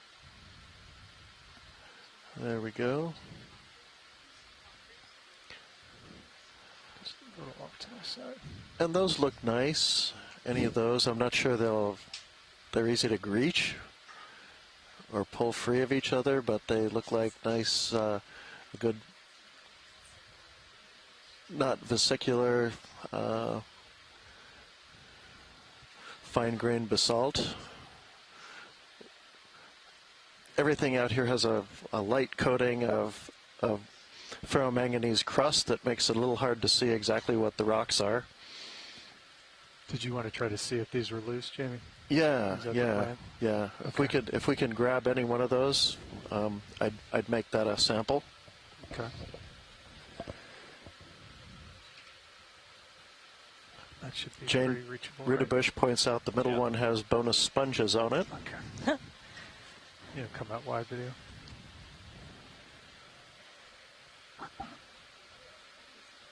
Yeah, a couple of those maybe spherotylus little demosponges.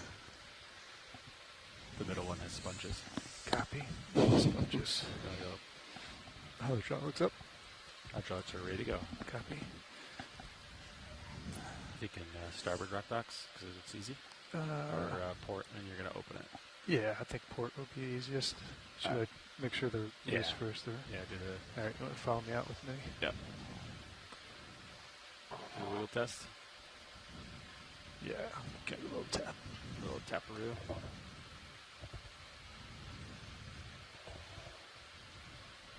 Give me a partial zoom on the main. Oh, did I miss a blue stolen a first coral? That's too bad. It's Taco Tuesday today. It's a big day on the ship. Excellent. To me. Excellent lunch. Board. Copy. Sample boxes. You want to do port and board? Doesn't matter. Open the hatch or whatever. Yeah, I got my right toe down, so let's do port.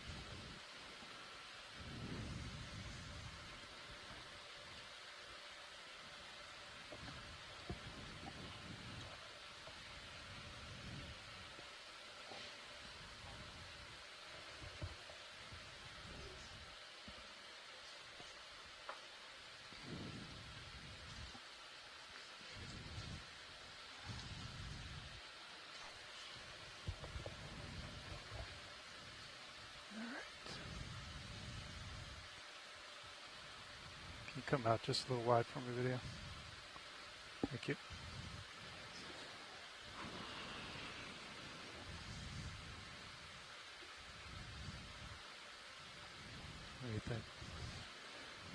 You might be able to, partially close the jaws, go down, open a little bit to move the other ones out of the way, and then close on the center one. Or grab the lower, get out of the way, then go for the middle I think it's going to all roll down if I try to do that. All right, maybe grab the lower one without this.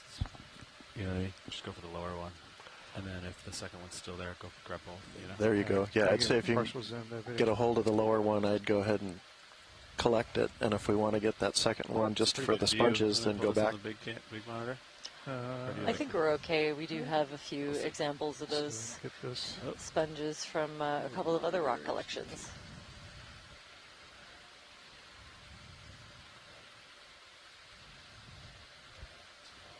Can't see those top toes.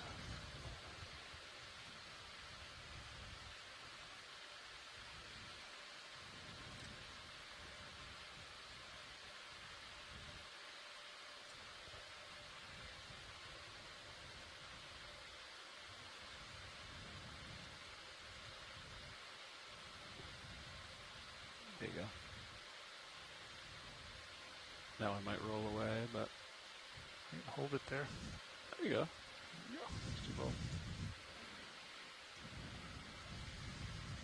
Then he's just coming down so you can see the box. Copy. You want more video on this? Yeah. I just drop in the box so the brittle, you don't lose the brittle. Okay. Coming over. Okay, no bonus sponges, but a bonus brittle star. Bonus brittle star. If it makes it all the way up in the rock box, that's a welcome addition. The brittle might fall through the holes of the box, but yes. he might make it. We'll see. Yeah, if it decides to stay tightly wrapped around that rock, we might get it. Do you want us to grab that second rock too? Put it in the same box? Sure, I wouldn't mind. Okay. There's looks like there's more room in the box. Yeah.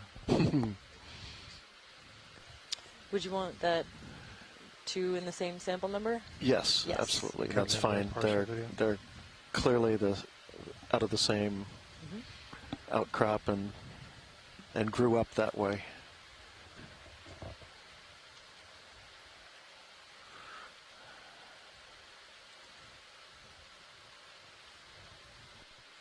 There you go. Nice. You can see where the jaws grip the. Oh, nice. Right in the box.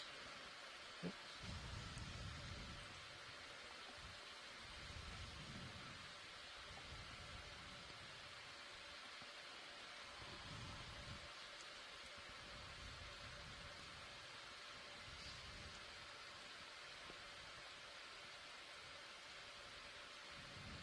Alright, just gotta close the lid and then I'll wing out. So those are nice. Those are samples that we will use for a number of reasons. You have a pretty good view of the backside of the yeah. One, they would allow us to get a date for the seamount. They're also valuable for chemistry. These seamounts have a little bit of unusual chemistry compared to most basalts and most volcanoes. And is extremely poorly known in this part of the world. Copy. Thank you, Art. Nice. And we're also interested in the manganese, the ferromanganese crusts that form on these rocks. And it looks nearly everything here has a little bit of that varnish to it. It's very, very thin, but it's present. Say it again. But enough to, I believe, enough to analyze. We'll have a look at it back in the lab, but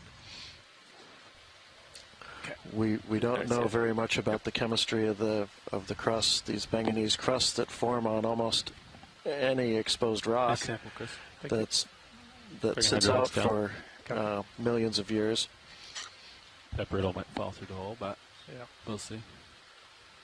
You never know. I'm going to take this way. I'm going to go up to the whip. Okay. Now I'm asking.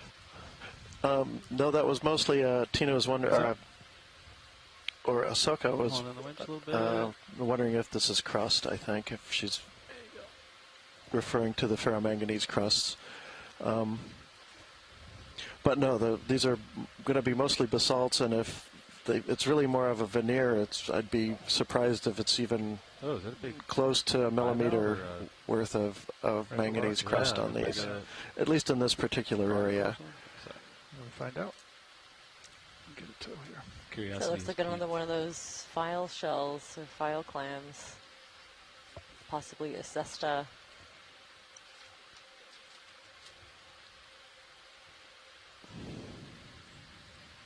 Yeah, we had a good zoom on one of these before, but it's kind of the first time that we've seen one this Got big, scared, so it'd be just the ground. beneficial to get another one. All right, well, we can take that.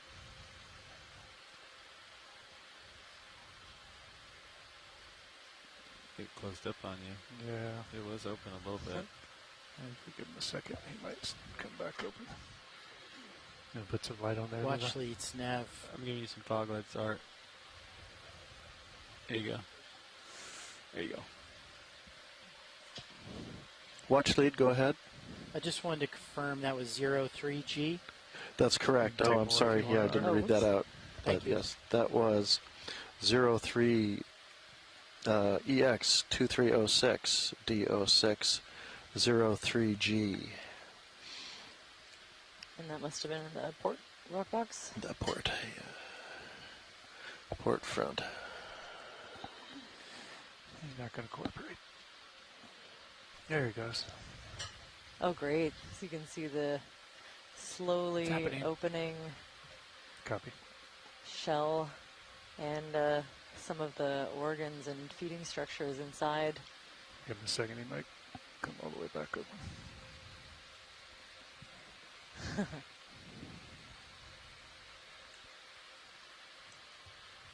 Yeah, noticing kind of a chipped away look at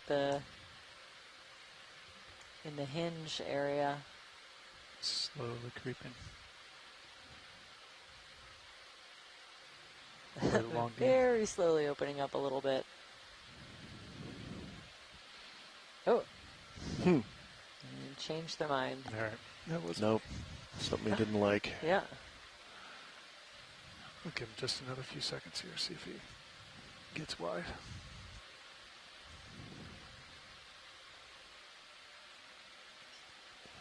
So you can see little hydroids growing on the shell. Looks like a couple of worm tubes at least made an attempt. Yeah, let's keep going uphill. Yep.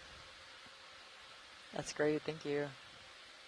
Turning the fogs off, Art. Lots more of these rock pens around. All right, let's get the lip. We had a question about this one, and we were able to sample it on an earlier dive, so we can, and took a lot of really good close-up imagery. ROV watch lead.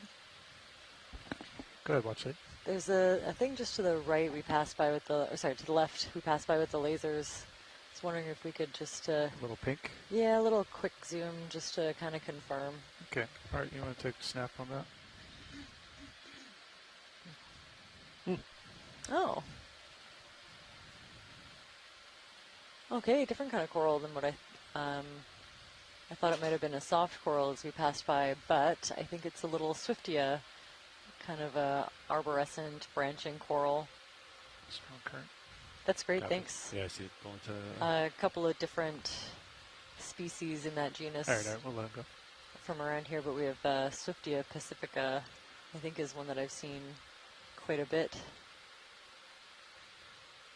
Maybe a couple of larger individuals coming up.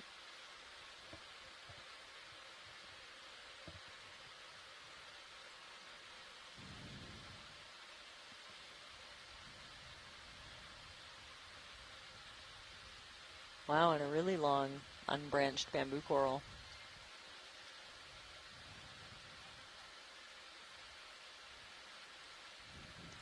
Maybe partial there. Art, you want?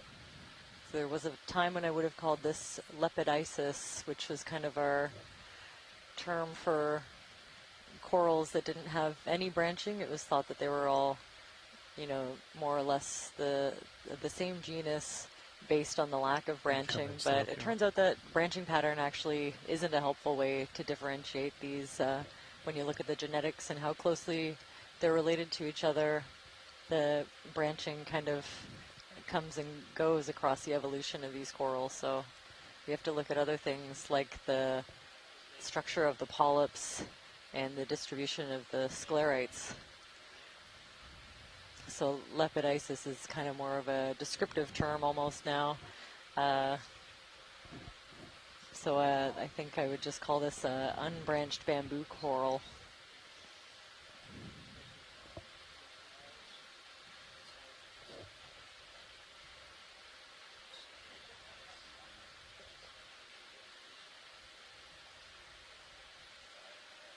That's great. Thanks for that.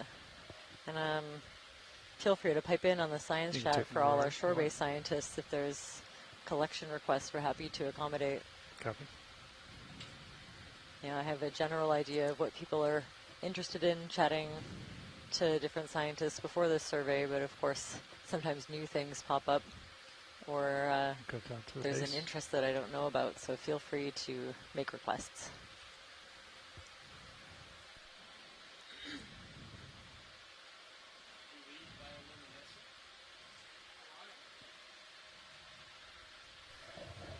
Yeah, so I don't know, hard to say with this particular species, but I have seen videos of these bamboo corals. A few of them have been known to bioluminesce.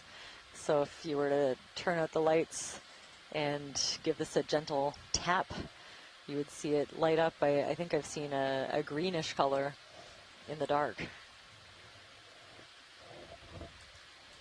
You want to frame it, then we'll let it go. Fill the screen. No, I didn't know if you wanted to pull back and get a full shot, and then we'll let him go.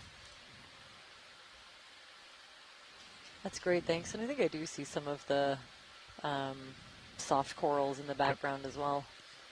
Maybe some of those Jersemia that we've been seeing on different dives. So many stills right now.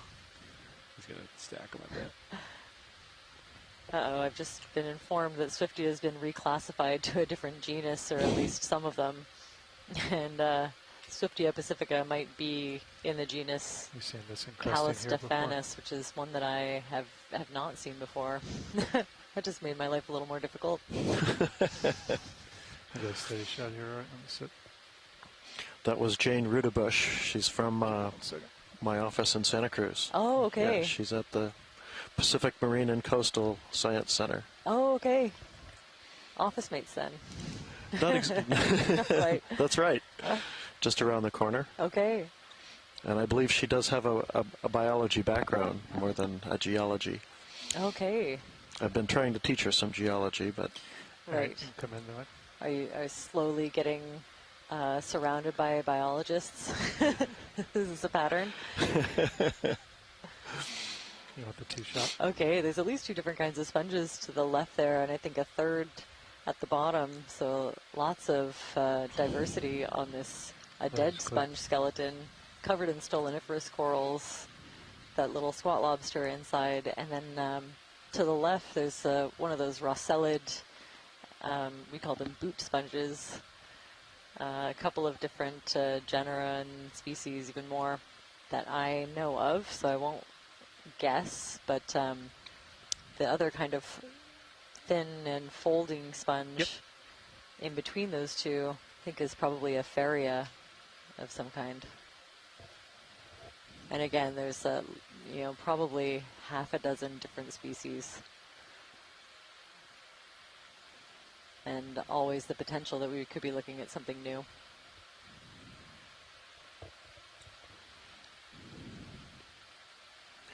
Well, you were teasing me about working with biologists, but it's true. We are working with biologists more and more, and I think it's because we're both using the same kinds of tools to get at what we need to: geophysical mapping, and sonar, as well as ROV and that sort of thing. So it's actually natural that we wind up working shoulder to shoulder, just like you and I are. Right. Yeah. Instead of, you can imagine two separate surveys. And all the resources that go into those for two separate science objectives when there's actually a lot of overlap. Mm-hmm. Mm-hmm. Yeah, it's been really helpful having a geology perspective to put all of these features we're seeing into context in a way that Whenever I've been you're looking clear, at video of the deep sea for a long time, and this has been amazing. You want anything else with this? Maybe just to the left a tiny bit. I wouldn't mind seeing that kind of folded sponge. Nah, Position here. would be down. That's okay. We'll probably see another one. I can get it. I just need to reposition if you want a tighter close look. Yeah, it would be worth a look. Yeah, stand by. Thanks. Very dramatic outcrops in the boulders. It's Oh yeah, it looks a little more pillowy almost, like there's that, but there's also the big fractures and there's just a lot of topography going on, things going in all different directions.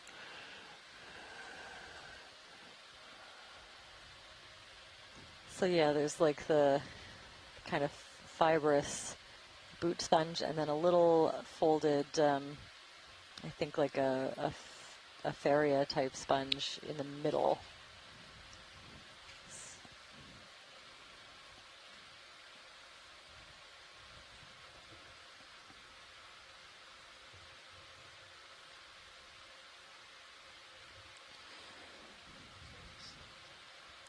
This one's kind of interesting because I feel like we've seen small versions of these, but not a lot of big ones, and sometimes they can get quite large. Slippery. Yeah, the current's pretty strong, pushing me off. Okay.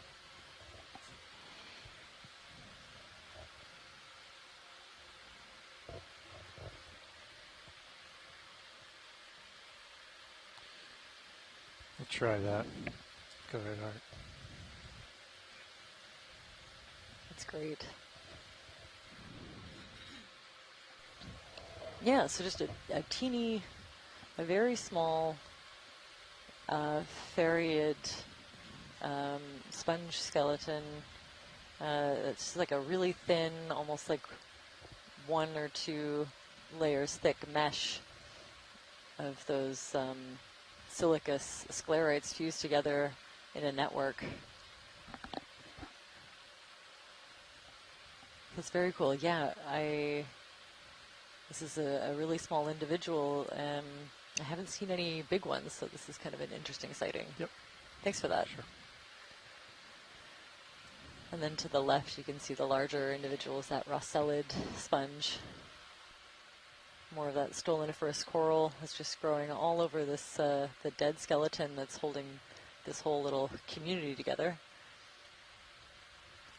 In between the really long, spiky I'm not sure I can get spicules coming out of that boot sponge, I'm seeing lots of teeny tiny brittle stars and hydroids. I'm gonna let it go. I'm sliding off. That's great. Thank you. Yep. Onward? Yeah. All right. Thinking about a move? Yeah, I think we can get another one in. Thanks, guys. Same one? 290 or 295. 295 degrees, yeah. 10 meters? Yep. Okay.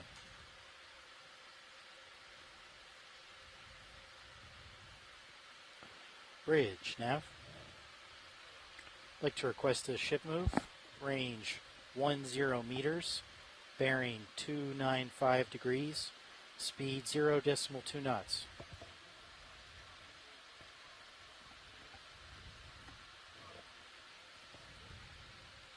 Good copy, Bridge. What do you think that is? On the left, the rock pad? All the way around the side. Way over there? I don't know. I like this ridge, though. Yep. It's good stuff on it.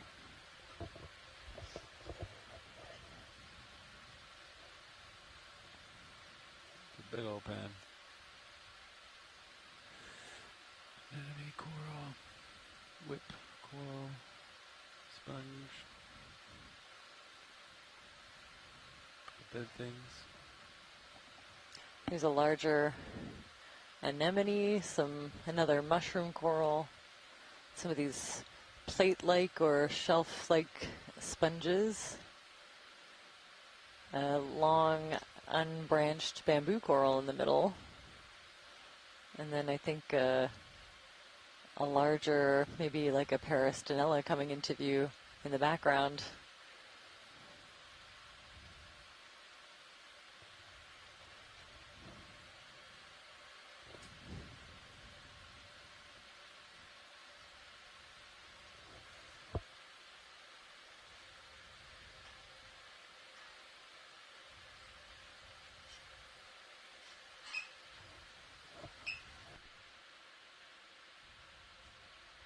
You're so smooth, Chris. You're just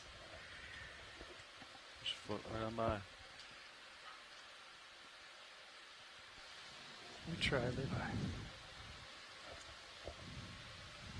Just watching you and Andy all the time. Taking notes. I'm a little bit chunkier. Not as smooth as you. I'd be dragging my starboard side up there. No. It bumped into the ground. Learning from you guys. Go ahead, Bridge. Thank you, Bridge. Looks like lots of associated fauna on this one as well. And yeah, the same kind of general fan shape, but then definitely got a few erratic branches and pointing in slightly different directions on this Peristinella primnoid coral. Really interesting weathering patterns on the rocks. It's weathering into those little holes and hoodoos and whatnot.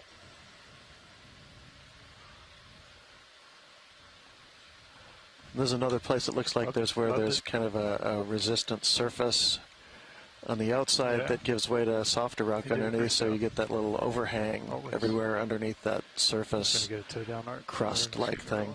We want to get a little tighter shot here. Is this something biological? That's probably This one does look like the stump of a sponge. We have an echo to wrong. me, yeah. There's an echo somewhere. My bad.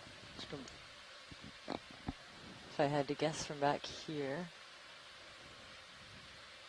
which I often do. Second headset. Roger.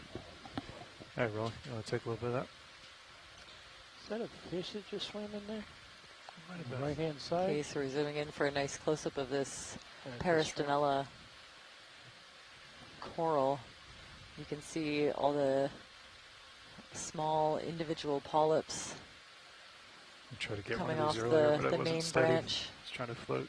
Everything's covered in a thin layer of tissue, and then these harder calcium carbonate sclerites on top.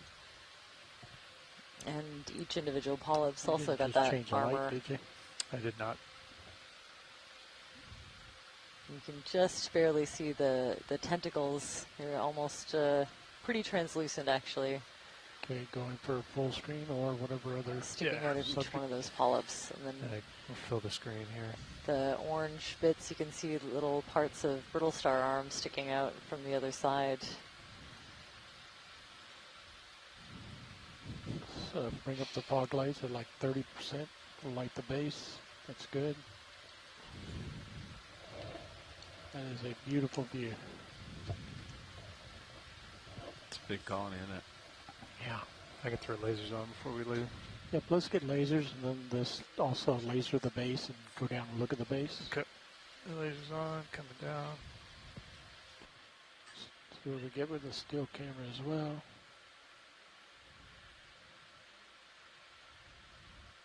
Lasers on the base.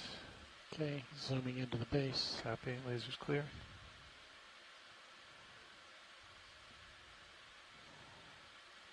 Survey 2, did you get what you wanted from the steels from this specimen? Copy.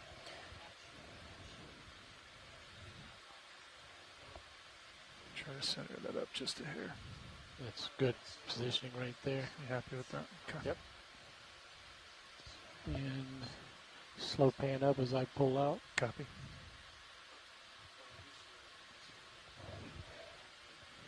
Beautiful. So it was a great close-up of the attachment point where the coral, base of the coral fuses onto the rock underneath of it.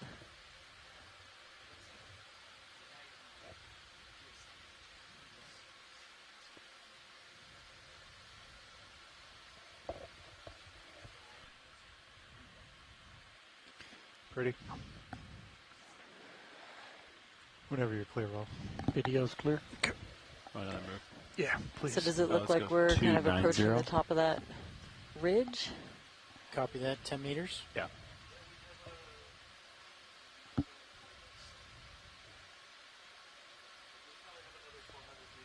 Mm-hmm. I just turned my head a little bit, Chris. Just Oh, okay. A couple degrees to line up. Oh, with close-ish. the hard. Ridge, Nav.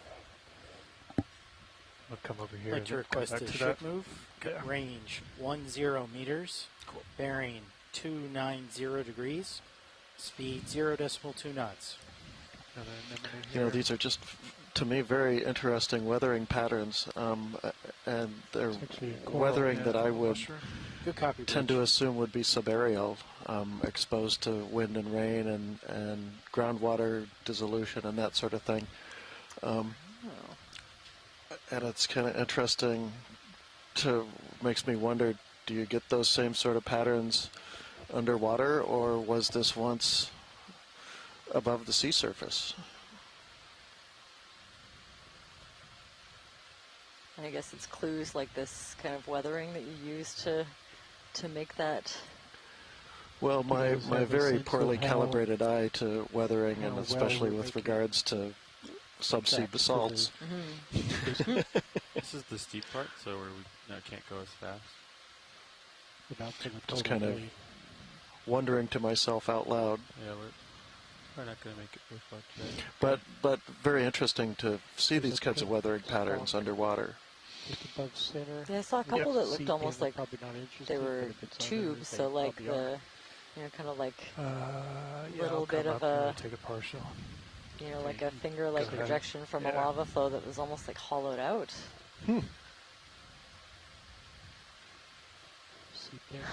Little stick. Yeah, maybe an unbranched Swiftia or that other genus that is eluding me at the moment, but could be like the Swiftia simplex is one that starts out like a single stick and then it can get very sparsely branched, or sometimes it stays as a single stick-like morphology. You can see the little tiny polyps sticking out.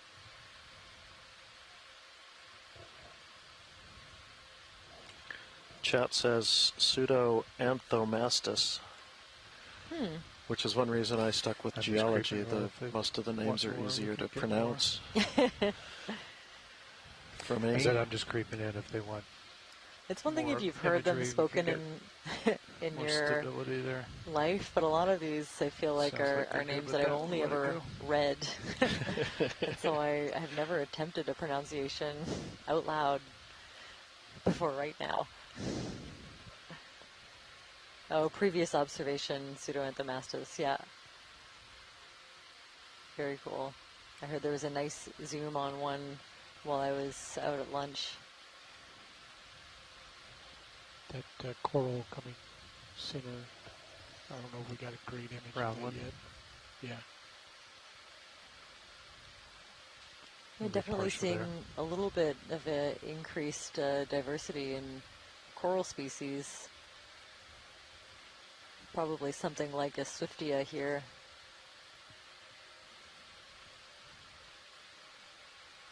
Definitely a different color from the other ones. It's kind of a lighter orangish color instead of a darker red or a pink. But the color in corals can be highly variable, so not always an indication that something is different. Yeah, Pilot, if we can hold again just for a second and look at this outcrop just to the left of center, and tube, I think. Go ahead, almost Rich. looks kind of like a tongue of something, perhaps a tongue of a flow, or maybe even a like you mentioned, kind of a tube shape to it. Might be a lava tube Back up, give them a better that's shot of preserved. it, full screen. And lasers on. Lasers on. That's a real interesting formation. And you see actually a lot of those tube-shaped or roundish looking things that have weathered out, especially Look at the, below center, kind of on the side of this outcrop. Tube.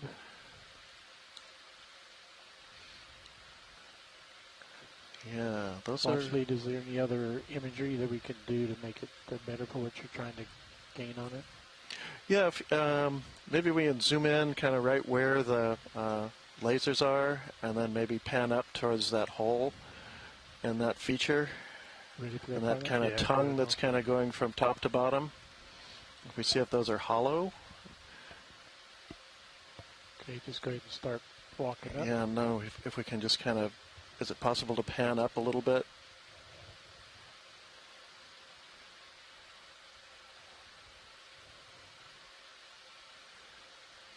Yeah, those holes look like they go down pretty far. I can't tell if the whole thing is hollow or if those are just holes in that surface. But yeah, that does kind of look like a little tongue of a piece of a tongue of a lava flow, perhaps spilling down this.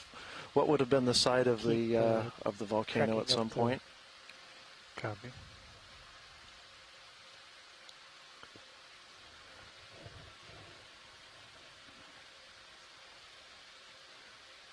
Hold that black spot. Okay, yeah, very nice, thank you. Ooh. Mm-hmm. Max. You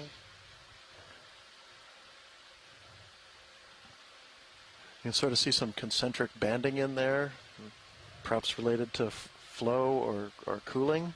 This rock upper left, off corner. Upper left, off corner. But there's another banding down. Right there. Copy. Nice. Can we zoom in on kind of the upper part of that, just where we see that kind of lighter colored rim? Yeah. It's very dark. Stand by roll. That's full wide. Yeah, let me get up on top and get a tighter shot.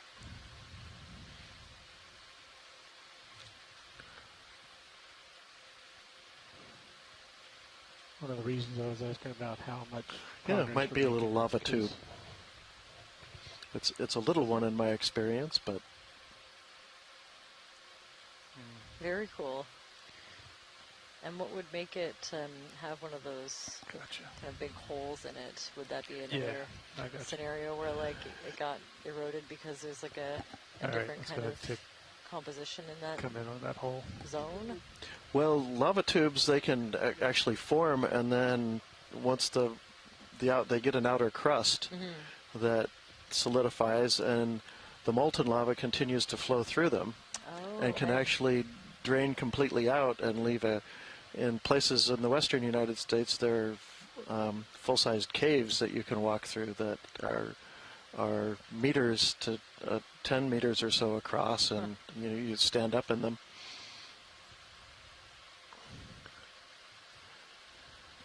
But I suppose they can form at all scales.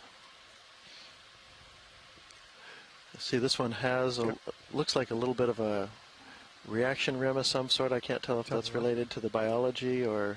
Oh, that like lighter. Yeah, it's a little lighter band. So, but that's a neat little feature. Okay.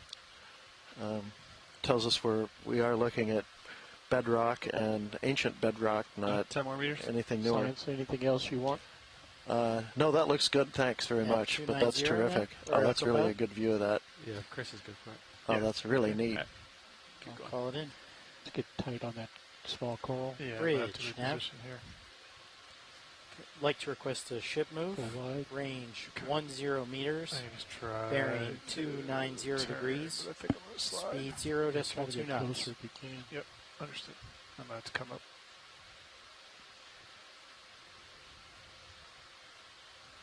Good copy, Bridge.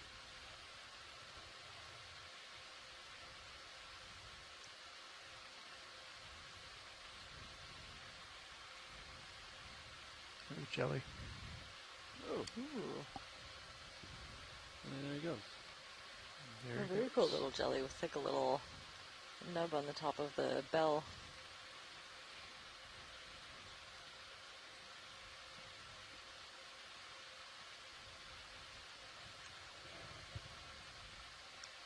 We actually ended up with a jellyfish sample under a centimeter, probably closer to half a centimeter wide. Did you see that one? I did. Yeah. I did. He was an adorable little thing. Yeah.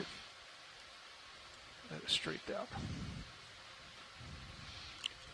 Yeah, you can sort of see where the outside has chipped away, and then you can see part of a possibly a second layer that's solidified, and then to the right of that you could see where you could see all the way down into that evacuated tube. Just trying to also look at these, look like they're small anemones wrapped around the skeleton of this Swiftia-like coral. But you can see this view of the polyps, gives you a view of the, oh, yeah, maybe not an anemone with those two little strands coming out. Now I don't know what it is.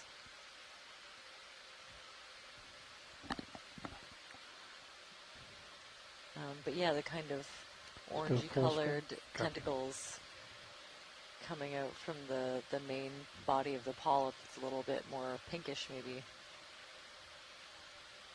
And let's look Very at the nice. top center pink one. Top center pink ones. It's the same one, it's the most top branch. Each one's a different background, I think. Gotcha. I'm moving. Understood. Okay, video's clear. Okay, we'll let it go. Go ahead, Bridge. Thank you, Bridge. Lights are clear. Copy. Onward and upward. Yeah, let me get over in front of you here. Co-pilot, if you make a note in the engineering log about driving the vehicle without the joy box, yeah, I'll make a note to test that next engineering cruise. Upper right, yeah, little guy. Really interesting texture on that rock. I'm about to push out a little vertical. Yep. Leave this guy talking to me. Possibly related to flow or flow banding. Just Very, take a very interesting. Quick snap if you want. We'll let him go.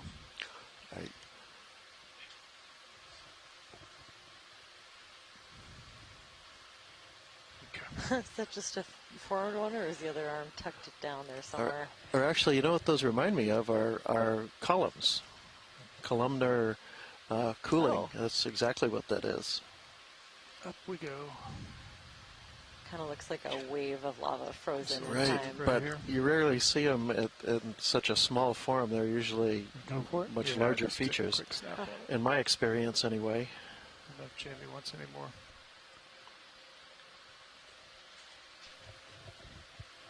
Yeah, definitely another one of those, a dead glass sponge base. Okay, we'll let it go. So one of those kind of hollow Not geology. cones. And I think we're seeing a dead bamboo coral skeleton up ahead. Yeah, you can see the characteristic banding of the white internodes and the darker colored nodes. Coming up. Be another good shot I think of that one with the Henricia for multiple that sea star that tentacles. we just zoomed in on. Coming up. Dead center. Yep. Little mushroom coral. Robert Carney asked earlier if any of these were sub-area lava flow structures, and I don't think so. I don't see anything that's diagnostic or specifically would be subaerial. Okay.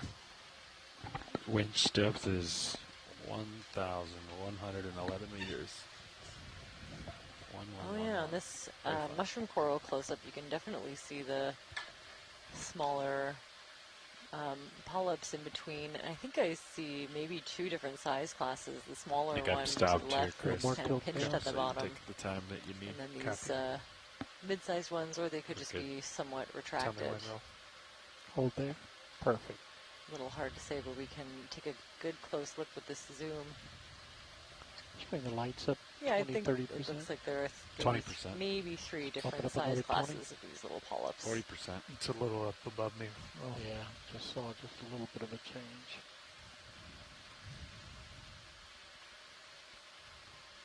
Okay, And moving you on. can see little almost spines or little spike structures at the outer ridge of each one of those tentacles. Levi, tell me. All of those are helpful identifying features. Copy. Just stay. Ride it. You sure? Yeah. Get in the zone, Chris. Okay, we're getting into a stupor area up here, I think. It's nice to get like a longer chunk so you can kind of work it out, you know? Where's our little ROV? Yeah, I don't mind Oh, sharing. there. The little dot. Ah, Yeah. nice.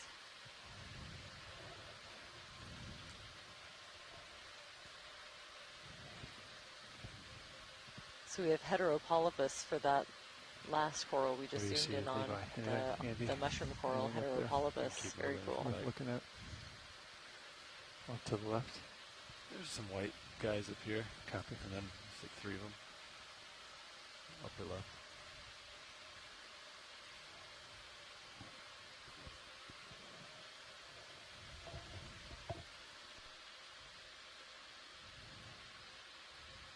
Maybe tilt up on the main camera, just sort of see more of a distant view. Sure.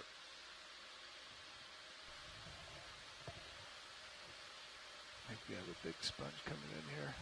Yes, this rock. Yeah. Maybe right that up. Yeah. There's a whip on it.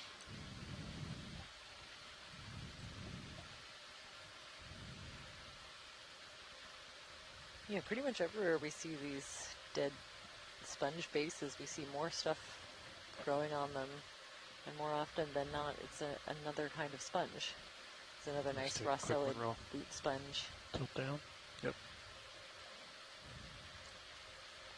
So Robert was asking if any of these flow structures look subaerial, and I'm starting to wonder if we're seeing a lot of that where we have that kind of crust or a carapace of basalt that's above a hollow. Yeah. Stands up above something, and it was clear when we had something that looked more tube-like, but we might be seeing it even on this more top of a sheet flow type feature that is underneath this beautiful biology, and it could be that crust is a chilled margin that is forming because we are underwater. It's chilling a lot faster, but the magma underneath it, the lava underneath it, keeps moving through, and perhaps even evacuates. With lasers on. Lasers on. Where it was flowing through and leaves a cavity underneath the chilled margin.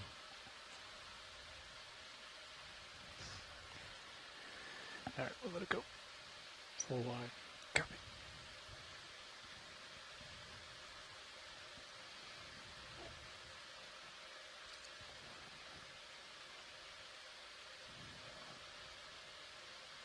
That's a nice rock. It's a nice boulder. Mm-hmm.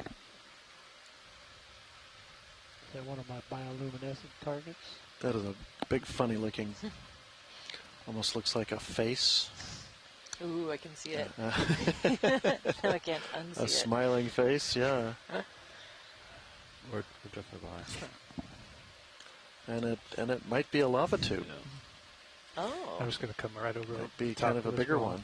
Yeah, it's a good like view. a tube, but maybe the front Yeah, of it's you can see the kind concentric of bottom of his mouth, and it kind of arches up and over. There's maybe Just keep this half full still. as you Maybe fly we're seeing over it. pieces of the roof that have collapsed down on it. As it come up, so you can get a better shot of And it. you keep the lasers on. Copy. Lasers on.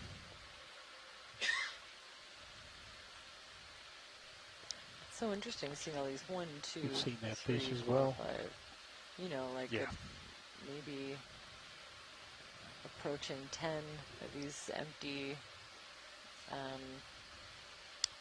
trunks of a sponge skeleton, and not a species that we're seeing a lot of, I don't think. So That something sea has star will be definitely of interest on shifted the in the biology front of the here fish. from Copy. the looks I'll of come it. around the saddle to it.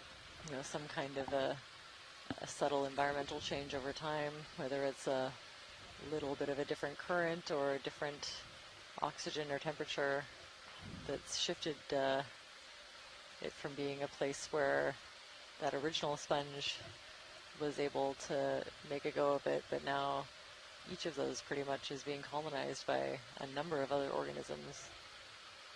This is a good angle on it. You like that side angle? Yeah.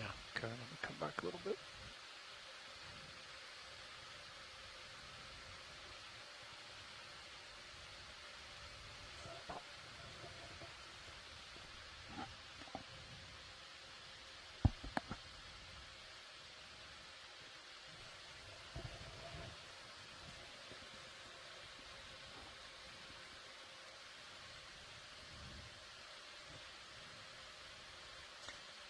even from back here, we have an identification, Hippasteria heathi,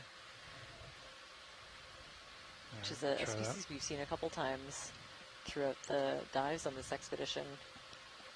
And I know them to be voracious coral predators. They will graze up and down different kinds of corals. Wow, and look at those papillae just kind of floating in the current.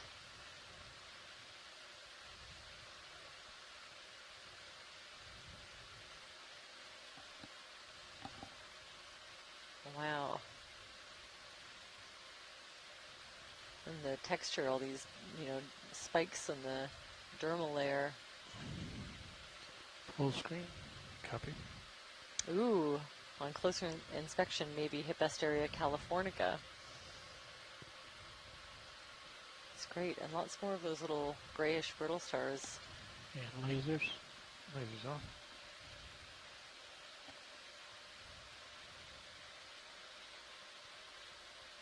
Video's clear. Copy. Full wide.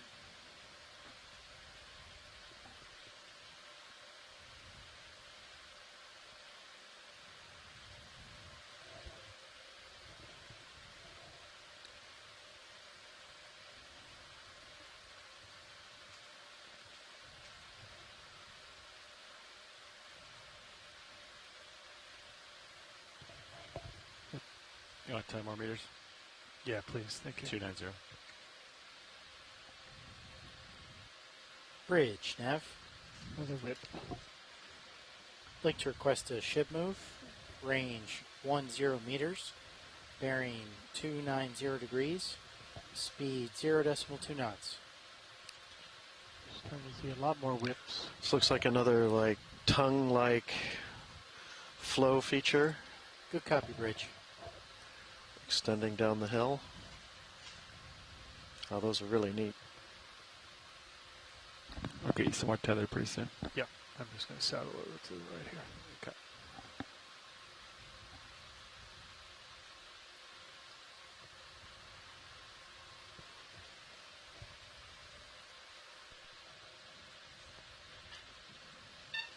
Maybe give us a rotate side to side. Stand by.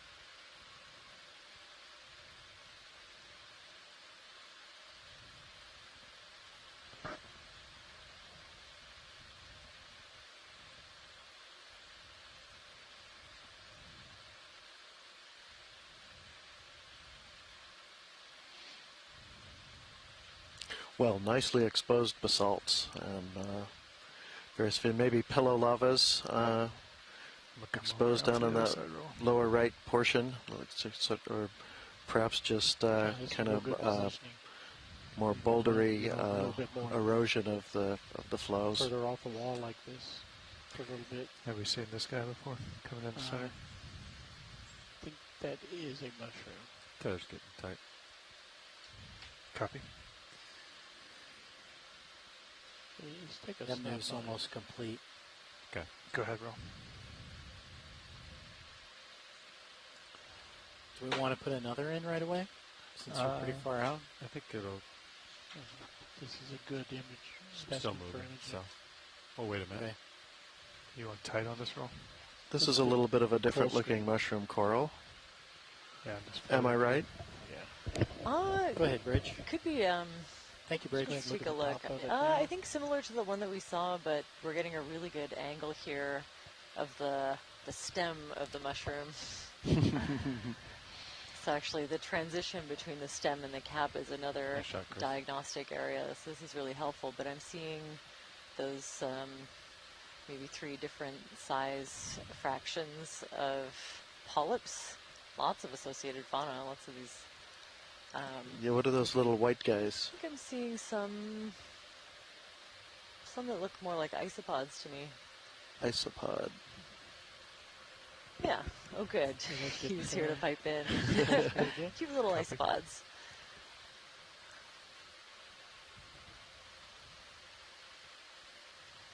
Down.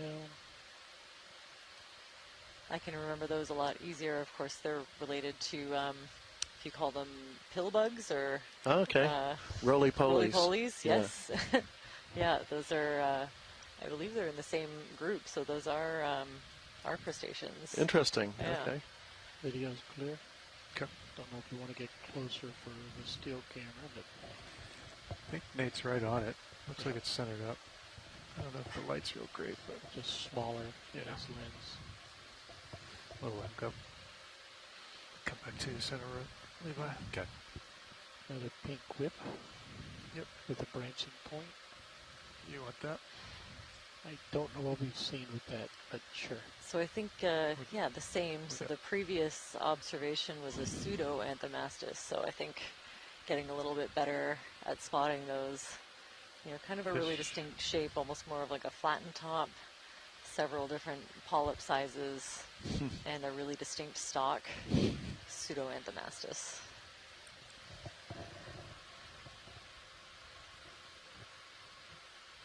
Maybe also more of like an orangish look to some of it. You want that star on the sponge? Yeah, we do. One of these grenadiers. And from the right. Yeah, I think we'll want to get a good look at the sea star. Yeah. Okay. On the sponge? Yeah, sea star potentially predating on this sponge. I know some of them do. I can get it toe down. I'll get a nice steady shot. Maybe that's what happened to all the big, all the big sponges. Oh, there's nothing left but the really hard bases of them. We'll see if its stomach is protruding out. Oh, okay, no, I have Heteropolypus for that last one. Okay, so maybe I'm mixing them up. Heteropolypus, potentially Heteropolypus ritteri. What do you think? Spring One more? lights Hold up off. 30%. Let's see if there's a sample. See, I'm sure. Okay. You can take Sure, that we'll one. get some comments from our echinoderm experts. All right, This looks lights up to 50%. a little bit different, maybe more like the first 30. one that we saw. Lights down. That Lights was of interest. 20, There we go. Lights 30. And definitely a strong association with this sponge. It's kind of hard to tell because they don't leave as much of a trail of destruction on the sponges as they do I would be able to on see the the mouth corals, there. but From the side. it definitely looks like it's either eating the sponge or the things growing on the sponge.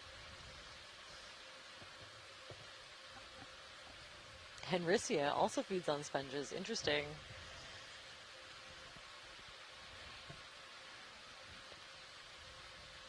Tried to gain it. Oh, interesting little, Yeah, it's just a little above me. interesting little white stemmed organisms Quite a growing few more on the white things now.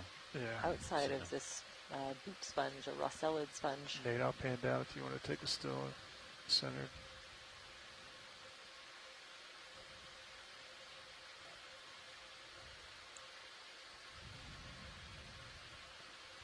Okay, video's clear. Okay. Survey 2, clear back there. Okay, thanks for that. Okay.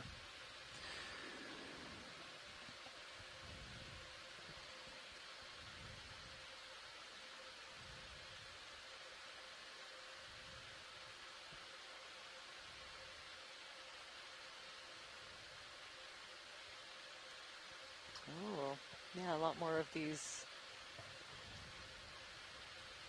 unbranched bamboo corals.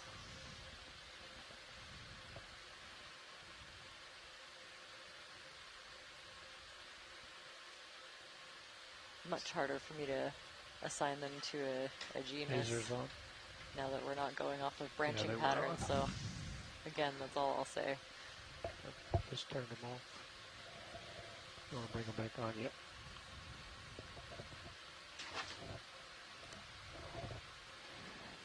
You want this hole? Yep.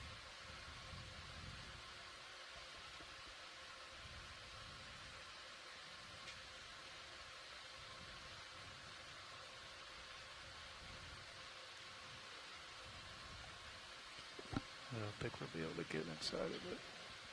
What do you think that is, geology? A cave? Ooh.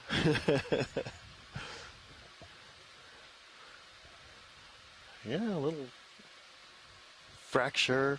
Bring up the lights. The higher Crack that's percentage. formed here. It's interesting that it looks yeah. like there's There we sand go. pouring That's out of it. max. Perfect. Might just be a little hollow where it's Tilt down. the Center curvy rock. sediment that's settling down through the water column can get into, and then it will sit. It's not disturbed. It might be, I don't know, we've seen evidence for some lava tubes. We might be, that might be part of one. There might be more of these than we realize.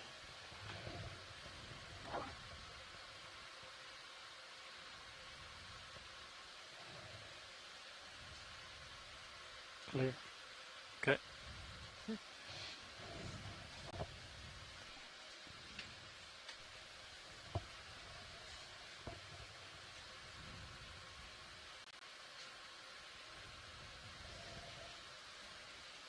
Just let me know if you Another one want of another those, move, Chris. Yeah, I think we're good. Alright. Leave file on stuck on shells. 290. Or a Going piece up. of sponge. That one's a little Bridge, hard to say. Nav. Like to request a ship move, range 10 meters, bearing That'd be really 290 nice. degrees, Peristanella. speed 0.2 knots.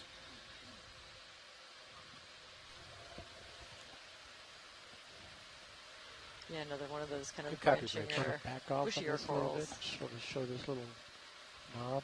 Yeah, I was just Some going to come around the side anemones of it and that here. overhang. Get a both two-shot both sides of it. And we're back. I'm seeing a couple more crinoids again.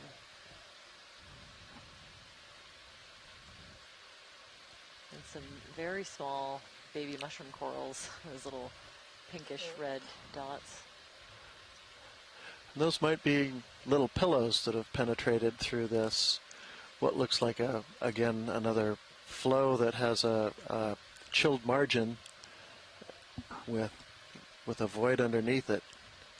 Those might be little pillows that penetrated the sidewalls of it during the eruption and made little bulbous attachments. Of course, pillow lavas are meant to refer to the roundish look to it that makes it look a little bit like a pillow, but a hard one. Coming back over to you, Levi. Yeah, that looks Copy. like a little, another one of those, in fact, lava tubes. You can see that there's a hole in the top of it There's where a the top sea has star sort given way. of on that sponge. So these are real interesting superficial next to this flow little features, I think, that we're looking at. Whip at the top center. White. Copy. I got you. You want tight on this? Yeah, it's in a perfect spot. So if you just go to the tip, I'll zoom into it. You can sort of just fly it down the tip. Of the whip here? Yeah, the whip. Oh, okay. And, Put you at the sea star. and that'll lead you Actually, over I'm okay. to I the think we sea star. can. I think I'm okay for a zoom in this area. And we can Okay, just take it to the stars. keep on covering a bit more ground, see if we can get to the Okay. top of Sounds this like thing. you just want to keep moving. Yep. Thank you. We'll just do a flyby on the star. And take partial. I'm on the move. Let him come into the screen. Yeah. Yeah, you Oh can just no, keep I take going. it back. We have a request to zoom in on the star. Okay. A little bit more. Thought I was Star. looking at one. Partial. Yeah, just floating here. Ah.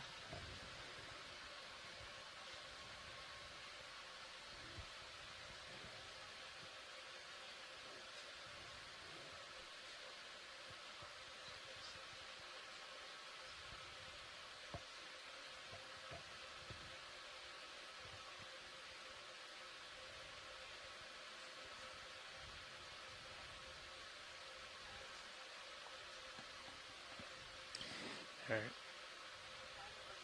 I'll let him go roll.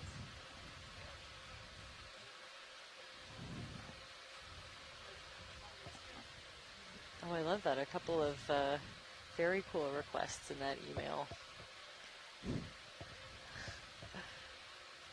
So next time we see one of the crabs, I'd like to get a good zoom in on the mouth parts. We're looking for tiny creatures that feed on the scraps. So that's an Wow. exciting assignment. Wow, yeah, there we go. I accept.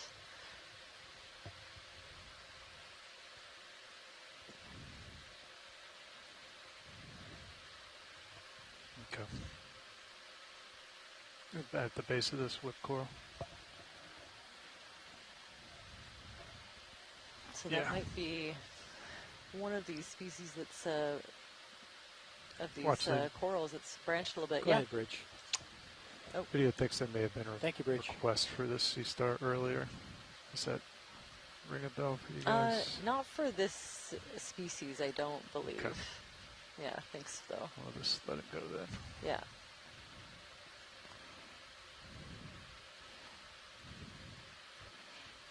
Probably Sarah Master, according to our shore-based scientists. And they do feed on sponges.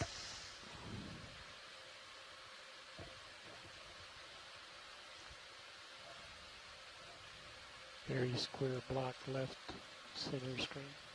Copy. Here's a really angular. Mm-hmm. It looks really out of place, doesn't it? It does.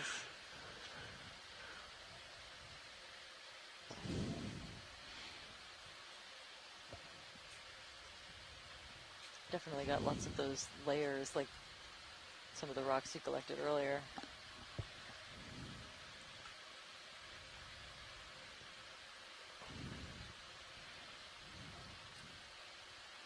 Those vertical faces tend to be so dark, and I don't know if that's just a trick of the camera or if they really are acquiring, if that is the ferromanganese crust, and it's able to form on those really steep to vertical faces, as opposed to the tops and many of the more rounded rocks that we see. Slight tilt down.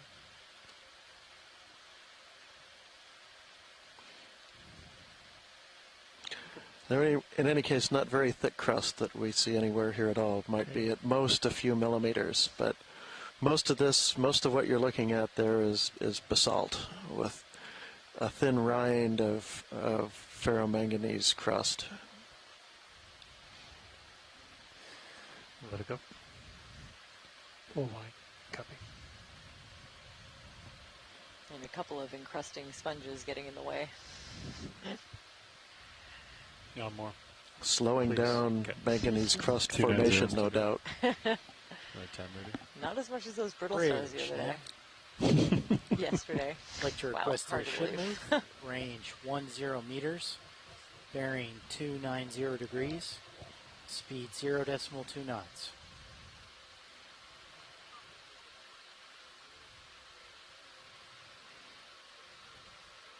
Good copy, Bridge. Andy. You want to come over? Yep. Let me get it. Sounds good. Let me find a stable spot for you. Have we tried it? Autos at all? I don't know. Todd didn't report.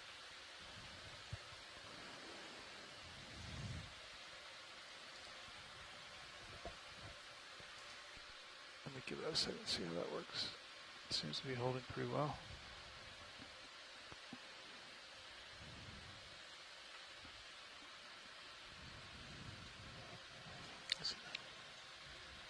Auto altitude kicked out.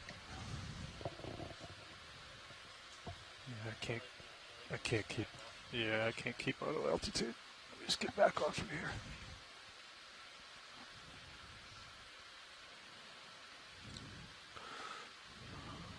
So as we climb up the side of the slope of this Guyot, we're now reaching just about to pass through a depth of 1,100 meters. We started this morning at close to around 1,285 meters. We're hoping to make it up to a little bit of current going that way. Perhaps as shallow as 700 meters, which would be near the summit plateau of this Guyot. Let's push forward here. Just called your own move in.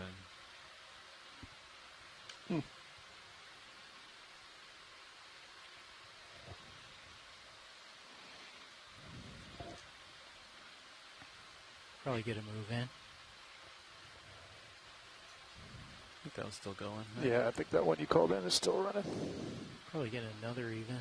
Okay. Andy, there was a request for next crab looking tight around the mouth parts for additional critters eating leftovers. Go ahead, Rich. Crab mouth Good parts. copy, Bridge. I think we'd like to repeat Thank that you. same last move, please. Range 10 meters, bearing 290 degrees, speed 0.2 knots.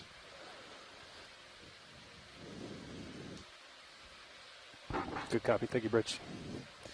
All right, we just rolled back that same move, so we're on the move again. Thank you, Dad. Yep.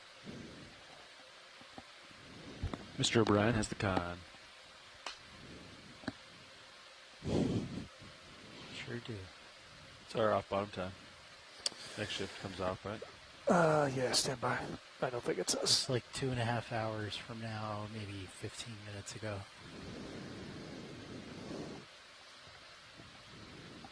Is he facing towards me or away from me? He is. His front claw is dead center.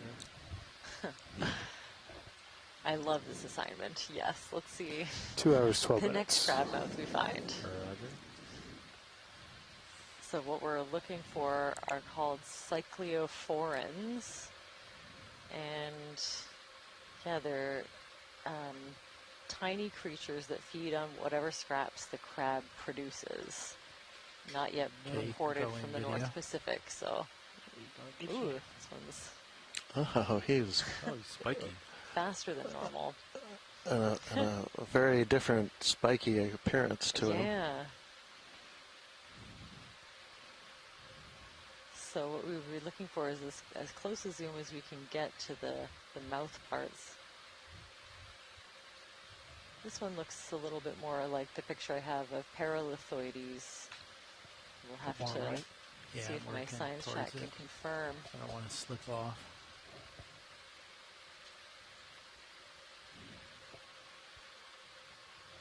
Excellent. Yeah, I guess I'm kind of far So away. not seeing any yet. They look like kind of little ovals with a stalk. Thanks for the seat time, Levi. Yeah. Appreciate it. Have to get a little more info on their size range and where they All might right. be placed, but I'm not seeing anything Another obvious. Thanks for crab that. over 2 Go ahead, inches Bridge. left, Good copy. Thank you, Bridge. mostly under a rock. We're all stop pilots. Okay, thank you.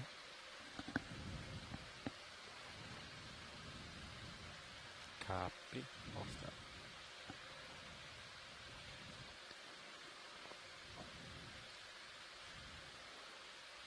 This shaped thing almost looks like a tunicate. A little I don't know adhesive if I disc. can get a good angle on that Okay. one under the rock. He's actually got his head poking up. Wow, okay. Trying This to is figure good, out, how you're working big they towards a might good be, angle. how tough they'd be to see.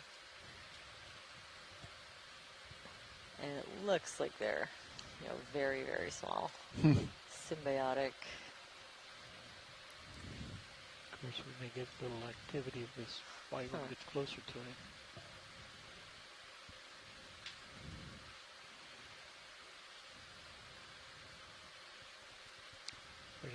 Looks like there are two crabs about to have a little face-off.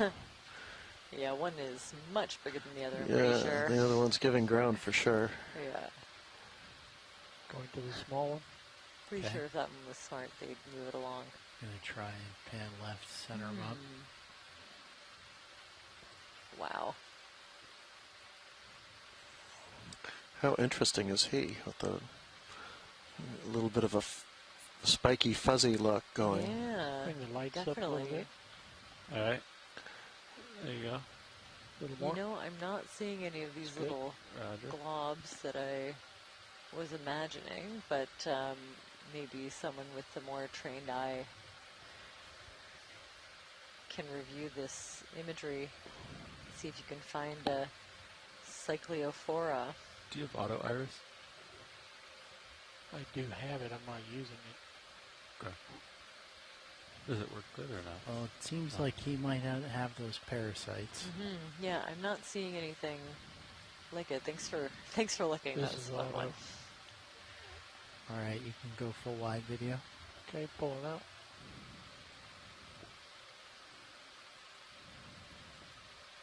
Hard to know if we'd even be able to see them if they were there. They're Roger. Yeah, that was very bright. A little Less crabby, than- it was a little hot. less than a millimeter.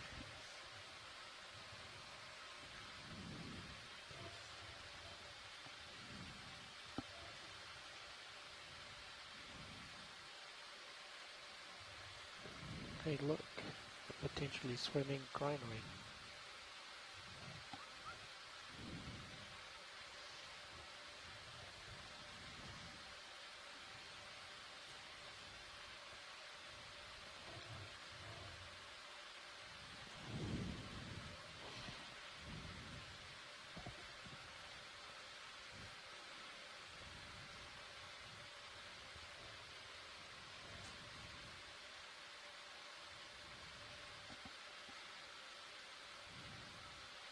Blue sea star upper right. It's getting a little flatter here, huh? Not quite as steep. Nice bouldery. Yeah.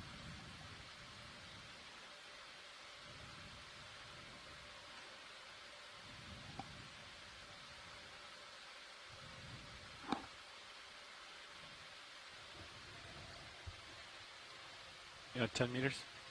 Sounds good. Yeah. Copy. Lasers on the star. Bridge, are we now? 290. Just turn them off. Hey, Bridge, we'd like to repeat that last move, please. Range 10 meters, bearing 290 degrees, speed 0.2 knots. Just snap it for ID and keep going. Okay. That's a Good question. copy. Thank you, Bridge. I'm going.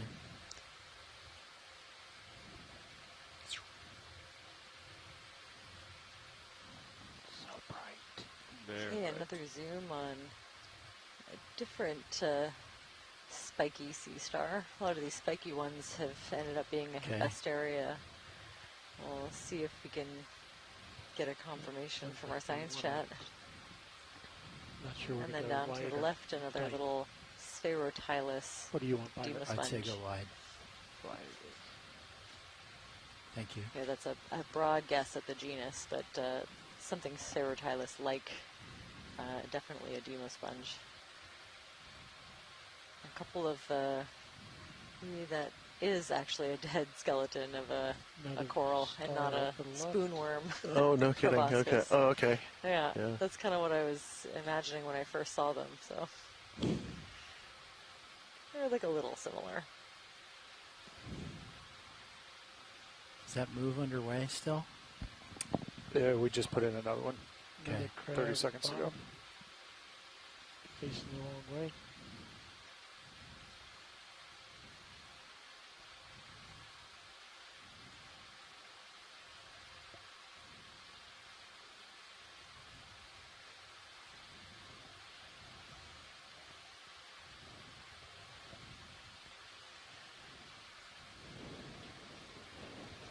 Looking down on, at least at the upper part of the screen, a flow, what looks to be a flow top.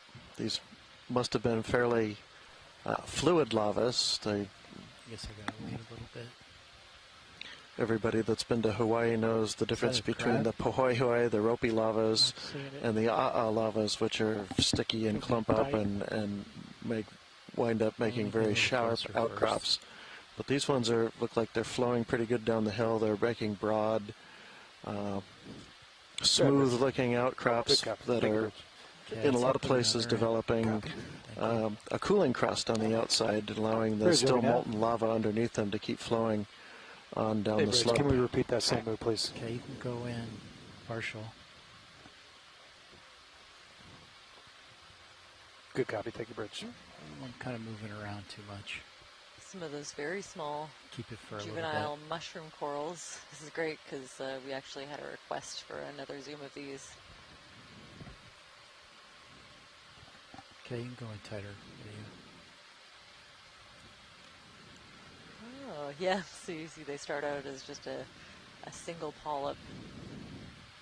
And then eventually kind of, as they grow, get more of that mushroom shape with the cap and the stem.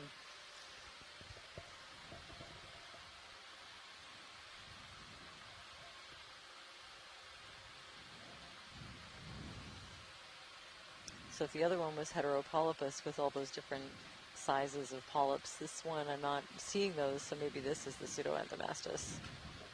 You can definitely see the scattering of pinkish pigment at the base of each tentacle from this angle. So those are all pigmented, kind of a pinkish pigmented sclerite, sort of providing a bit of extra support at the base of each tentacle.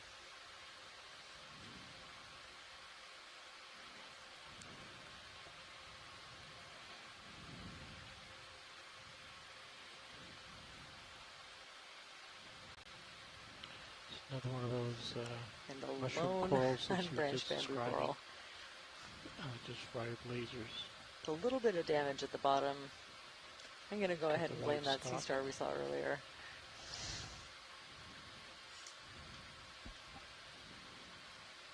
This is the one they said they wanted more imagery of.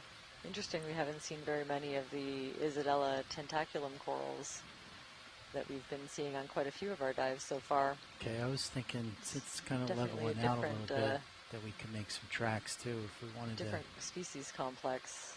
Make we're it to the seeing top. here.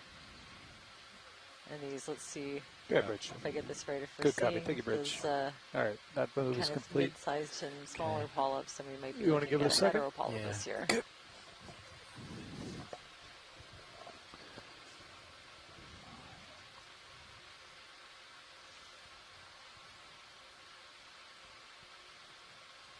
Okay, you can go in video.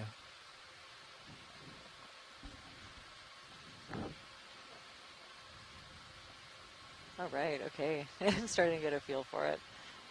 So this one, our shore-based scientists agree, likely heteropolypus, possibly heteropolypus ritteri. And yeah, very distinct, Looking down at you the at stem of the 67. mushroom. It's kind of a distinct color and Okay, when you're clear texture. video. Yep, just tilt down to the base. And maybe less armament at the base of each tentacle, less of those sclerites embedded in the Okay. tissue than what we were seeing in the pseudoanthomastus Full just a screen. minute ago. Cool. Moving on.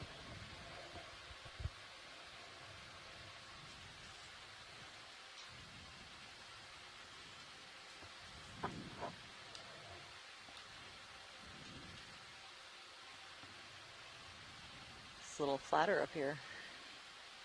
And we've gotten above the flow to, oh, there's some flow surfaces off to the right. I was going to say we were into kind of a bouldery, blocky field.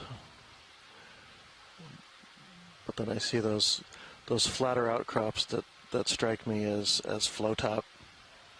Fish top center.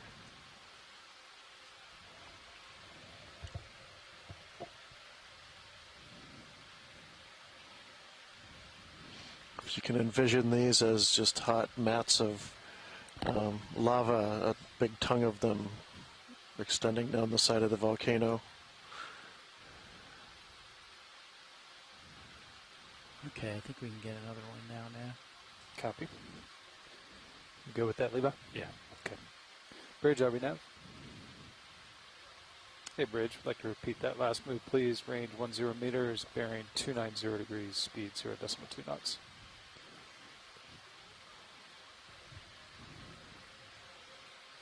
Good copy. Thank you, Bridge.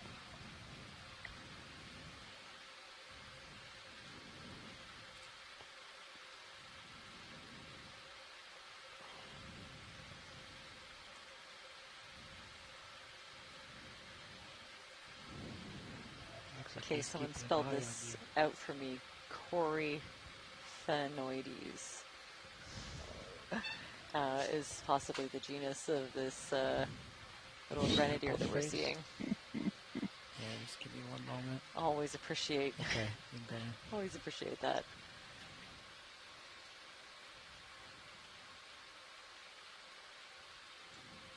All of my work on the East Coast, we called these rat tails.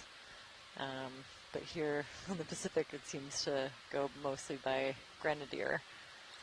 Yeah, that's interesting. I am familiar with rat tails. Mm-hmm. Is Being it something a West different Coast to you, guy, or? No, that's what they are. All right. Oh, okay. Okay.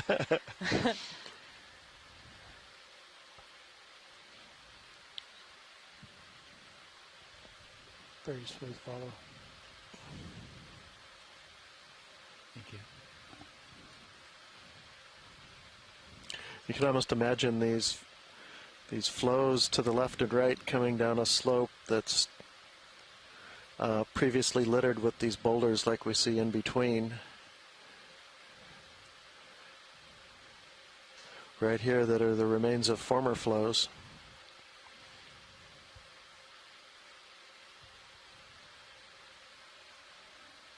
Is that move still underway now? Sure is. Okay.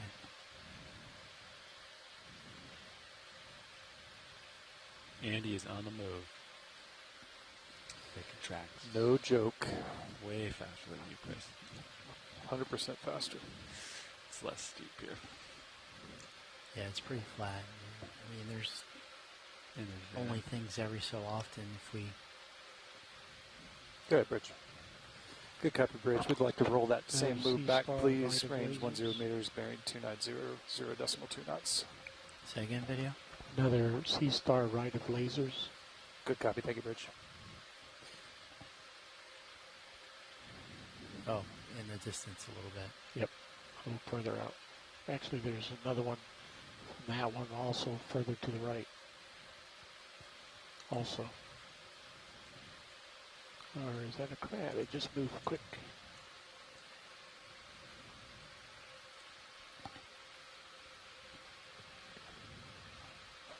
A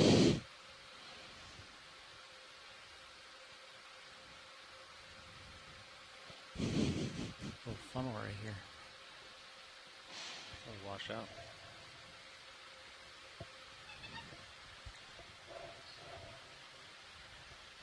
A little bit of sediment. I think it's forming in a little, in the lee of that little ridge we have to the right. It's a little place to settle down, and it doesn't get, once it settles in there, it doesn't get picked up and winnowed away by the currents.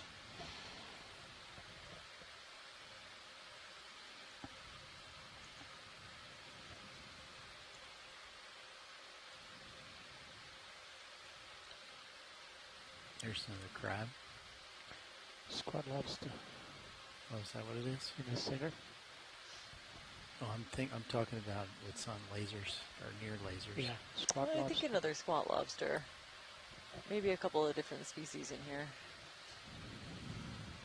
We'll get closer and then put a toe down and we could do a quick zoom.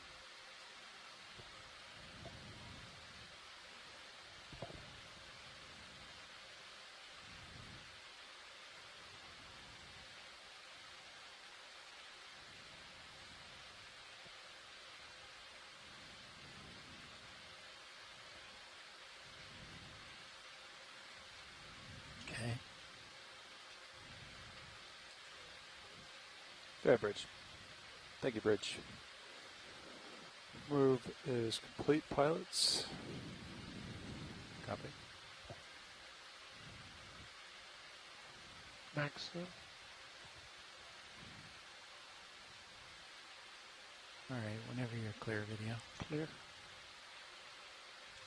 Okay, yeah, thanks for that. We can compare to some of the other squat lobsters we've been seeing. Definitely looks a little bit lighter in color, maybe more yellowish.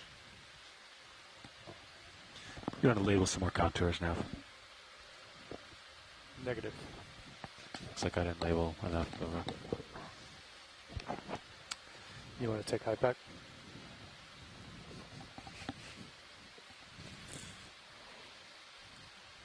Failed you.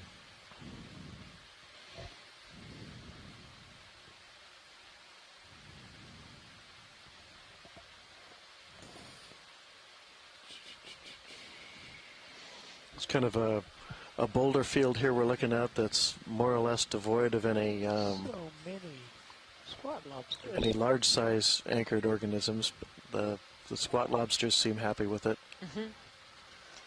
And the really small encrusting sponges. And the rock bends. Well, there's one or two. I was going to ask you if you thought it was maybe Contours are off. too mobile Which one is as right, Levi? a debris field for things to anchor to and Is that have supposed to be chance of 1100? much Yeah. success. 11 goes a little bit to the So right. this one's I off. wonder if it's also to do with the This current. is It seems 1120. like it's been pretty quiet for current down Or here. 1020. Oh yeah, this is another Okay. Faria sponge, I believe. I had This one is accurate. Let me check. check the depth of. They're all a little bit weird. 'Cause Yeah, just the a quick zoom 100 of meter the sponge contours- above the lasers would be great. Okay, watch these.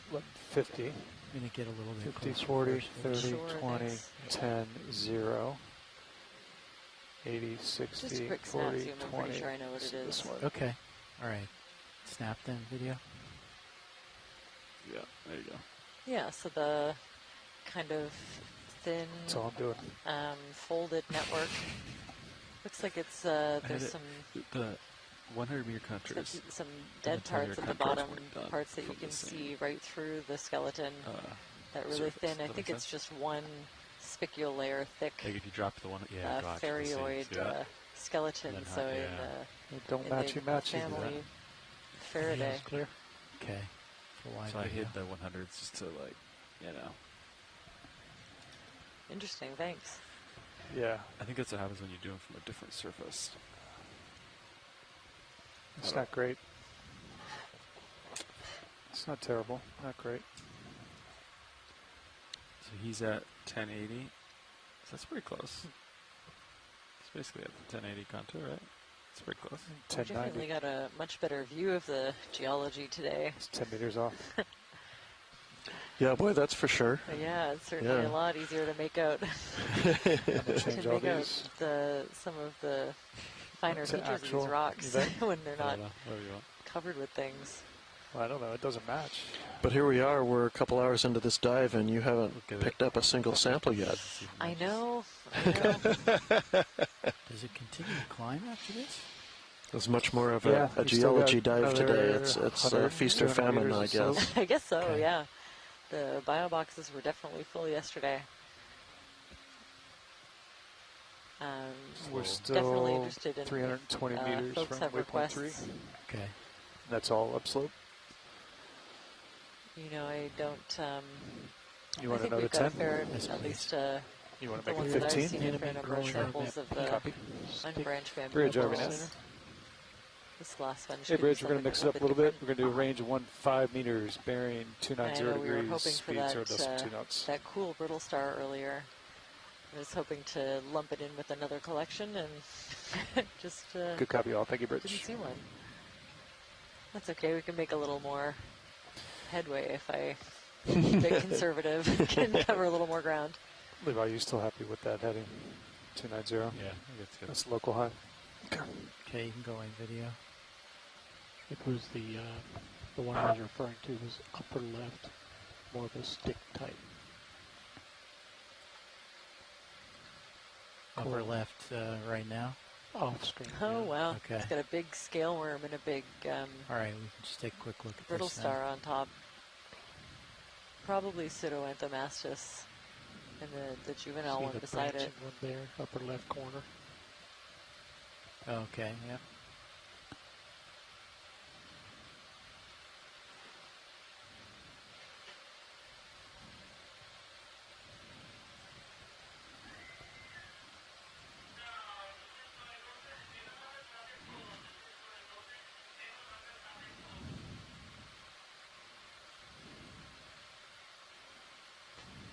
Oh yeah, definitely the soulless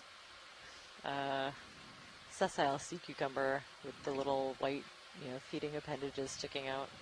Haven't seen one of those in a little while. And a really big anemone. It's kind of cool.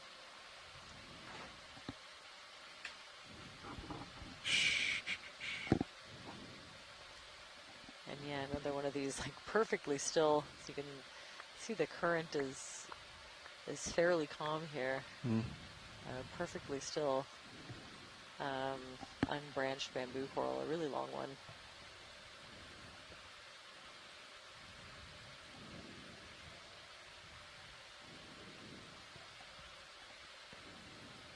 Okay, I'm gonna Why do they call them back to bamboo the coral? left, and then we should be able to get a So if zoom on that you one. take a close look at the skeleton, I think we saw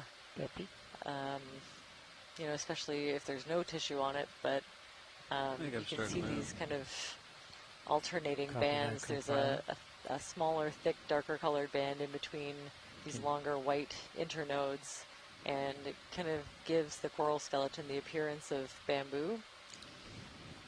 Really recognizable, especially if we see a part that's missing some tissue. One in the background? Or? Yeah, you're talking about this one, right, Washley? Or the one in the foreground?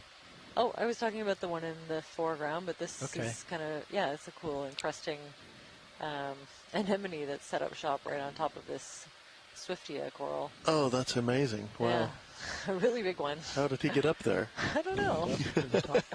Just started out small and kept on growing is my guess. Excellent. And really tightly wrapped around, but the corals, yeah, continue to grow on either end of it. That's kind of interesting. That's great. That actually was of interest to someone in our science chat, so that's a great zoom to confirm. Thank you.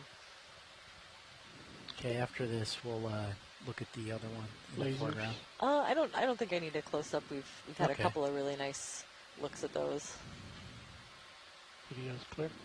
All right, full wide then video.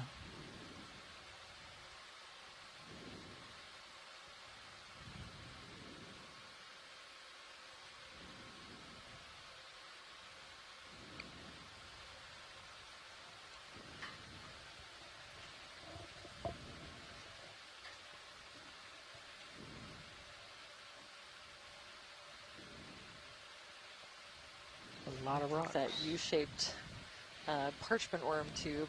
Mm-hmm. Arvind is just showing me pictures of what they look like. And I don't think they fill up that tube. I think they like a little more space than most worms. So, yeah, maybe not quite that big around. It usually has an opening at either end of the tube. Interesting.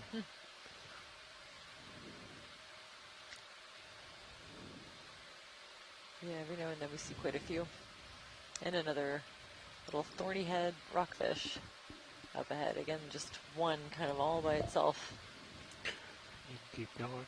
You said they were solitary. Yeah, I don't think I've ever seen them like in school, like some of the other rockfish, or at least kind of hanging out with each other. These ones usually are just very still on the seafloor, sort of look down at resting or getting ready to move. Partial zoom. Hard to say. Feel comfortable. And still lots and lots of these dead glass sponge bases. I think we've seen quite a few all the way up on this dive.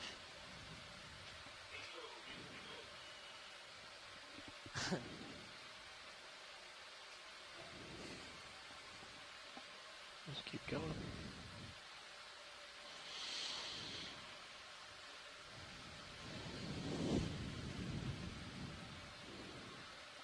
I was trying to get both. It looks like I'm getting neither very well. How's that? Team effort. Steele's got them both. Lights at 30%. Roger, it's coming up. I think they'd probably be below me, though. Video's clear. Okay. Lights off.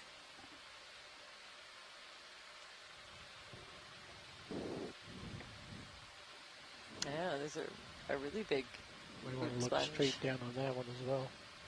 on top of a dead base of a different glass sponge.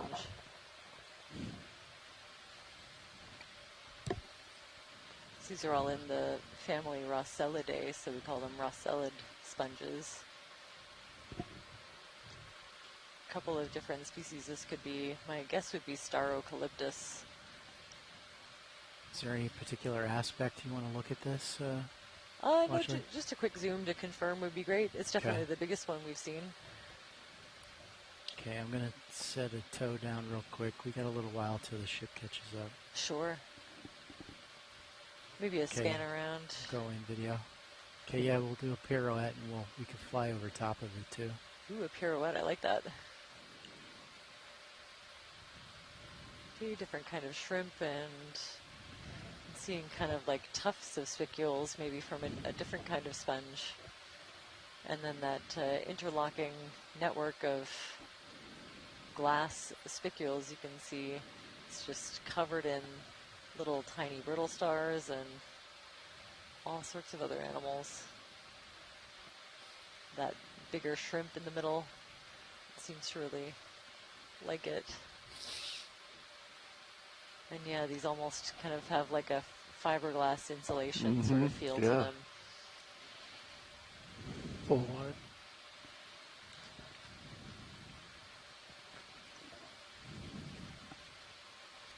So maybe a 45-degree down angle on it as you go around. You know, a nice big squat lobster to the left and down kind of at the bottom of the screen.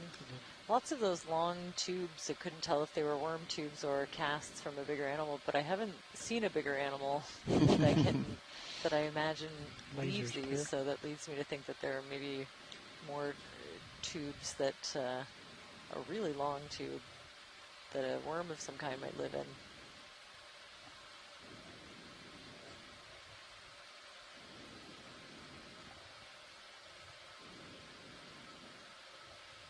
Oh, did we miss a white sea star? I didn't see one. I missed it too. Yeah. Oh, thanks. On the right? Don't know. Huh. I just caught sight of this big sponge and we went straight for it. Oh, maybe on the right side of the sponge. Is that it? No. I don't know. Yeah, you can go in a little bit closer. Past the skids at least. There you go. This one has sediment kind of embedded on both sides, different species. You can kind of narrow down a little bit. Sometimes they do maybe a better job of clearing out the sediment from the inside of the osculum, and it gives it a bit more of a distinct look. So this could be, yeah, it could be a couple of things. Maybe there's a new genus that is in mid-description right now of a sponge that's sediment embedded on both sides. It'd be interesting to find out. 15. Yeah, sounds good. Little Swiftia coral. Bridge, Avinet. I wonder if it was the Solus. Hey, Bridge, going to repeat that same cucumber move, that kind of please. Range looked like a 15 white meters, star, bearing maybe. 290 Maybe I just degrees, missed it. speed 0.2 knots. Oh, farther right. Okay. Good copy. Take it, Bridge.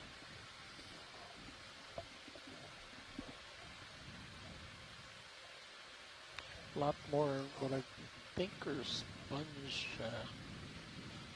dead sponges all around.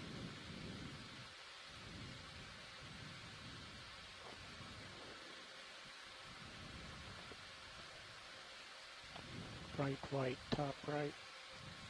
So that's... I'm going to range out your sonar, Leela. Okay. Yeah, 15 meters right now. Got rookie numbers. Pump those numbers up. Lasers. I like finding things that make scientists go, That is always our goal. It's a good sound.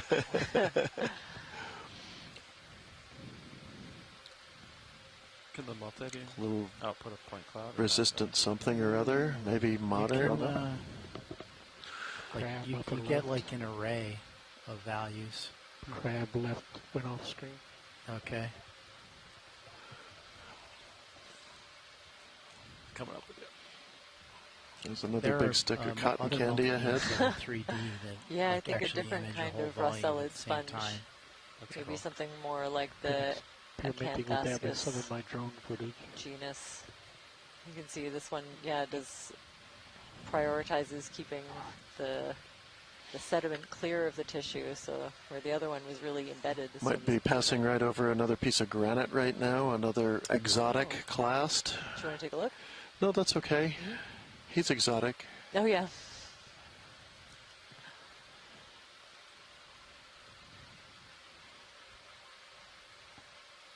Trying to pirouette that guy with this zoom. With lasers off. I'm going to have to keep getting higher so I don't drag my starboard side too much, but I'll try.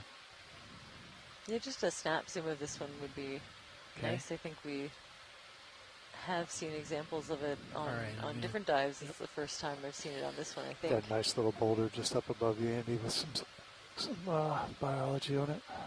Okay. Okay, you can go in video.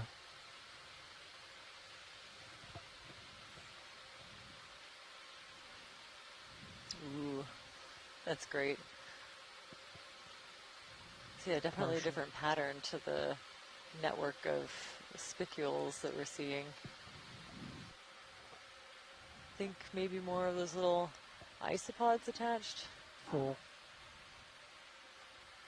Other little tiny crustaceans kind of floating around. Do you see one on the screen, Watchley? Or left? Oh, sorry? I was just asking if there's some Good part bridge. you wanted me to focus on. Good copy. Take a break. No, this is great. Just kind of looking at the associates. Ship's all stopped pilots. Okay. Yeah, and just a quick pan of maybe focusing on the outer surface. Okay. Yeah. That's great. That could give us a really good idea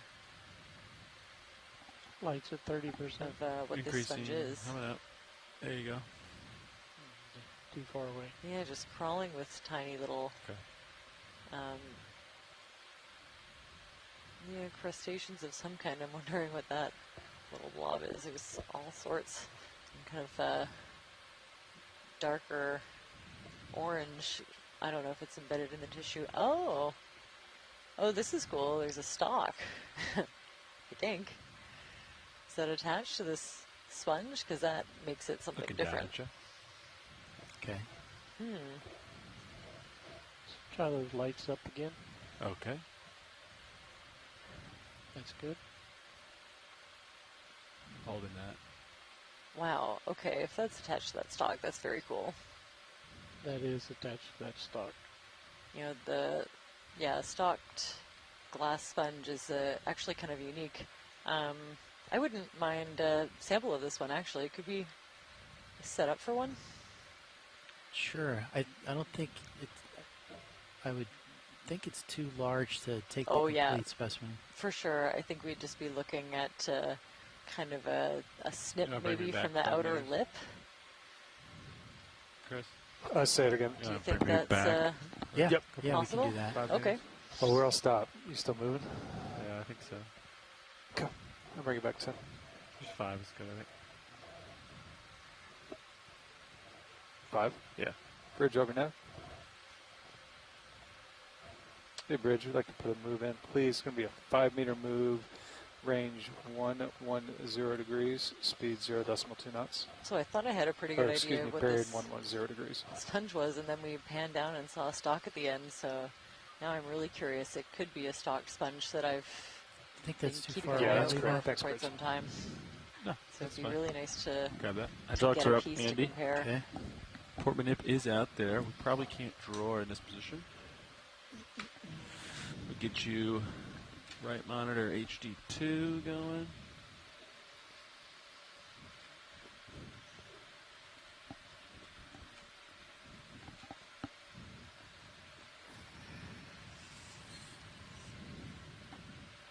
Thank you.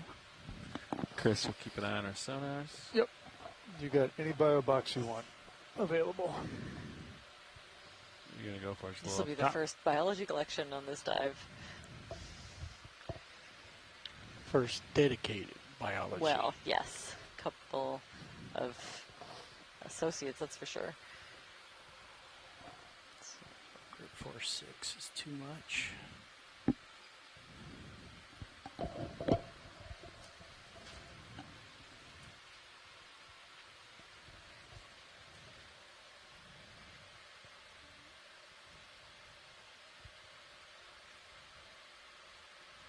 Do you think that's enough, Watchley? Yeah, that would be great, and it might end up having to kind of tear a bit. Yeah, but it I don't, should I'm not tear. sure. Take a bridge. Not sure I can get a clean piece. Yeah, that's fine. You know, we've got a lot of good imagery. All right, I brought you 5 back, Levi. Thanks. Yep. Actually, that's great. You know, short of being able to collect the whole thing, which, for one is too big, and for two we like to leave part of it if we can. This is hopefully a really nice representative piece. We've got. Oh, I just saw one of those little associated isopods. You want fogs on or Ship. off, Roland? Off. Off? Okay, coming down.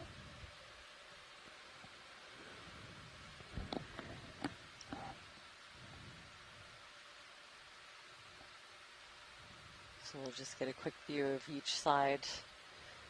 Zoom. This will help us figure out when we're looking at it in the lab which side is which.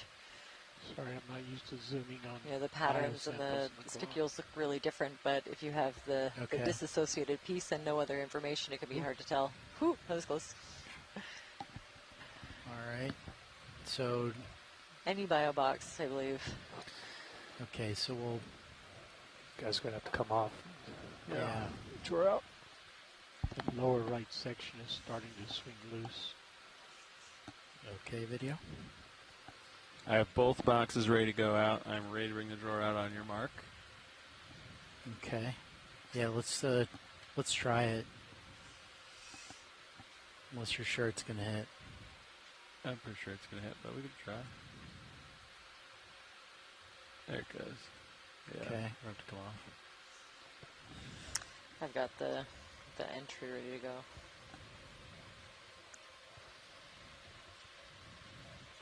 XY held for me earlier, but altitude did not.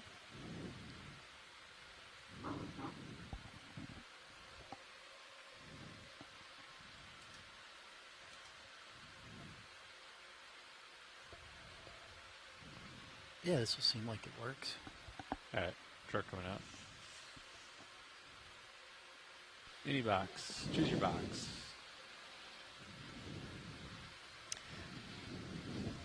Easy's coming down. This one has a stock. It's very cool. So I decided on my first dedicated biology sample of the dive. Okay.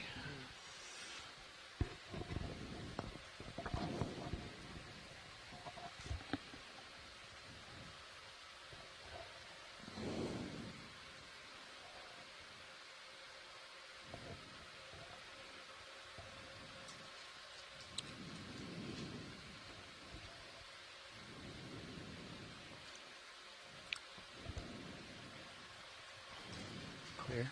Port enter. Beautiful collection. And we got the port inner bio box. EX2306-D06-04B port inboard bio box. And that's I'm going to just leave it at hexactinellida for now. Sample. Nice. Can we maybe zoom in on some of the rocks nearby just to see if there are any maybe little brittle stars of interest? There was one morphotype I was keeping an eye out for. Sure. Any particular rock or? Just kind of zoom in on what's close. Okay. I think if we do like a And partial just a quick zoom, scan sort to of see if pan they're around. here. Okay. Thank you. I think they're looking for the little While brittle we're star settled with and the collecting. bubble back. But surprisingly, I'm not seeing them. Nice sample. At least not yet. Thank you. It seemed like you were drifting to port, so I was giving you starboard. Oh, I appreciate it. Starboard Thank you. commands.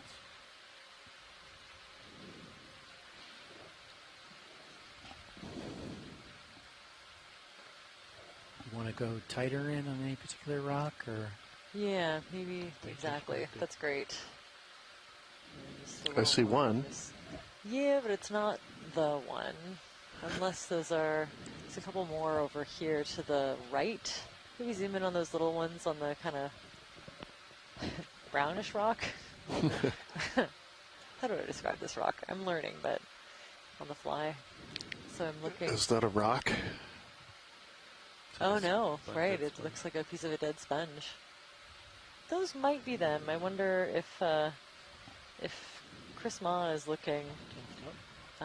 watching this, if those were the little brittle stars that he was looking at. Those ones don't look like quite the ones. Can we pan left a little bit? Sure. I think There is maybe some kind of a sea star even. Let's see. No, Do you want to come out? back Video? out a little. Oh, okay. We have yes. Get the rock. So The one in yeah. Are you interested in any of these rocks? Because I would be happy to have a piece of rock from up here. okay. So maybe can we scan just to the right a little bit to see if there's one? It's kind of a nice small one. Maybe, no, the one in the middle. Let's go for it. Would that one be useful for you? Sure. Okay, so we have the brown dead skeleton and just touching it on the right. Let's target that rock for encrusting fauna. Okay, the one that's in center? Yes. Okay.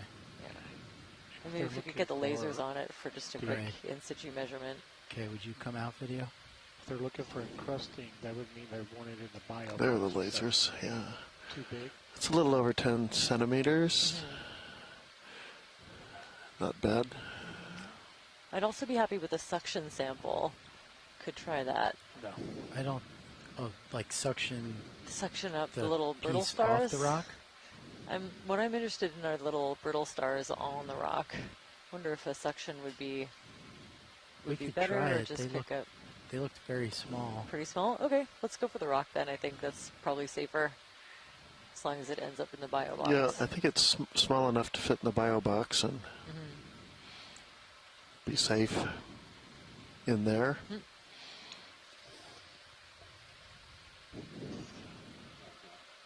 Copy. Ship's on stop.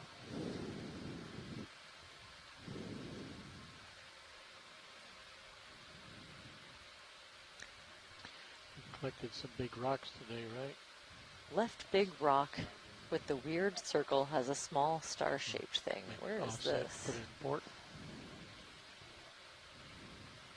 Huh. Can you? I don't know. I might need a little more info if you want us to target a different rock.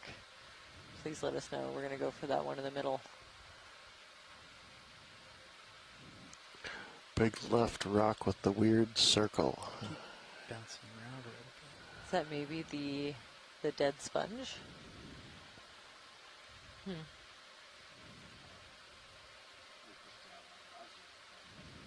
Okay. Let me square up a little bit as well. Brittles first. All right. All right, we want it to go in a bio box, correct? Yes, please. Okay.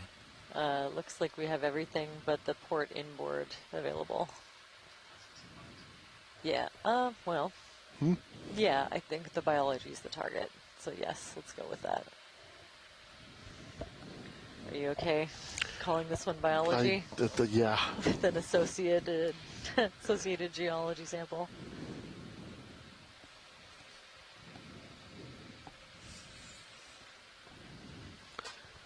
So this is 5B. Okay,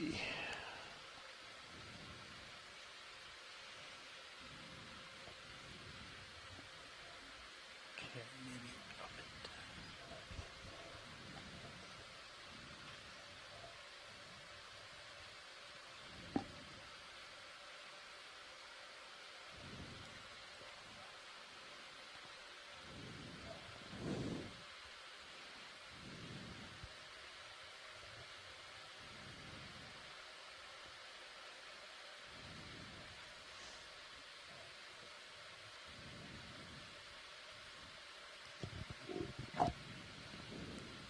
Oh, so not that.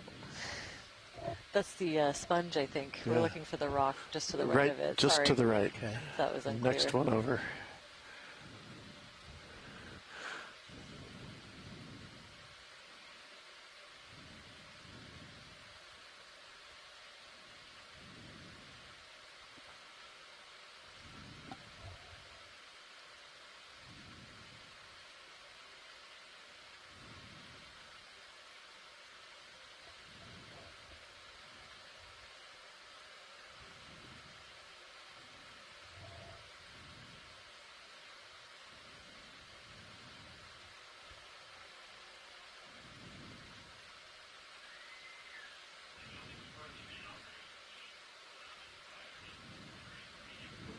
Well, that turns out to be a pretty good-sized rock. Yeah. Will it still fit? Oh, yeah. Ooh. Okay.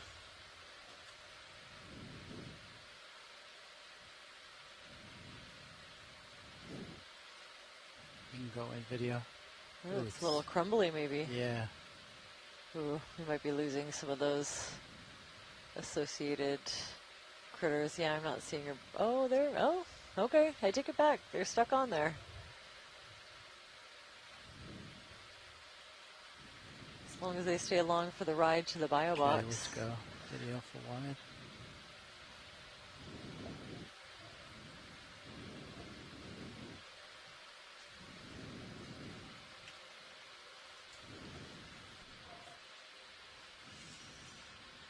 All right. Think we can get the draw out? Good try. I'll go port outer. Okay.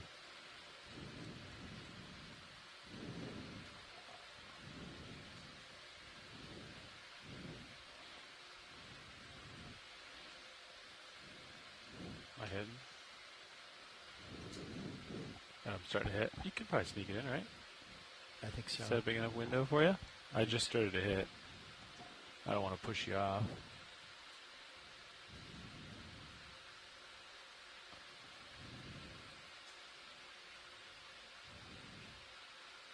Just drop her right on in there.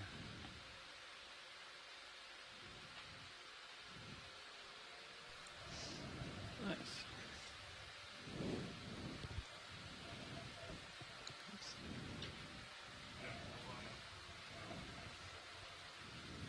And there we go. Great. Oh. Port outboard bio box. You want to open the jaws a little ways away? Check. There we go. Oh, we're getting good at this. Blades towards the arm. So that was ID EX2306-D06-05B in the port outboard bio box. Riddle star with bycatch basalt. Oh, do a watch change now. While you're sitting here. Okay. Your choice. I'm taking my monitor back. PhD. That's great. I think that's it for sampling in this area. If we want to. Oh, I don't know if they're ready for you.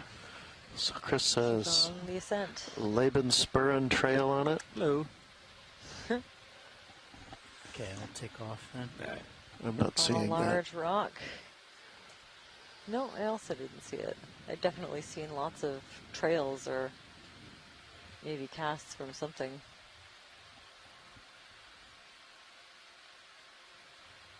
Could we get a quick, just a snap zoom of that coral on the right of this rock?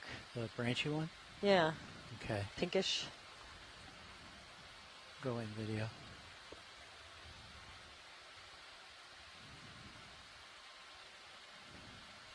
Okay, I think,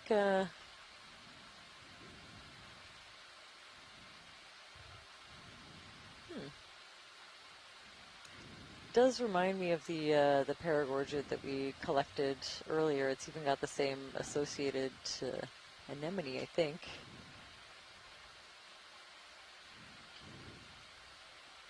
That's great, thanks. Okay, full wide video. Definitely keep an eye out for those. Those are very interesting.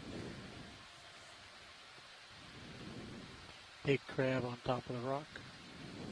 Nice pirouette rock.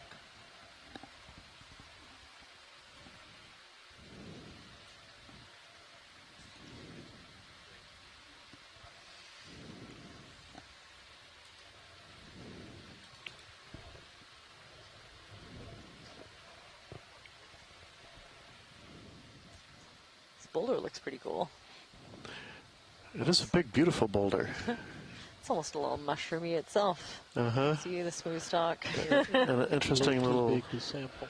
Yeah, I don't think we can get it, but you can see. It looks like there's a lower part of it, the gray smooth slope, looks like a flow top, and then there's a second flow that's come out over the top of it and nearly buried it, but...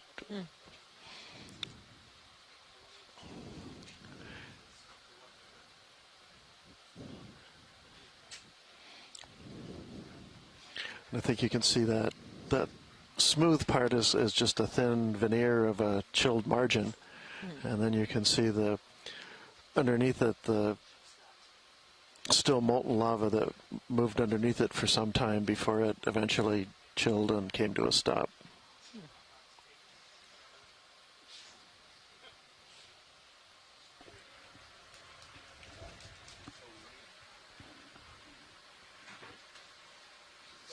Hey, watch leads. We're just doing a quick shift change.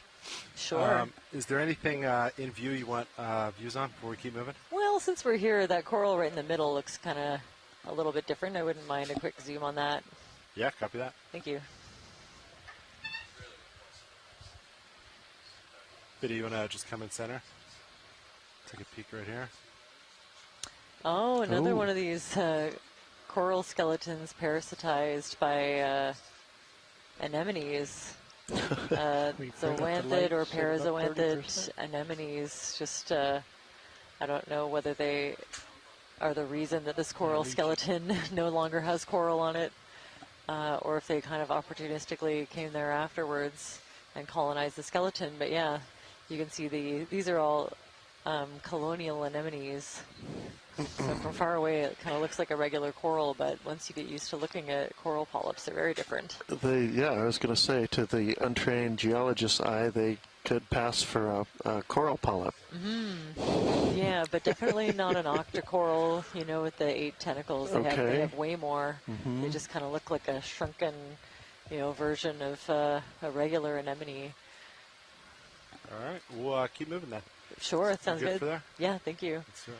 All right. Copilot nav. Pilots.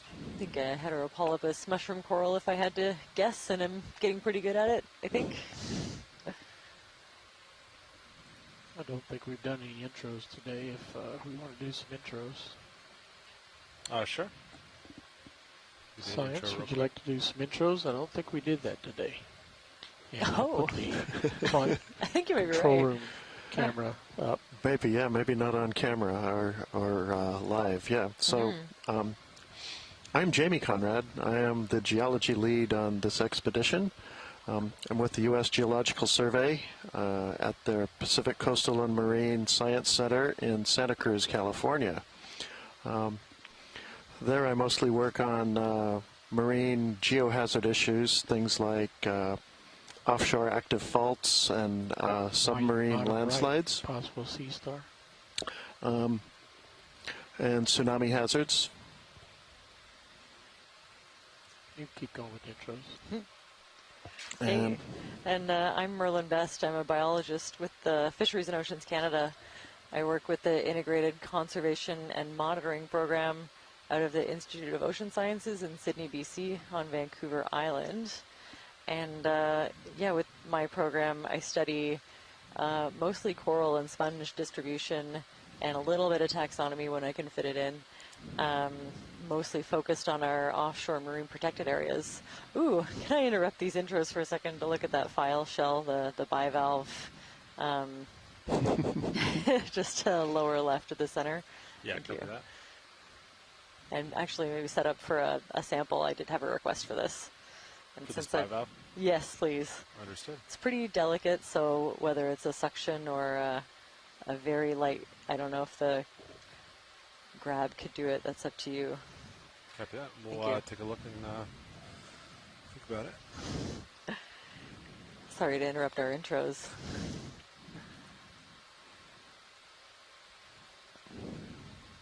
I just felt bad for passing by it earlier when he was interested. So. Right. That one would have been tricky to grab, although I guess maybe we could have gotten it with the suction. But it was kind of in a little cave, if it's the one I'm thinking of. It was a little overhang. Yes, they're often in those little overhangs.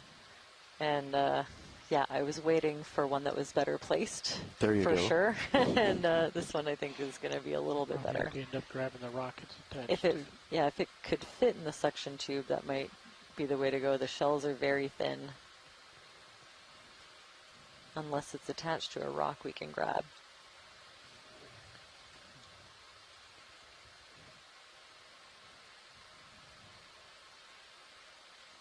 Just put the lights on at 40%.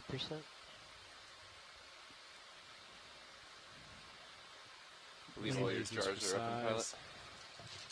All right, video, you want to come on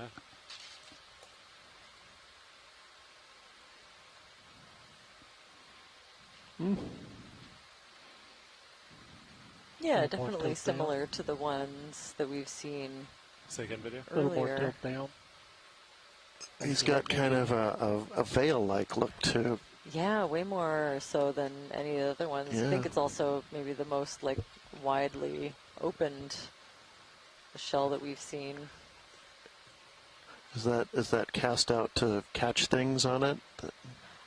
I'd love for Hugh to pipe in. Maybe you can tell us a bit more about the morphology and what that sort of veil-like structure is and does. That would be my guess, or perhaps helping in respiration and gas exchange of some kind. Watch, Shade, is this going to be a soft or a hard? It's very soft and brittle. I wonder. Flexible at all, or no? No, it's not. It'll crack. I think wonder. it might be a little big for the suction. Mm-hmm. Especially if it's brittle. Could we maybe give the attachment point and like just above it a tap? It could be one of those dead sponge bases that it's attached to. Absolutely. In which case we might be able to kind of grab the base that it's on. Yeah, grab the thing that it's hanging from. Yeah, and there's quite a few other encrusting fauna on that too, so that could be interesting to study. Video's clear. Partial zoom. All right, arms coming on, 3, 2, 1. Arms on.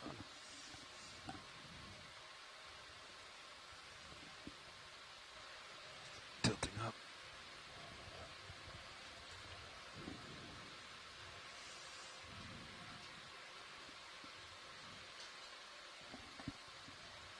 Nav, which bios are open? We have starboard, both starboards. Roger, starboard. Sorry, there you go. Gold stars available if you want it, Sean. Oh yeah, I think he is attached to that. So great. Looks pretty loose. If as long as he doesn't Let go. let go, yeah. Yeah, and it's probably, I don't know, pretty tough. Actually, getting that off of the rock was pretty hard to do. So not as tough as a rock, but fairly hard. It's like the dead skeleton of an old glass sponge. Okay, So should I try to pick up the rockets on? Yeah, I think so. Yeah. Okay, understood. Thank you.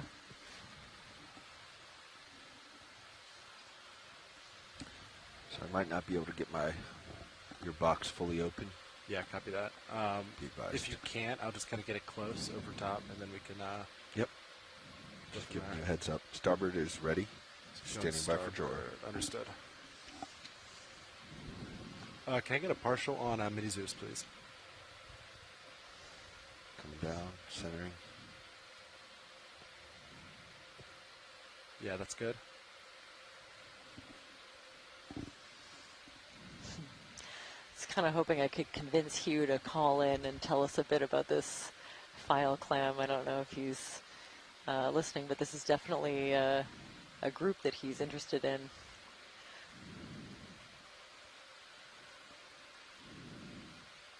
Go ahead, Bridge.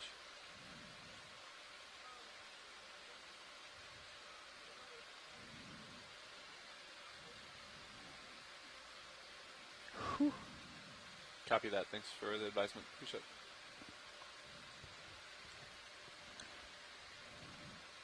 I don't know if you heard, Sean. They think that's just a sponge remnant. Yeah. So it's likely to keep squishing. All right, can you zoom out? That's great. Yeah. Mini Zeus. Coming out on drawer. Main camera is full wide. Both cameras full wide.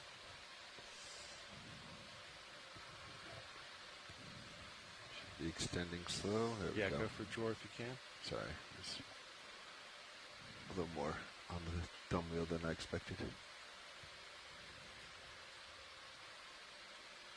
That's all I can get without pushing you. Okay. Both starboards are open.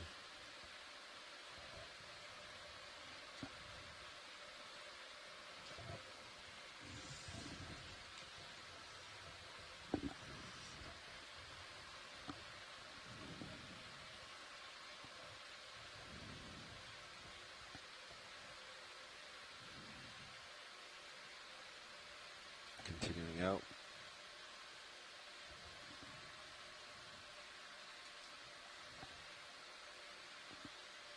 It's full out.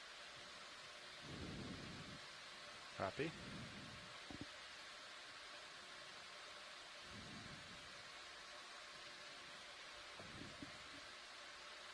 Yeah, I should warn you, there's a loose piece of sponge on the other side in the port bio box.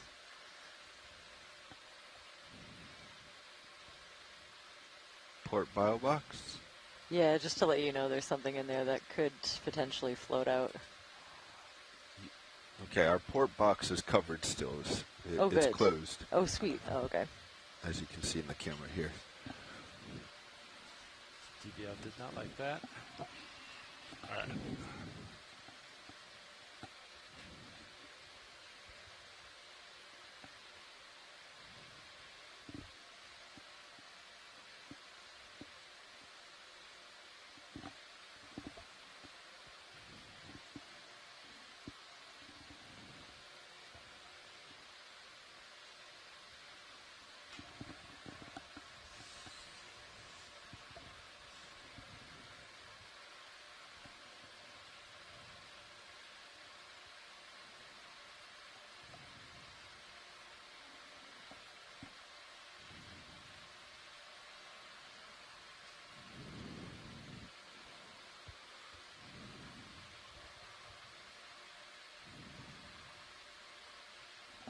Okay, go for close.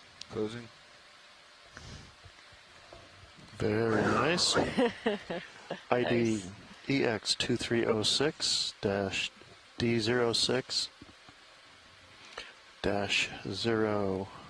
EX2306-D06-06 B in the port outboard bio box.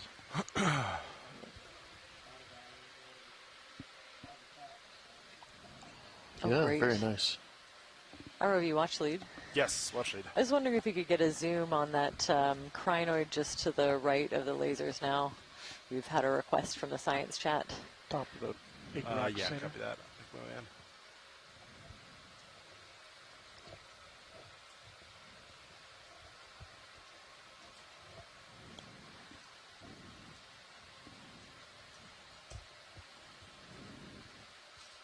So we have a scientist tuning in that is interested If in it flies these away, follow crinoids, it. and I think in particular there's a little bit of damage off into the tips of their arms, and something that you can really only see in a nice close zoom. So try to take a look at this one.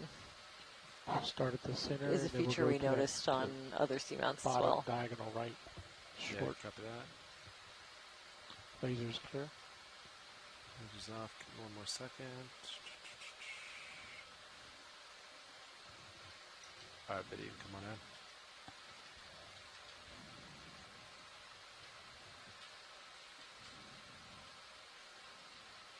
So we'll get our focus and we'll come up that short arm. Ooh. Short arm. Down? Down and to the right. Yeah, if we could pan to one or two of the After I get tips on of these focus. arms. Never mind. Do you want the All the way down way to the down end to of this the long center one. tip? Yeah, that'd be Got great. Oh yeah, there again, a little bit of what looks kind of like damage.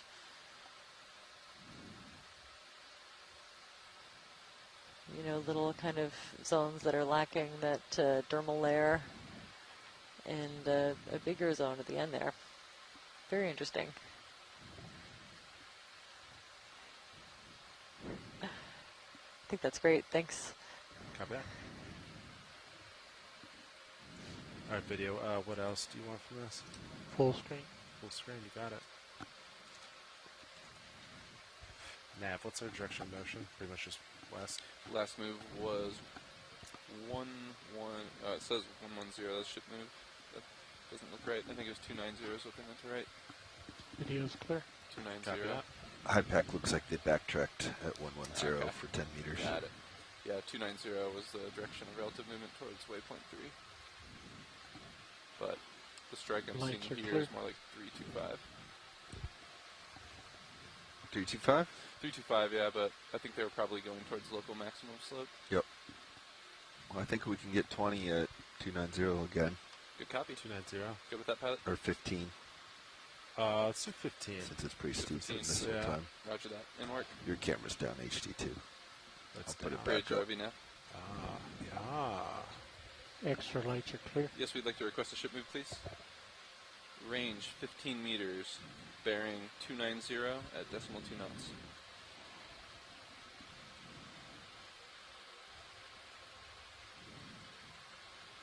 Good copy, thank you. Underway, pilots.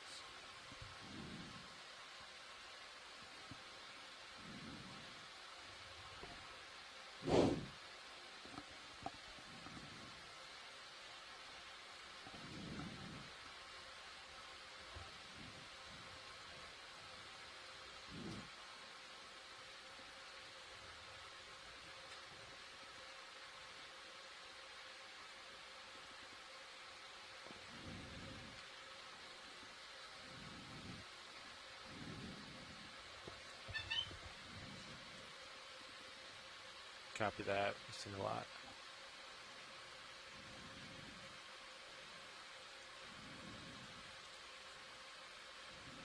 Copy. Crab mouth. It's really smooth looking face, I presume, of basalt, unless that's got a bit of a sediment cover on it. Perhaps a flow top.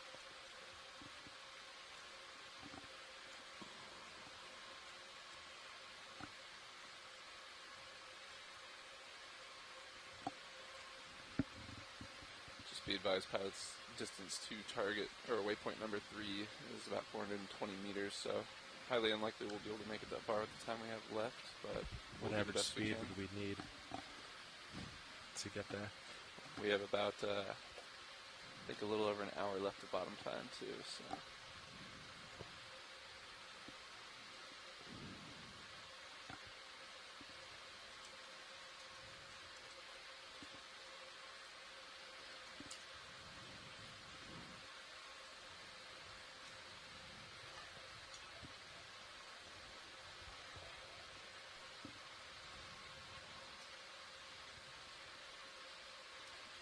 You'd have to average decimal 216. Copy.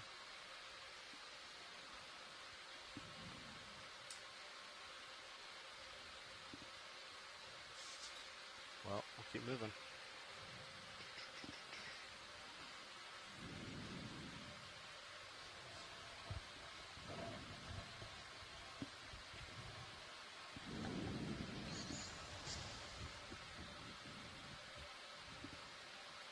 You said we have an hour of bottom time left, is that right? Yeah, just over an hour, Copy. and then 5 minutes of setup time budgeted. Understood. Do with that as you will.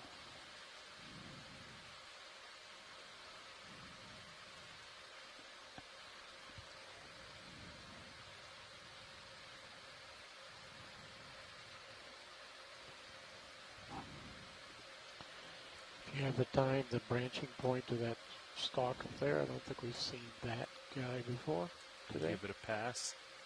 If science interested, otherwise we'll keep moving. Go ahead, Rich. I'd get a zoom on this sparsely branching bamboo coral. That'd be that. cool to see. And something looks like it's eating it in the middle. Good copy and all. Thanks, Bridge. Be advised, pilots, the ship is continuing to turn to starboard to balance the surface conditions. And Ship's ship move is turning, complete. copy that. Yep.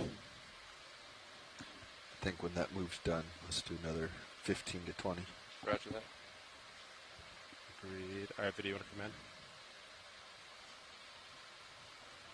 come in?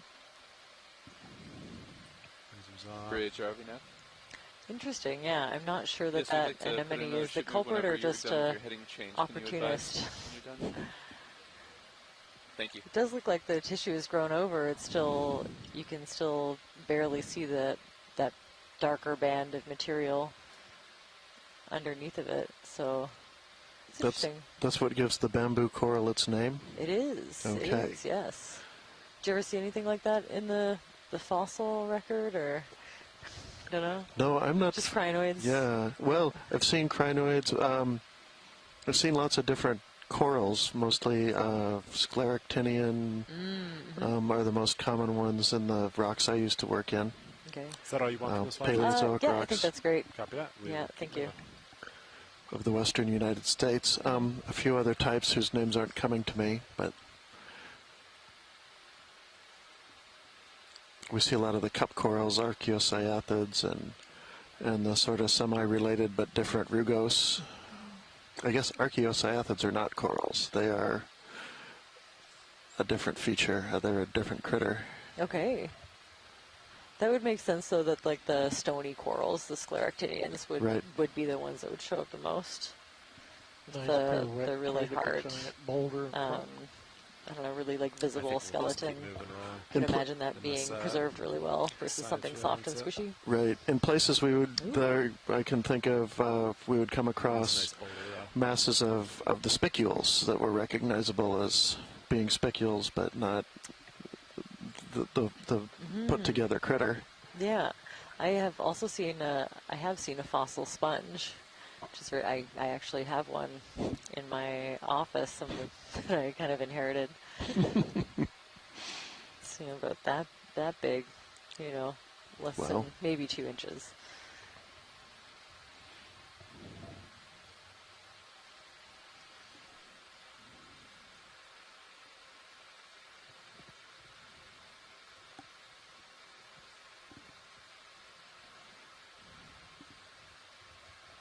There's a crab. Thanks, Chris. Oh, free-falling. Free-falling. Leap, yeah. Spidery crab. Wow. Whew. Oh.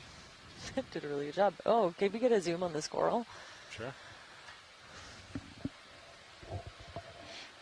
So you see a Peristinella like the one that we looked at up above, but this yellowish one could be the same species but covered with that anemone, or it could be something a little bit different like an Anthomas, Acanthogorgia. Go ahead, Rich.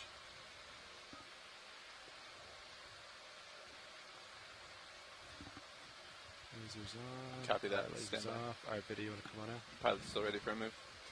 Yeah, I think 15 meters is fine. 15 meters high. Let's do it. Okay, bridge, ROV nav, we're ready for that move. Oh yeah, definitely like that parasitic the last anemone move, it's going to be range again. 15 meters. So that's twice now at least that we've seen it. And it's also, using the coral skeleton to build its colony, but then it's definitely home to other animals that seem to really like the habitat. So some maybe juvenile lithoid crabs. Lithoid crabs, there we go. And squat lobsters and shrimp. Definitely the crustaceans seem like they are fans. Lasers back on. Watch, it's all set there? Yeah, that's great, thanks. All right, got it.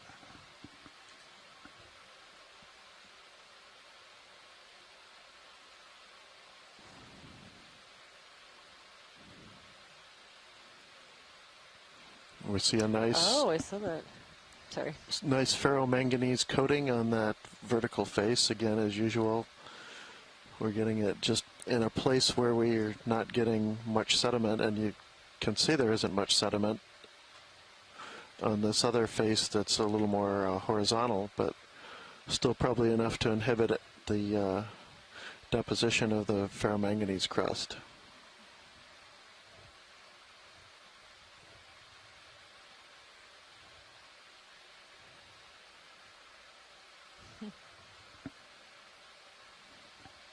Definitely a bit more, a bit of a different group of corals and even sponges on this face than we've seen earlier. Very cool.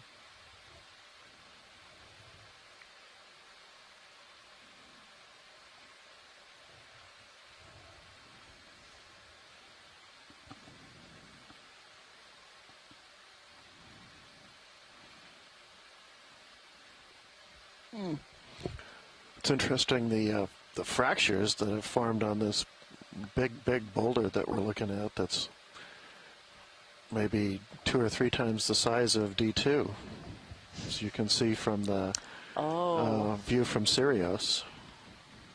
Yeah, excellent view. I think people at home can see on stream too. I love that. It's a great frame of reference. Like 2 or 3, D2 is big.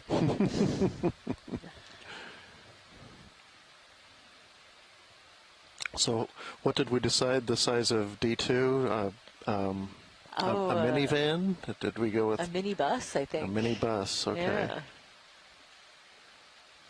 Which I like. A little bit taller, but not quite as long as like my SUV. Actually, yeah, a little close-up of this, a snap zoom of this coral would be great.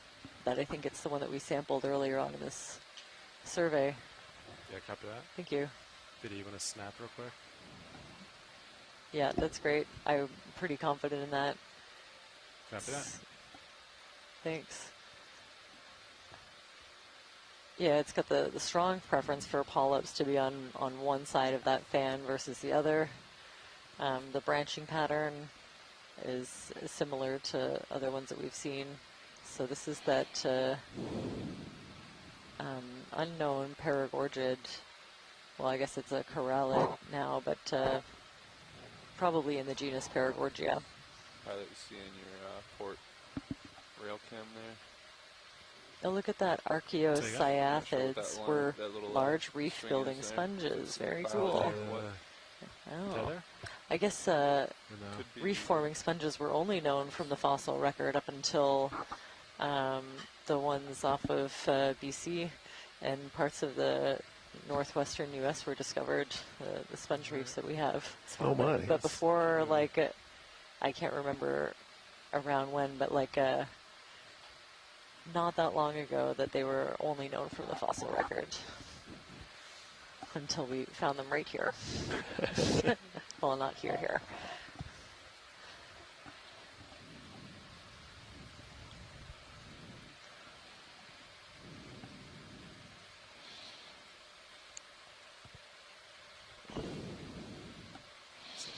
You know, it's interesting over just the relatively small tracks that we're able to do on a single dive, the different terrains you come across. We're looking at the start of this dive at Slicken Sides, as part of a fault, and then moved through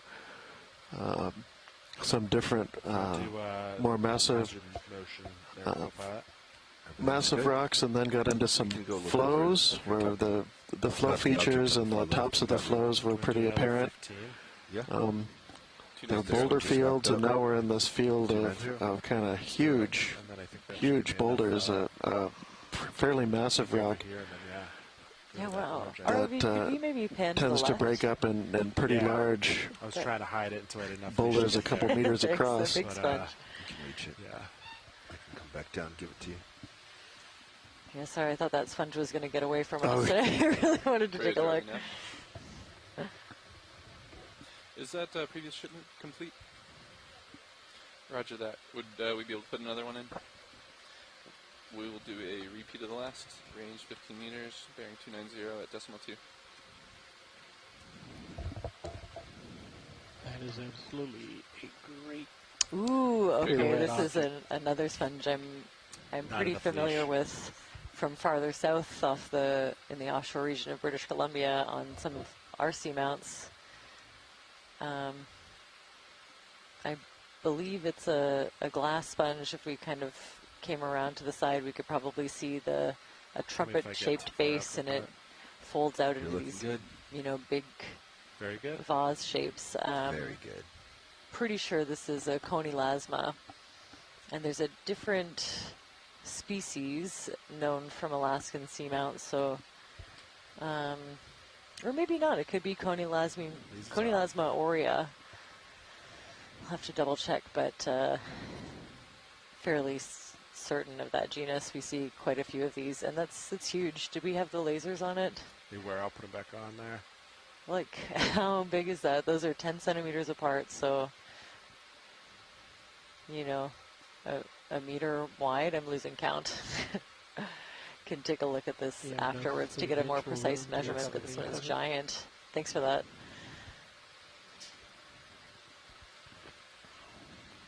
So yeah, these are large, filter feeding glass sponges in the class hexagonellida, and they're super brittle.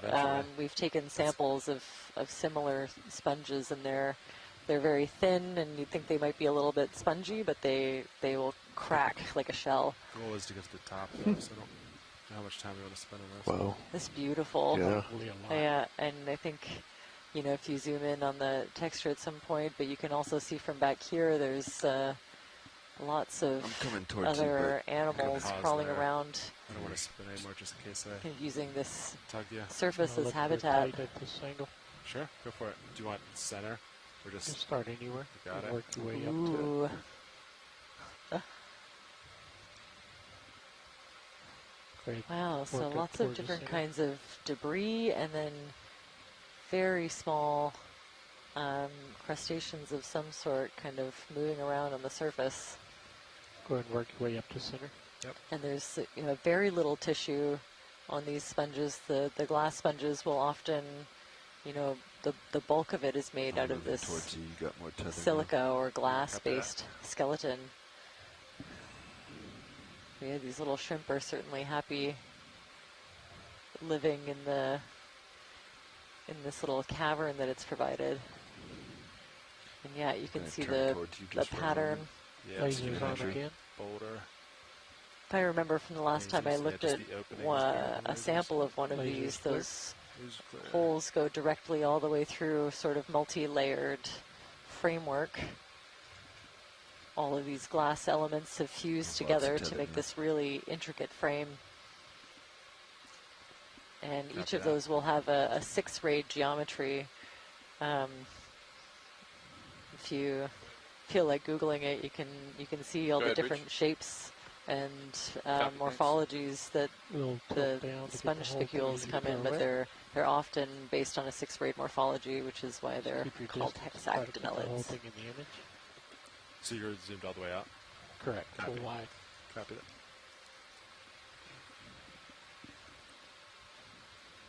Wow, these are amazing. Lasers again. And I think, getting a view of the other side, we should be able to see the base. Yeah, there it is. And maybe a second one. This looks like a smaller sponge, maybe budding off or right beside this larger individual. Start coming up now. But yeah, so you can see it starts out kind of a thin cone shape, and then the sort of gets really wide and flared. Pretty shot. And it makes these really huge. I don't know what you'd compare it to. Very cool structure. Center. Is that where you want it? Yep. Copy that. And a little up. Yeah, I'd say that's come back down. There, hold that. A second individual, and it looks like it might be a different kind of glass sponge to me. Full wide. I'm sorry, I mean full kind of tight. more striated look. Yeah, so it could be two of them kind of competing for the same attachment point, and I think one of them is winning. Let's bring lights up 30%.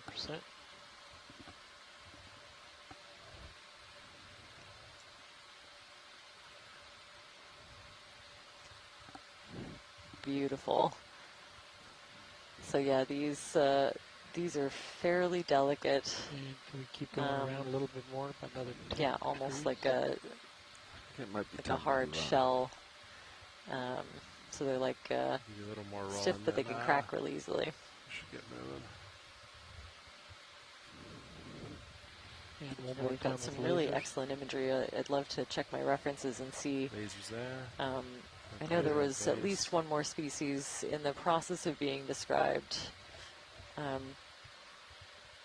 Different Conilasma, but this one has a lot of the features that I know from Conilasma Aurea. All right, watch leads. We're gonna keep moving unless there's anything else from this you want. Sounds good. That Yes. was amazing. Copy that. Very cool.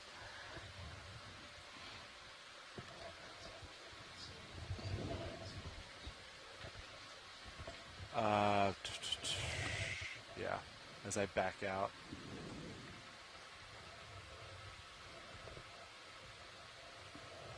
It was actually too big for the still camera.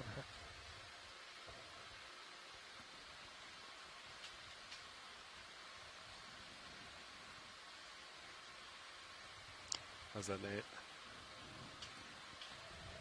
Any extra light, Nate? Probably go max it out, Bobby. So it's great. These extra lights kind of illuminating a Go lot ahead, of the Rich. marine snow All right. and even We're some of moving. the smaller planktonic species got that are it. moving around. But of course, this marine snow is the Good food copy. source for So the new heading will be sessile 10-0. filter feeders like Yep, the sponge Bob's that we're looking returned at. to They have get some these pretty shots of you. tiny little So I'm off heading. Copy that. ciliated cells that can work in Very smooth unison flying to pilot. move water in and out Make it 3D through out the of sponge. All right. Be good scan. So they don't necessarily rely on currents except to bring in things sideways, which they probably like to collect. Yeah, I think they're, not, they probably, I would imagine, have their limits. So if it was a real currentless zone, it would be, they could only do so much. But if the current's a little bit slower, then yeah, they can definitely create their own, at least in order to move water through the body. And my guess is they stand up because that is an advantage as far as catching things in the water column. Yeah, that much more surface He area. was pointed towards me. I'm sure the encrusting sponges have their own way of value. getting that access, and I think it's surface area kind of spread out over like a rock or something. All right, These so you're lined back up. Is larger structure-forming sponges Yeah, are really amazing. All right. What are we looking at? Blue view's up. I'm seeing 15 out. You guys want another 15? Yeah. Nav, make it so. Making it so. Stand by. Bridge, RV nav. Whenever you're done with that ship heading change, can we put in another move, please? Thank you. It'll be done in just a minute. Just looking at the drop off there. Pretty steep.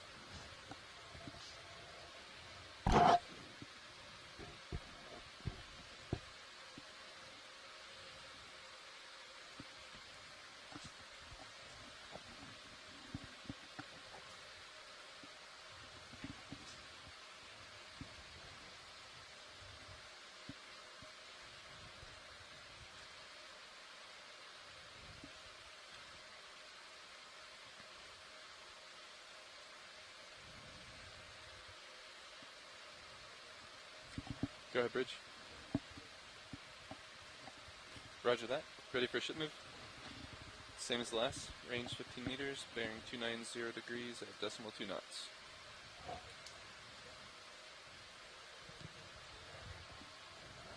Good copy, thank you.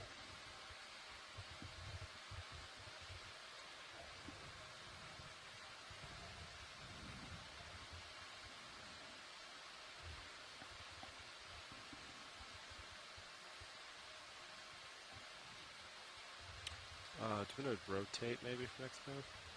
We'll see where Sirius ends up. Looks like we're on a pretty tight local high right now.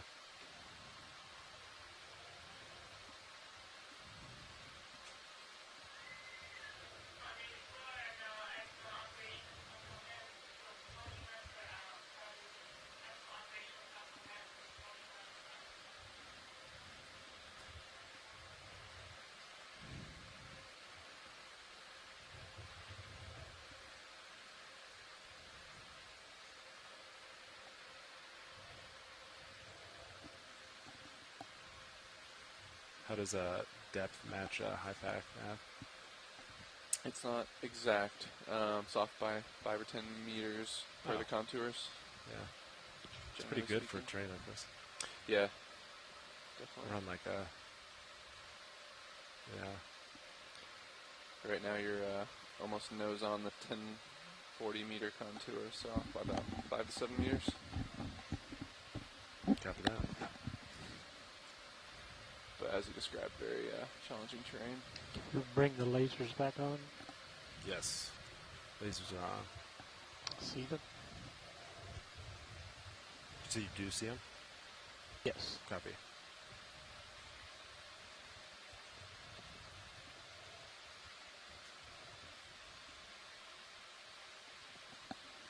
Yeah, probably more like 10 meter difference at this point.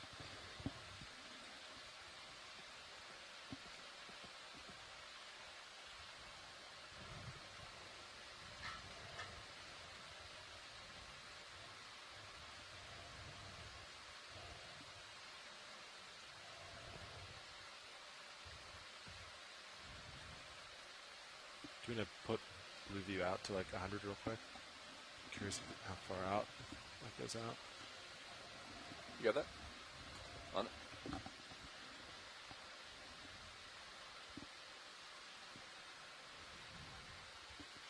It's 100 meters there.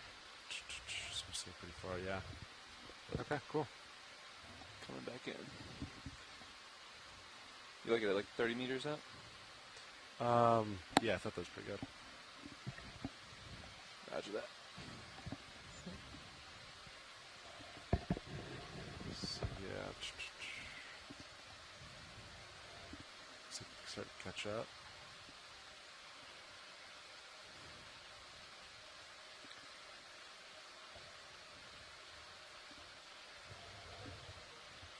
Go bridge. Copy, thank you.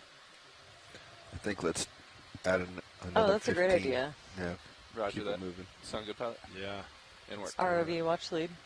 Hey, watch it.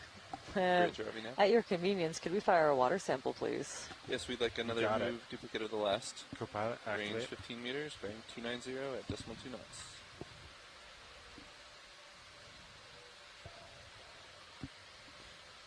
Good copy, thanks. Heard a Niskin sample requested, is that correct? Oh, you heard right. This video and clip Nav, are you ready? I am ready. Survey 2. Roger. All right, watch leads. We're going to do another Niskin. Sounds good, thanks.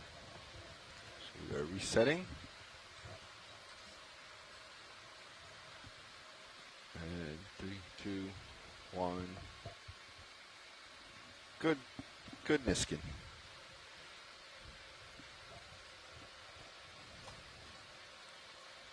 That clear thing, right, lower right center is new today. I think it's a glass sponge.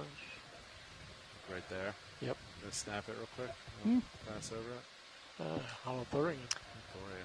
Okay, this might be the first sea cucumber we've seen, or first one in a while anyway. It's definitely, I would say, in the same group as the Panikia genus. That would be hard to say from this. Or for, yeah, I think it's safe to say at least in that group. Watch lead, co-pilot. Your mic may have been off. I just want to confirm you saw that Niskin. Oh boy, shins the mouth. Yeah, sorry, we did get that. Yes. Thank you very much. Roger. Niskin confirmed. Full line. Copy that.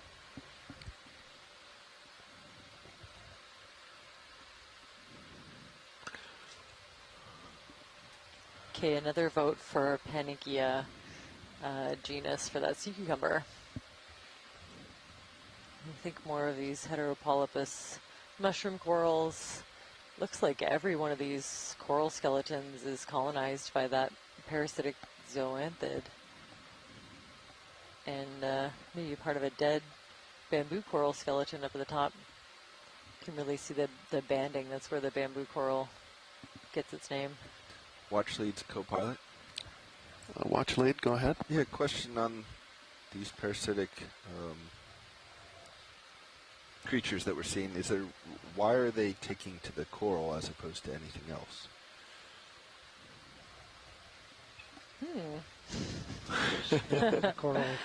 I mean, it definitely gives them a leg up in the water column. That skeleton will persist for a really long time. It could be that there's some kind of cycle where they parasitize and kind of fight away the existing coral tissue and maybe digest some of it. I don't know that part. But yeah, they definitely seem to be like only on coral skeleton. There's something very specific about that substrate. So I don't think you ever see them on anything else like rock. Yeah, thanks so for the they're answer. like, yeah, highly specific for their substrate type.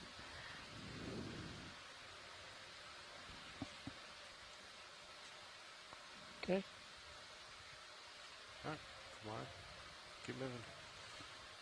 Yeah, pretty much everyone, and that the coral to the right of that is probably, related to the host species of the skeleton. That coral we just, the zoanthid that we just zoomed in on,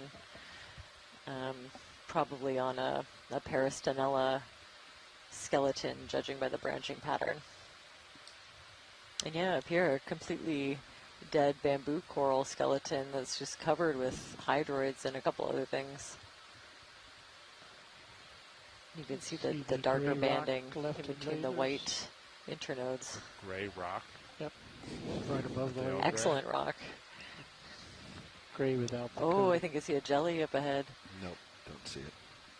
Is that? Oh no, that's a sponge. Oh, way up ahead. There we go. Never mind.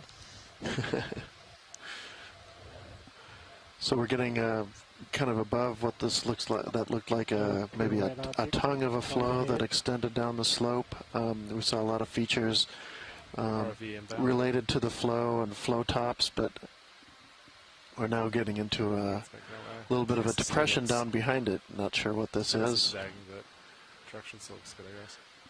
As a little, kind of looks like a little.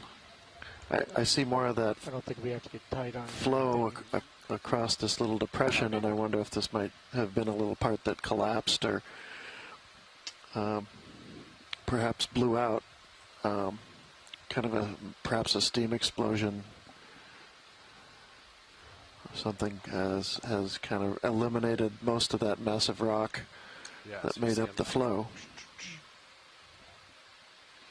Tight track. Maybe associated with that flow, or perhaps something younger, later modified. Right. Oh, I just saw that. The already cooled You're looking off now, flows. So I think our next move should follow you. Right, because it's off to your starboard. Yeah. So I think 315, 320, somewhere in there. For the next one. This sponge is kind of interesting. Can we get a snap zoom? Sure. Thank you.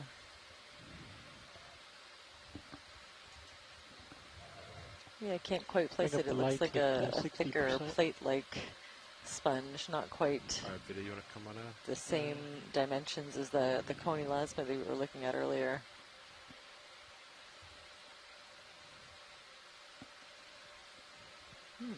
Very cool. Definitely has a network of canals with a little, net-like mesh to the edge, above the openings. to the right. That's helpful to know, but I can't quite place it. Very cool. A glass sponge of some sort. There we go.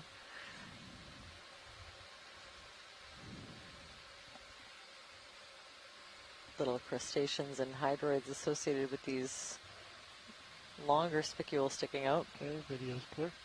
Copy that. Yeah, different species of some kind. Not quite sure. I think 20 meters at 320. Tilt down No. as you go around. Copy that, co-pilot. You ready for that, pilot? 20 meters, 320. Yeah, you already lined up? Yep. Let's do it. A little more 20 tilt meters down, down. so Steele's can get his. Bridge, RV now. Let's hope. Got it. Yes, we'd like another ship move, please. Range 20 meters, Okay, bearing good 320 position. at decimal 2 knots, please.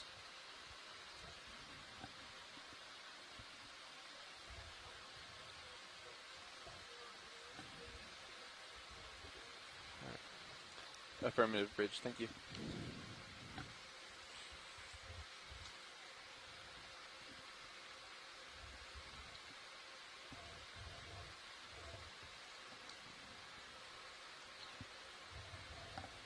Extra lights are clear.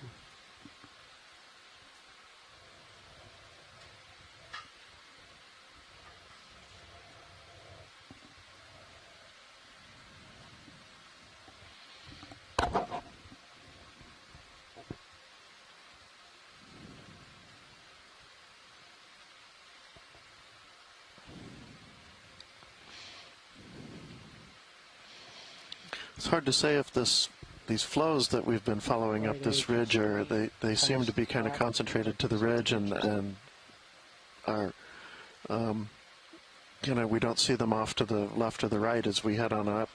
It's hard to say if this was once a flow that was maybe coming down a paleo valley down the side of the volcano, or if the stuff on either side has simply slid away. We have evidence that there are some slides here. It looks like there's some blocks down at the base of this slope, a few thousand meters below us. So there's certainly the possibility that we're simply on a slightly more resistant or stable part of the slope here that managed to stay in place when material on either side of it slid away. Pilots, nav, be advised, just under 30 minutes of bottom time remaining. Copy, 3-0.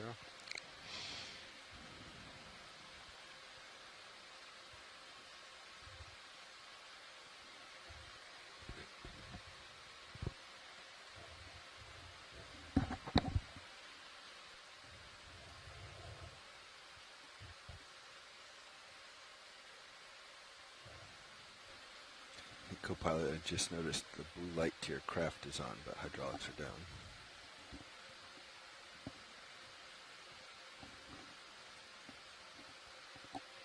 Thank you. Must have index instead of... Yeah, I exited pretty quick. Probably just forgot to do it. Yeah. No worries. Quite the steep climb ahead. Yeah, we're on a pretty tight track right now. Pretty steep terrain on either side. Maybe tilt up and show it. We'll brighten it up for you. It's not that steep. I tilt up the head or the drop off? Yeah, the head. The head's not that steep. It's most of the sides. Oh, okay. It's more. Yeah. We can see all the way out to 30 meters on multi-beam. If you look over the edge, you can kind of see it. It drops off pretty good. Felt like I was looking up at a mountain, revealing in front of me. Looking down at a mountain. It's close. It's all perspective. It's easy to get lost in the imagery.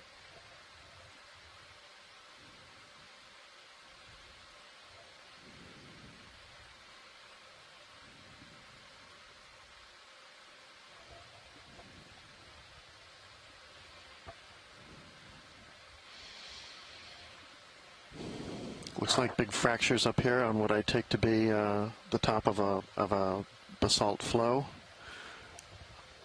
Fractures are likely came about as it cooled.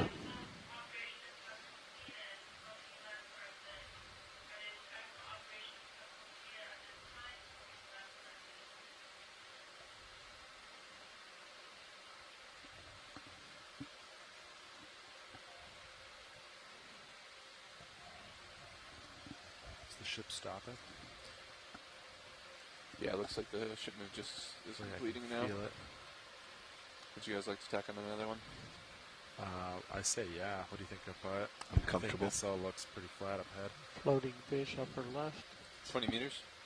Yeah, comfortable with that. Go ahead, Bridge. Copy that. Could we put in another one, please? Same as the last. Range 20 meters, bearing 320 degrees at decimal 2 knots.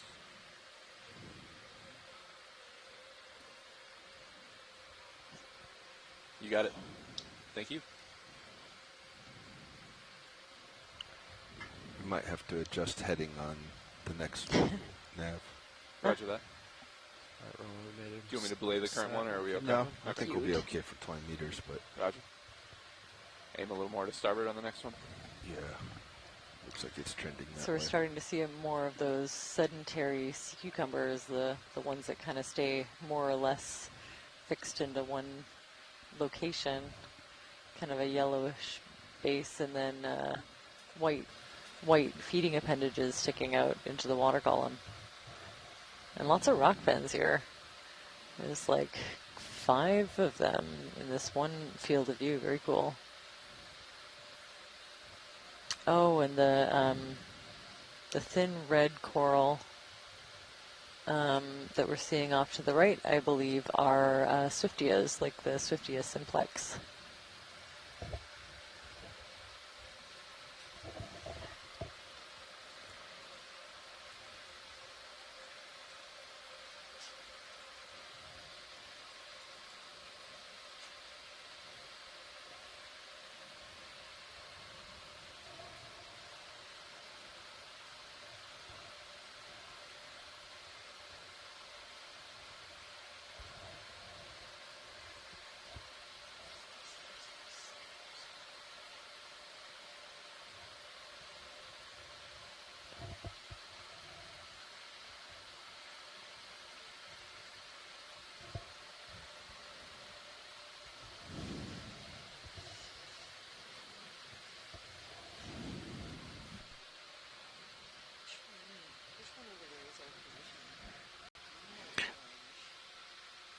I think this is...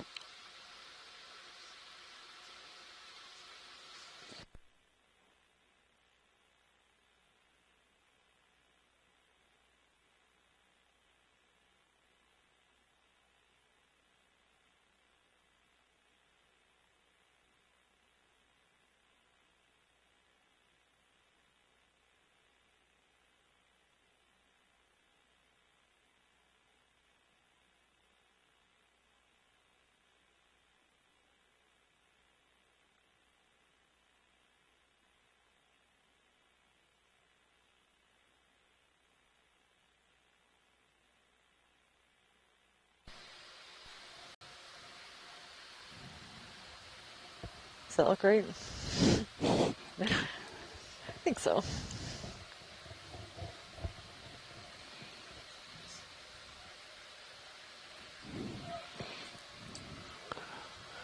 Very vesicular look to the flows right there. Think of kind of foamy lavas right up here, perhaps as we get further up the top, near where they were erupted. Oh.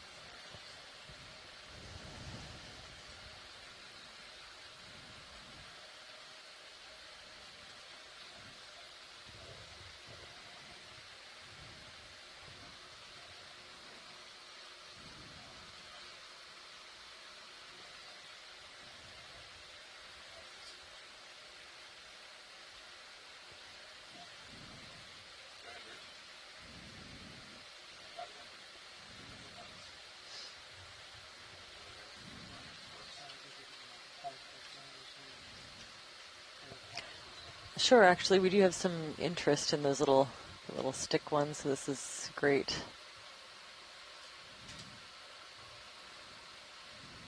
And another one with the thin branching, that's perfect. We were just chatting about that one.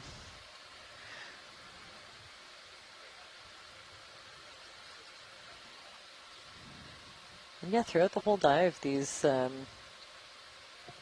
dead bases of glass sponges. I'm actually glad that we collected one. I might be able to tell a little bit more about what group it was in, because it doesn't seem like it's reflected in the kinds of sponges we're generally seeing now. Right. Yeah, do you feel like we've seen, I do, kind of a lot of dead sponges compared to the number of live ones we've seen?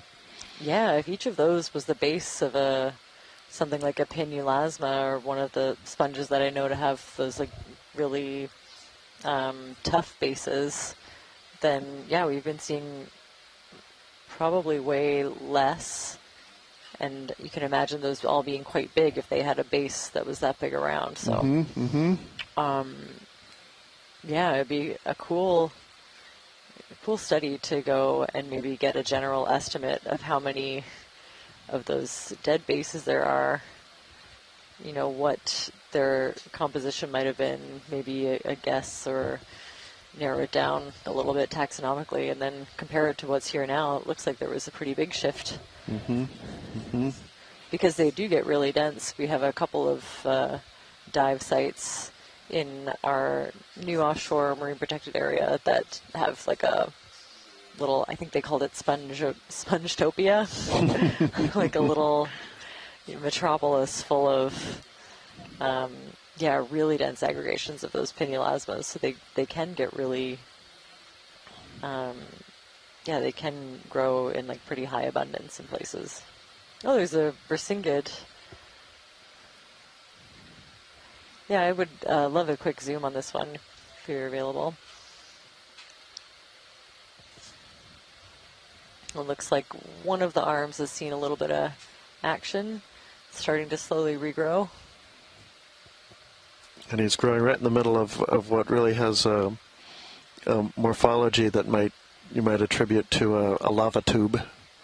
Oh, yeah. Right? Of making a very long tongue, a couple meters wide, that would be extending down the slope.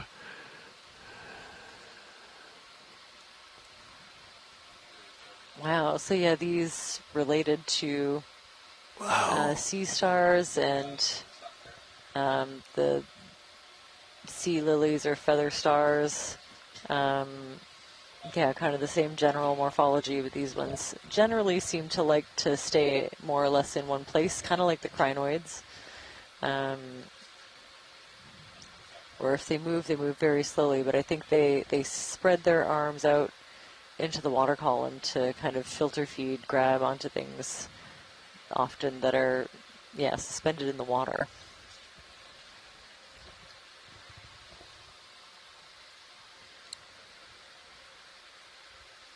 So they must have a way of bringing these arms back down towards the mouth or moving material along with the little tube feet towards it.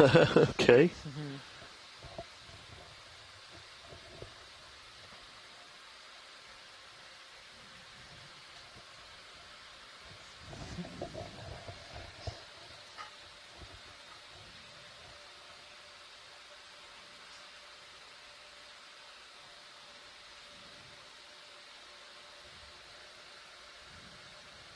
And yeah, it looks like the spines are coming off in 3 pretty distinct rows. There's probably a 4th under there that I can't see, I would imagine. And there's the central disc.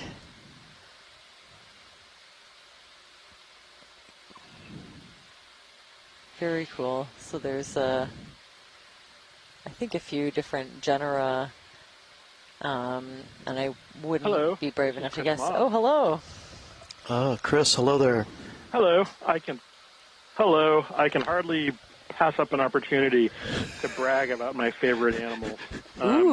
So this is, as you said, it's a Brisingid, probably in the genus Brisinga, if I'm counting the arms right, and I'm looking at the plates on the arms, the ribs, correctly. But so these are actually proper sea stars. They are actually related to, if you think about your intertidal Pisaster and sort of similar sea stars that live at the intertidal, they actually are closely related to those. And they have little sort of pedicelaria, which are kind of bear trap or claw-shaped structures that are present in huge abundance on these spines. And these spines have kind of fibrous socks that are inundated with them, festooned with them, one might say. And they can literally capture swimming crustaceans and other prey as the water currents swim through them. And these are actually pretty strong mechanisms because we've seen Brisingids in the Atlantic capture bristlemouth fish, those little small things, or I forget exactly, but those small, I mean, they're small fish, admittedly, but they capture hyperids and other types of tiny amphipod type things on these spines, and then what happens is the tube feet grab them, and then they kind of bring them down after having been caught by this, as I like to call it, the Velcro of death, and then they digest them. So they're actually predatory, so there's all sorts of weird stuff that goes into the evolutionary adaptations of these, because the skeletal arrangements on these sea stars are comparable to those in crinoids. All of the skeletal bits are actually they're arranged in what's called a syzygy. They're fused in order to fix the arms to the disc and keep them in kind of an inflexible or flexible position. So, and then on top of all of that, they're because they're just so weird, the names are actually derived from Norse gods. So Brisinga is actually derived from this mythology that Loki, the god of mischief, steals Brisingamen, which is a brooch from the goddess Freya, throws it into the deep ocean. And so all of the different genera of Brisingids, for example, Freyella, are based on other names of Greek or Norse gods. So Freyella is based on Freya. So, there's a whole thing about these, and I have a junior colleague who's been making a molecular phylogeny of these things that'll promise to be very sort of earth-shatteringly wonderful as far as the work goes. I did my master's degree on these, so I'm always happy to call in and share what I know about them, and they're just such weird sea star animal, an example of a story. And as a bonus, because I forgot and stumbled the other day, I have a geology joke for right. Jamie, what do you call? Okay, so where do you put a peridotite clock? A peridotite clock? I give up. Yeah. On the mantle. On the mantle. Oh, of course. Of course. Yeah, I do get it now. Very good. Yes, everybody, yes, I'm sure. It's just, I just love that. So anyway, I'll let you guys go. I know, we're coming up on a Hipposteria. These are predators of various cnidarians. This one might be, this one looks like it's Hipposteria californica. Mm-hmm. These were not named with their wide-ranging occurrence in mind, because Hipposteria californica was named by Walter Fisher from California, but it turns out that these are actually the deep water ones, and they occur well away from shore and well away from California, well up into Alaska and British Columbia and such. But I don't know if they're nearly as sort of formidable predator of cnidarians as, say, some of the other things in the tropical North Pacific. But like, it's weird to see heath-eye, because I've read about them for so long and I've never actually seen them alive. So some of the video you're capturing is really wonderful, just because I can, kind of put a name to the face, as it were. And oh wow, there's another one. Yeah, are we seeing a bit of damage maybe on the arms, the kind of lighter patches, or is that a normal coloration? Well, I think it's a little bit of both, because when they're, my guess is that they're either snapped off by suspension feeding currents. I mean, the currents, they hold their arms up into the water, and the currents, it's plausible that the water currents can just snap them off, but it's also possible that you have fish and whatnot that take them away. But I think just coloration-wise, growth tends to be sort of right around the arm tips. So that's why, there's that, when they lose arm tips, that's where they're coming back. And so whether or not there's predators or if it's just haphazard breakage from current flow, it's hard to say, but I think the regeneration pattern is such that it's just consistent with the color is consistent with where the arm tips are regrowing. So, very cool. And yeah, or I mean, it's also plausible because I've seen other images of this, but Solaster will also attack Persingids, although they don't tend to overlap nearly as much as they do in some places. But who knows? The expedition is still young, and we'll have about a week or so to see some novel Solasterid feeding, which I'm looking forward to. Anyway, I'll leave you to your last, 20 minutes? Think so. So have a good day. Thank you both so much. It's been an enjoyable expedition so far.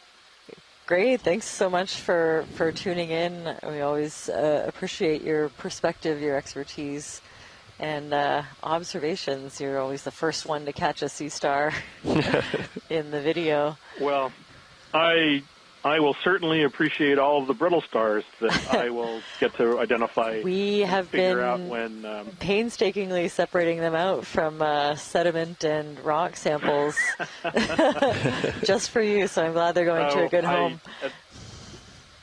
They will. One of the remarkable things about the collections here is that, it's just funny because so many of the collections from Alaska from this area are from the Albatross expedition in the sort of late 19th, early 20th century. Mm-hmm. And so when these all come, there'll be kind of this, this huge jump forward, and if we're lucky, enough of them will be consistent with the type material or the specimens that we have that I can identify them. But like that thing yesterday with the brittle stars, I have no idea which ones.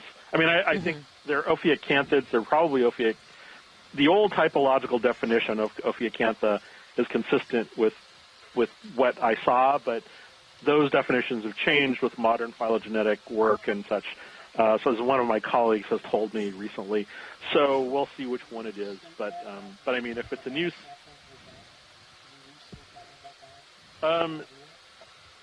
sure. A lot of the specimens from this area, at least from Alaska in the Smithsonian collections, are around late 19th century, early 20th century. So the albatross was last here dredging 1890 something, or early 1900, and there have been countless other Alaskan surveys, but they tend to go shallow, around 200, 300 meters. They don't tend to go this deep or this far. But there's definitely,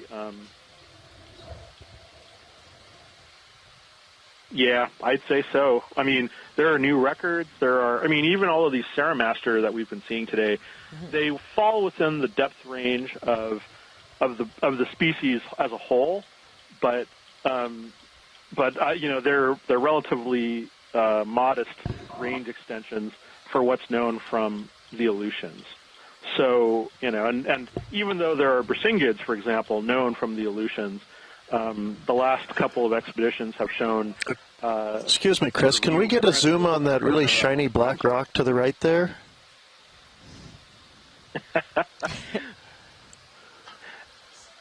Shiny black rock. There's a shiny black rock. There's a shiny black rock behind that Persingid. Yes, there is. Sorry. We might want to grab that if anyway, that's. All I was just going to it's not as shiny as I thought it was. Although it's not a bad one. I think if we can pick it up, and if it's it is pretty good sized. Yeah. Yeah, pilots. I'm wondering if I might not even be loose. Yeah. Thanks let's again, keep Chris. moving. I think we're looking at rocks. Okay, thanks, Chris. Have a good day. Bye-bye. You too. What do you think of the one in front of it, this angular one? Not as exciting? Yeah, not as exciting. That had the look of having a pretty nice crust on it, just something a little easier to sample. But those are pretty similar to what we've already got, I think. Mm-hmm. Yeah, let's keep moving. What about with both hands?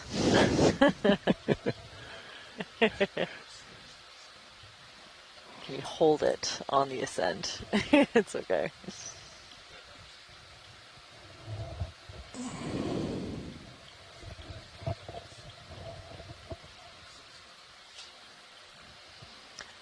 Okay, so we're kind of approaching the end of our time here on Durgin Geo. And we're coming up to the top of this very cool geological feature.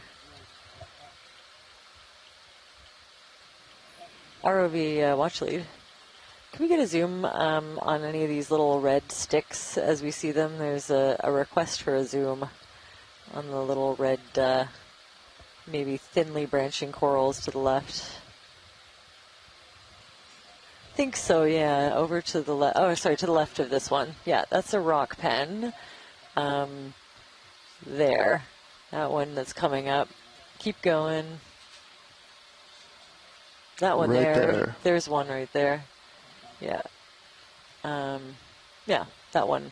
Exactly. Thanks, that's great. I'm pretty sure these are more Swiftia simplex. Can start out as sticks, and then they're kind of very sparsely branched Swiftia corals. You can see kind of the orangey body to the polyp and pink tissue around the branches. Yeah, I think that's safe to say. That's great, thank you. No, I'm good. There was a crab we were coming up to the right. I'm not convinced we can see these little they're not parasites, they're symbiotes, I guess. Yeah. But I think somebody on the chat said that they were 0.5 millimeter. They could look like little white spots then if... Yeah. Oh, we can see 0.5 millimeter. 0.5 millimeter, okay. Close enough. Yes.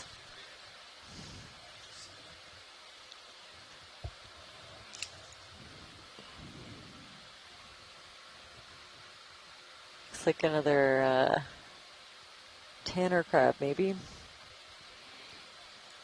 A bamboo coral stump there, just one little band on it. And a couple of big anemones. This crab's about to run into the anemone. Yeah. Wonder what happens. He's tapping it. It's caused him to stop, and he's trying to figure out what it is. Yeah. How to get around it. Is it something I can scavenge? I imagine the anemone has enough defenses that it can hold its own against a crab, but maybe we'll see. Yeah, he's gonna just step over it. They're moving along. Here's another one of those cool sea stars. Yeah. Okay. Okay, thank well, you. Let's just have a good look around, and I don't think we need a Niskin here, but we'll maybe look to get one on the way up. Sure.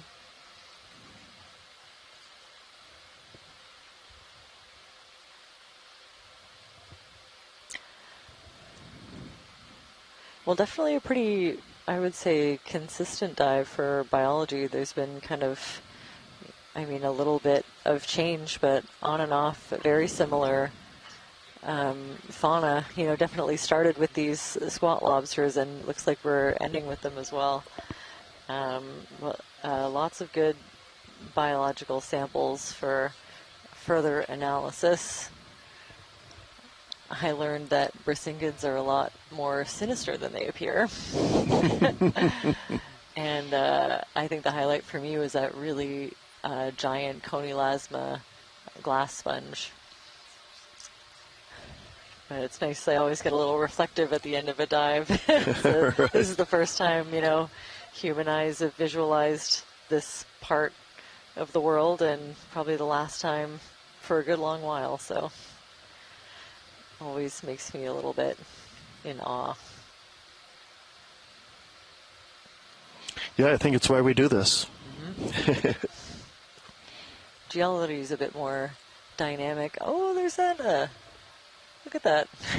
One of my favorite corals right at the end. It's a bubblegum coral.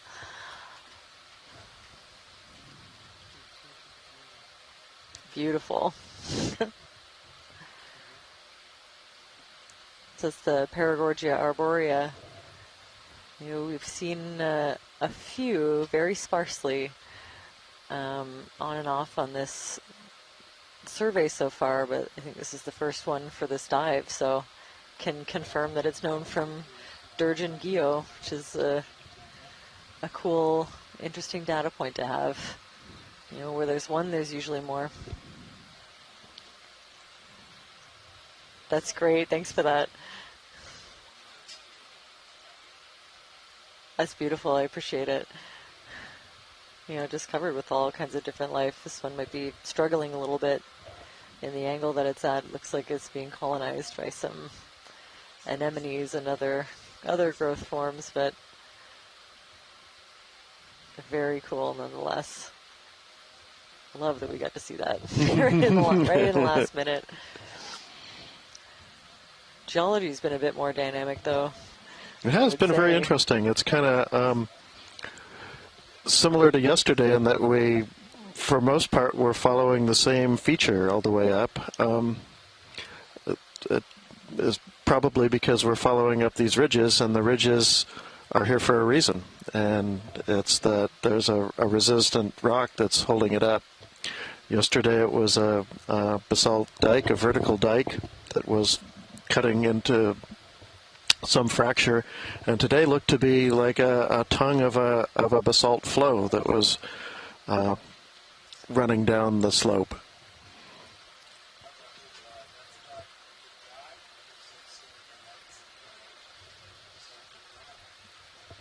Sounds good. Thanks so much. Mm-hmm. Other than that, at the very start of the dive, we saw those slickensides. Slickenside, all one word. I like it. Yeah. All one word. So yeah, I think it comes from the German, and so you would keep all the words, all the letters and words together to make a new word. So, but yeah, indicating a fault of some sort, perhaps just a local fault, perhaps related to a slide. I don't know that I've seen them like that associated with slides. I think of them more as associated with faults, and I don't really see anything on the map that indicates a fault. That was in a kind of a funny orientation, but we did see that for a bit of time, and we were sort of faced with that really steep escarpment part of it as part of it. But it was looked like a normal fault down to one side relative to the other.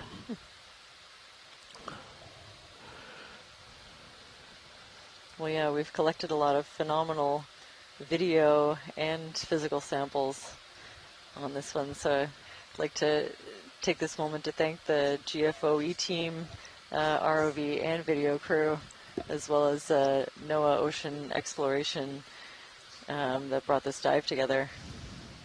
And also thanks to the shore-based scientists. We really value your observations and expertise as we narrate these dives. So thanks so much.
ROV watch lead here.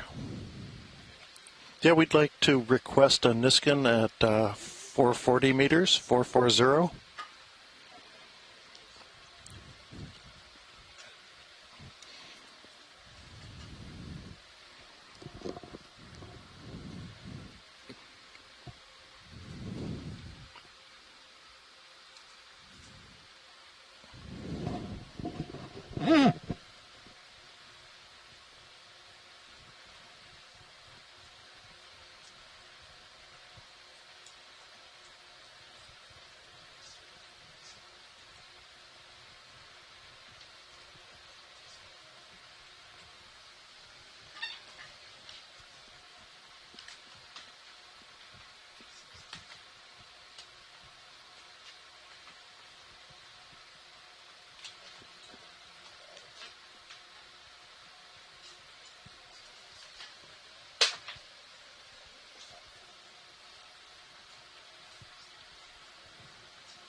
100 meters.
Even watch lead is ready.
Roger that. And Niskin EX, that's sample ID EX2306-D06-08W.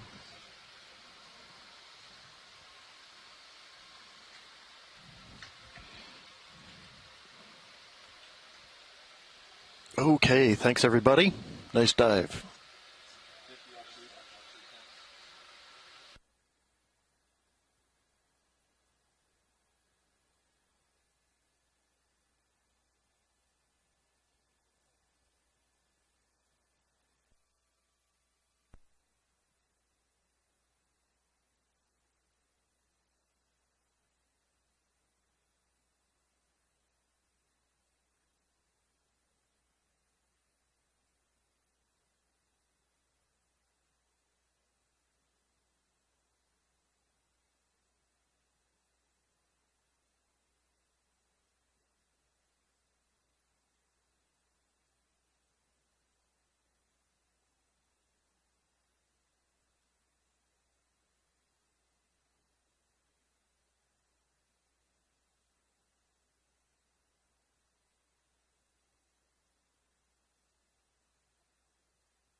Copy that. Sorry, did not have deck A latched. No worries. If you get over 60% thrust, let me know, and we'll bring our forward speed down. Good copy.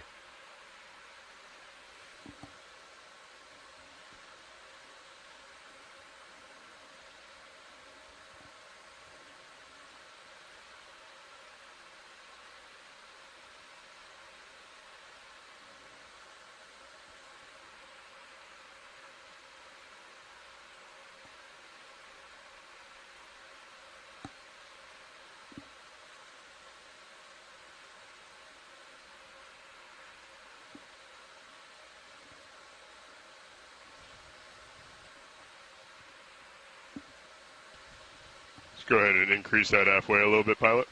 Copy that. Holding about 5-0. 5-0, copy. It's looking good. Let's maintain.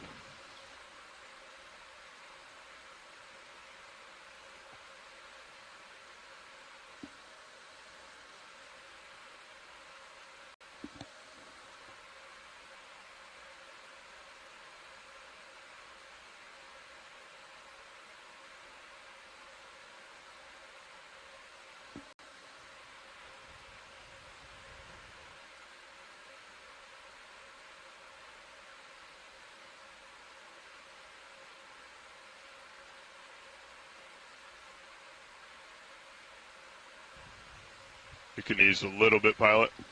Copy that. Ease in.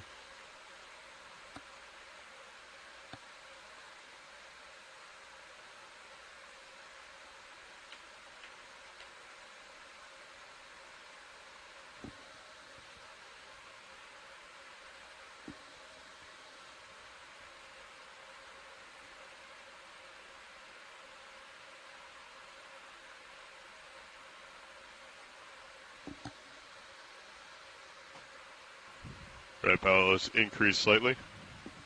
Copy that. That's about 6-0 there. Copy 6-0. If you go any higher than that, we'll slow down. Good copy.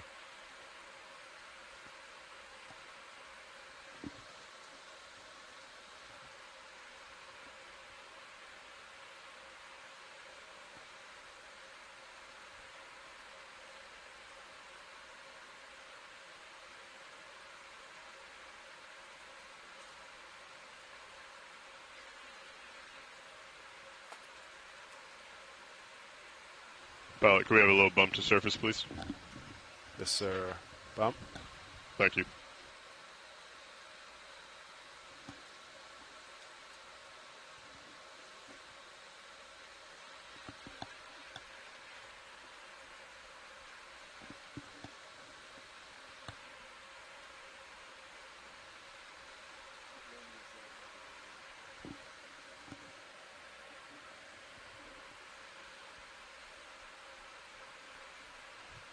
Winch, take back local control.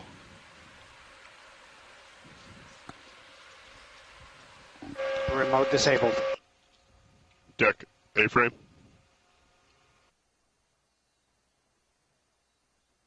All right, pilot, let's go ahead and go off stick at this time. Pilot is off stick. Auto heading is still engaged. Understood. Let's hold that until about 2/3 of the way down. Copy that.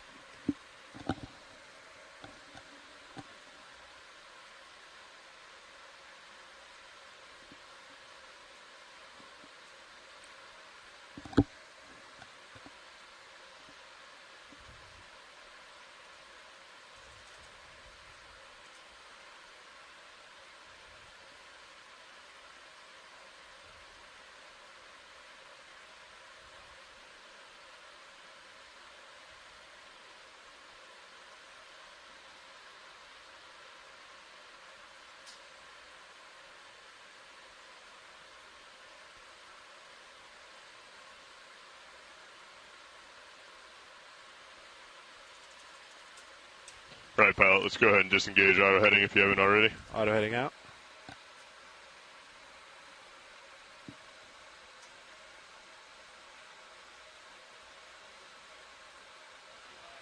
Okay, pilot, lift line appears clear, daisy chain free. Can you confirm? Looks clear from our end. Good copy.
All right, pilot. Recovery line is tight. Let's go ahead and lock in auto head and start reversing back towards the crane, nice and slow. Copy that.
It's looking good, pilot. Copy, maintaining.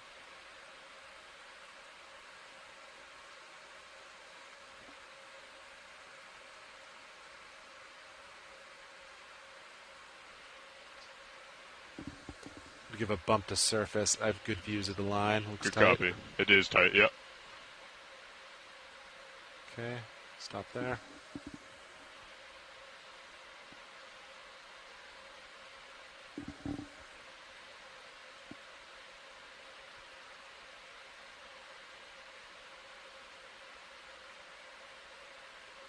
All right, pilot, you're coming under the crane. Let's go ahead and give a small twist to starboard. And pilot off stick. I am off stick.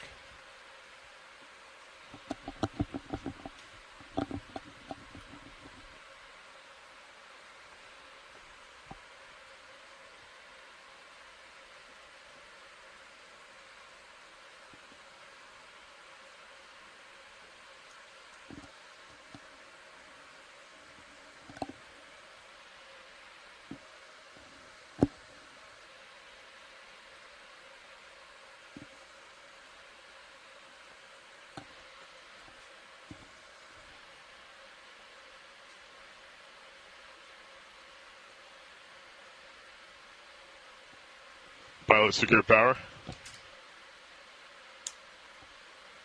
Deck E-stop. Winch, knife switch. Power meter reads 0. Vehicle's cold.